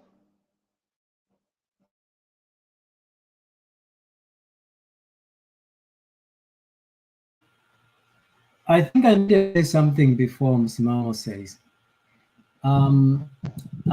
I think what the debate that we are having here, Leo, allow me to disagree with you on a few things. And I appreciate Secretary General bringing the comparison between the representation of women in Rwanda and Kenya. I think the motive is not bad. Or the motive of empowering women is not bad. if you have looked through the women have marginalized for the longest, and the idea of empowering them is not a bad thing.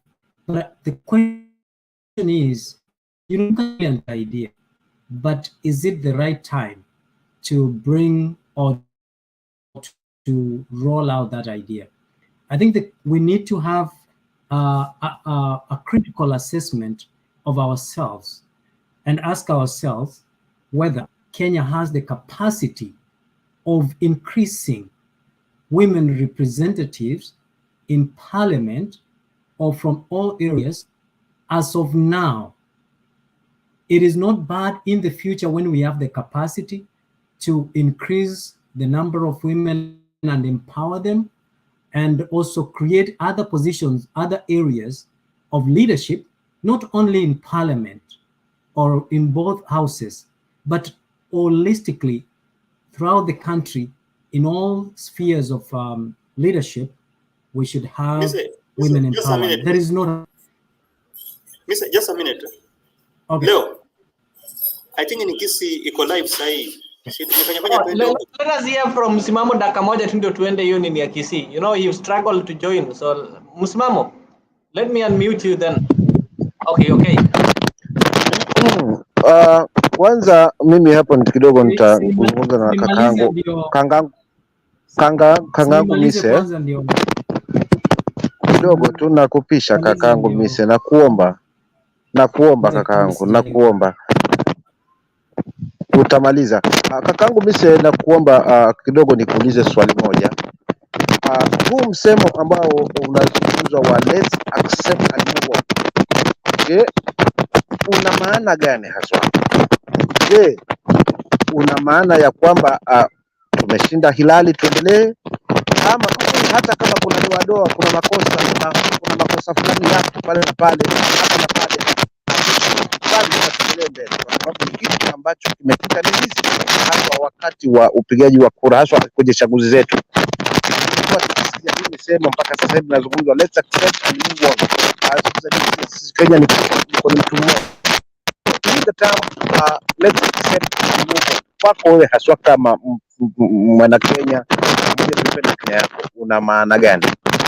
Tukirudia tena katika swali langu la mwisho ili kuweza kuongezea mahali ambapo nilizungumza kuhusiana Rwanda kwamba watu hawaji Kenya kweli, na hawatakuja hii Kenya kwa sababu Kenya tunatawaliwa na wizi, Kenya tuna corruption, Kenya thamani ya sarafu yetu imeshuka kutokana na hali ngumu ya maisha na kwamba pesa zimekuwa corrupt. Ni haki yetu kwamba ni haki yao wa Rwanda wasije Kenya na sisi tuende Kenya kutafuta ajira kutokana na wale wamejeka katika misingi mizuri. Ubaya ni kwamba ubaya haswa ambao unajumuisha ni viongozi mbaya kwa watu fulani kutupa viongozi ambao sio wana Kenya wanaowachagua. Ndipo sasa tunaingia hapa kwamba Wakenya yani wa Rwanda ama wa Uganda ama wa Tanzania hawawezi kuja tena Kenya kutafuta kazi, kwa sababu viongozi wenye tulionao si viongozi ambao wana lengo la kuweza kutengeneza nchi kusongesha mbele. Wana lengo lao ni kuhakikisha kwamba wanaongozwa na matumbo yao na kujilumbikizia mali, ili waamini wakiwa na mali basi wao ndio kusema ndio superpower hapa Kenya. Kwa hiyo msingi hapa Kakamise kuhakikisha kwamba kwanza tunaweza kukabiliana na masuala ya wizi kura. Hilo ndio dunda sugu. Ukubaliane na mimi ndugu yangu Mise kwamba wizi wa kura upo, umekuwa ukiendelea. Yule mtu tunamchagua siye ambaye anakaa katika mamlaka, na kisingizio baadaye tunaambiwa kubalini na tusoke yupo kwenye mamlaka, tuchape waswadi yeye ndio yupo, kwa hivyo kubalani yeye ndio rais. Ni kitu ambacho kinaumiza Wakenya. Kwa hiyo ndio maana alipabaya kama hapati watu ambao hakika hawana nia na mwananchi, hawana nia na katiba, kwa sababu kama katiba ndio uliopingwa, hawana nia kabisa na mwananchi. Kwa itakuwa vigumu kwamba hawa watu unajaribu kuwapaka mafuta at least kwamba lakini si kweli kwamba wako katika mwongozo wa kuhakikisha hawa Kenya wanapunguzia huu mzigo ambao wako nao kwa sasa hivi. Hapo nataka unielewe vizuri. Kwa hivyo ukishaingilia tu katika akili yako ukiangalia huu msemo mmoja tu wa let's accept and move on, inamaanisha kuna makosa upande wa upigaji kura, na makosa ambayo tunazungumzia hapa ni kwamba mshindi ambaye anachaguliwa na mwananchi si anabaki katika mamlaka. Kwa hivyo ili kukomesha hili ni kuhakikisha kwamba ushindi tumpa mwenye ushindi, ili chaguzi zinazokuja 2027 kama 2027 anayeshinda atashinda kihilali, anayeshindwa atashindwa kihilali. Kwa hiyo ni wakati ni sasa. Mise ndugu yangu utanisamehe kwa hapo. Kwa hivyo mimi langu tu ni kuachia hapo kwa huo msemo mmoja tu wa let's accept and move on. Una doa gani ndani? Una maana gani ndani kwako? Ama unauchukuliaje msemo huu katika haswa masuala na hizi kura tunazozipiga kila siku? Asante.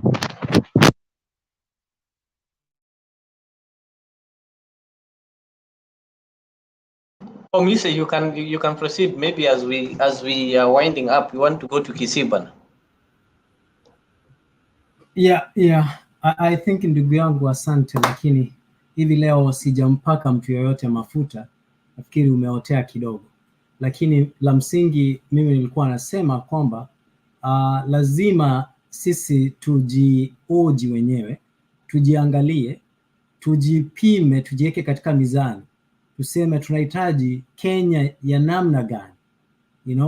Tunataka Kenya ambayo ni Kenya yenye haina ufisadi bora na yenye vizi ambao hawaingii kwa ofisi ili kujitajirisha, ila ili kuwatumikia na kuweka mikakati ambayo itawanufaisha wengine na kwa kila Mkenya. Viongozi ambao hawaingii kwa ofisi kwa minajili ya kuweka pesa kwa mfuko yao, hilo ndilo swali, hilo ndilo lengo langu kwa siku ya leo katika maongezi yangu katika mjadala huu, kwamba viongozi isipokuwa huyu Ruto tu ni wakati mchache, muda wake ni wa miaka labda 5 ama 10, lakini akiondoka tutakuwa na uongozi bora, tutakuwa na viongozi ambao wana msimamo mzuri, viongozi ambao wana mawazo mazuri kwa wananchi, ama viongozi hawa wamekuwa na tajriba ama na msingi ya kikabila, misingi ya ufisadi, au ni misingi haina gani viongozi walio nayo. Hivyo mimi langu ni kusema kwamba ndio labda hivi sasa aliye uongozini William Ruto, lakini tujue kwamba viongozi wengi sana ambao wako kidogo tu kabisa, nikukatize kidogo tu nikukatize kwa sababu ndoli zangu zinaisha, na kuomba nikukatize tu kwa kukuambia hivi, kidonda kuachana na inzi ni kidonda kupona. Kusema Ruto tumwache kwa miaka 5 maana muda wake ni mfupi, miaka 5 10 ataondoka, alafu baadaye ndio tuangalie viongozi wengine ambao watajenga hii misingi. Ni kama ndugu yangu hapo nasema unatupaka mafuta na unaipaka mafuta hii serikali.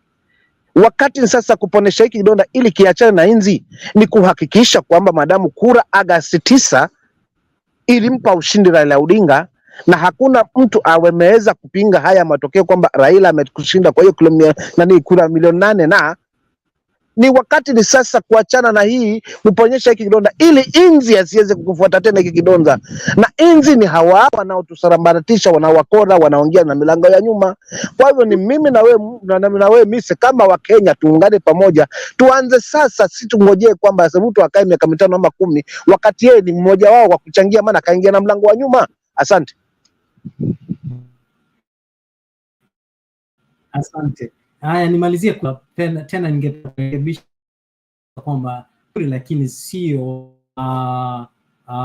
hoja yangu. Mimi nasema kwamba viongozi ama misingi ambayo imewekwa katika nchi ya Kenya sio misingi mizuri, na tunahitaji kuweka mizuri. Hivyo chochote ambacho kitatupeleka ili tupate kuwa na misingi bora kwa namna yoyote. La mwisho kabisa, ndugu yangu, nilikuwa nazungumzia kuwa Kenya ina nafasi mingi, like let me say that in English. The creation of public positions or government positions is not a bad thing. the policy, the commission yenye leo ulikuwa unasema, ndio nilikuwa natofautiana kidogo. Ukiangalia there is a problem for a policy formulation. There must be identification of a problem. There must be a solution must be set forth. A budget must be set forth. So then being there, the question is, do we have the budget to sustain these commissions? I think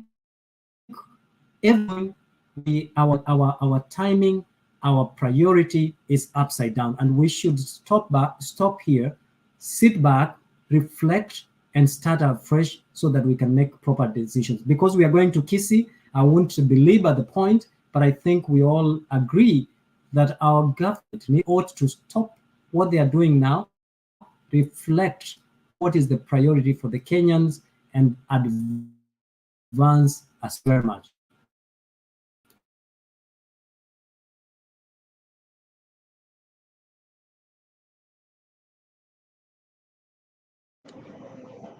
Mr. G, you can give your submission bwana.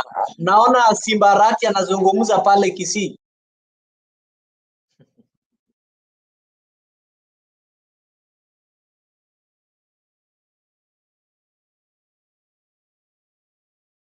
Mimi leo niko Kisii tayari. Yes. Okay. So msimamo una kile ungependa kuzungumza ukifunga?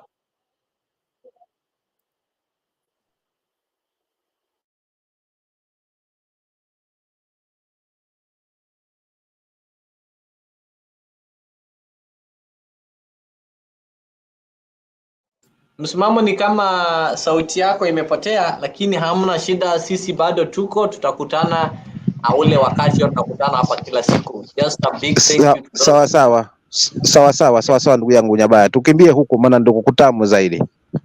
To those ones who managed to tune in, let us meet in the evening when we'll be having the evening show.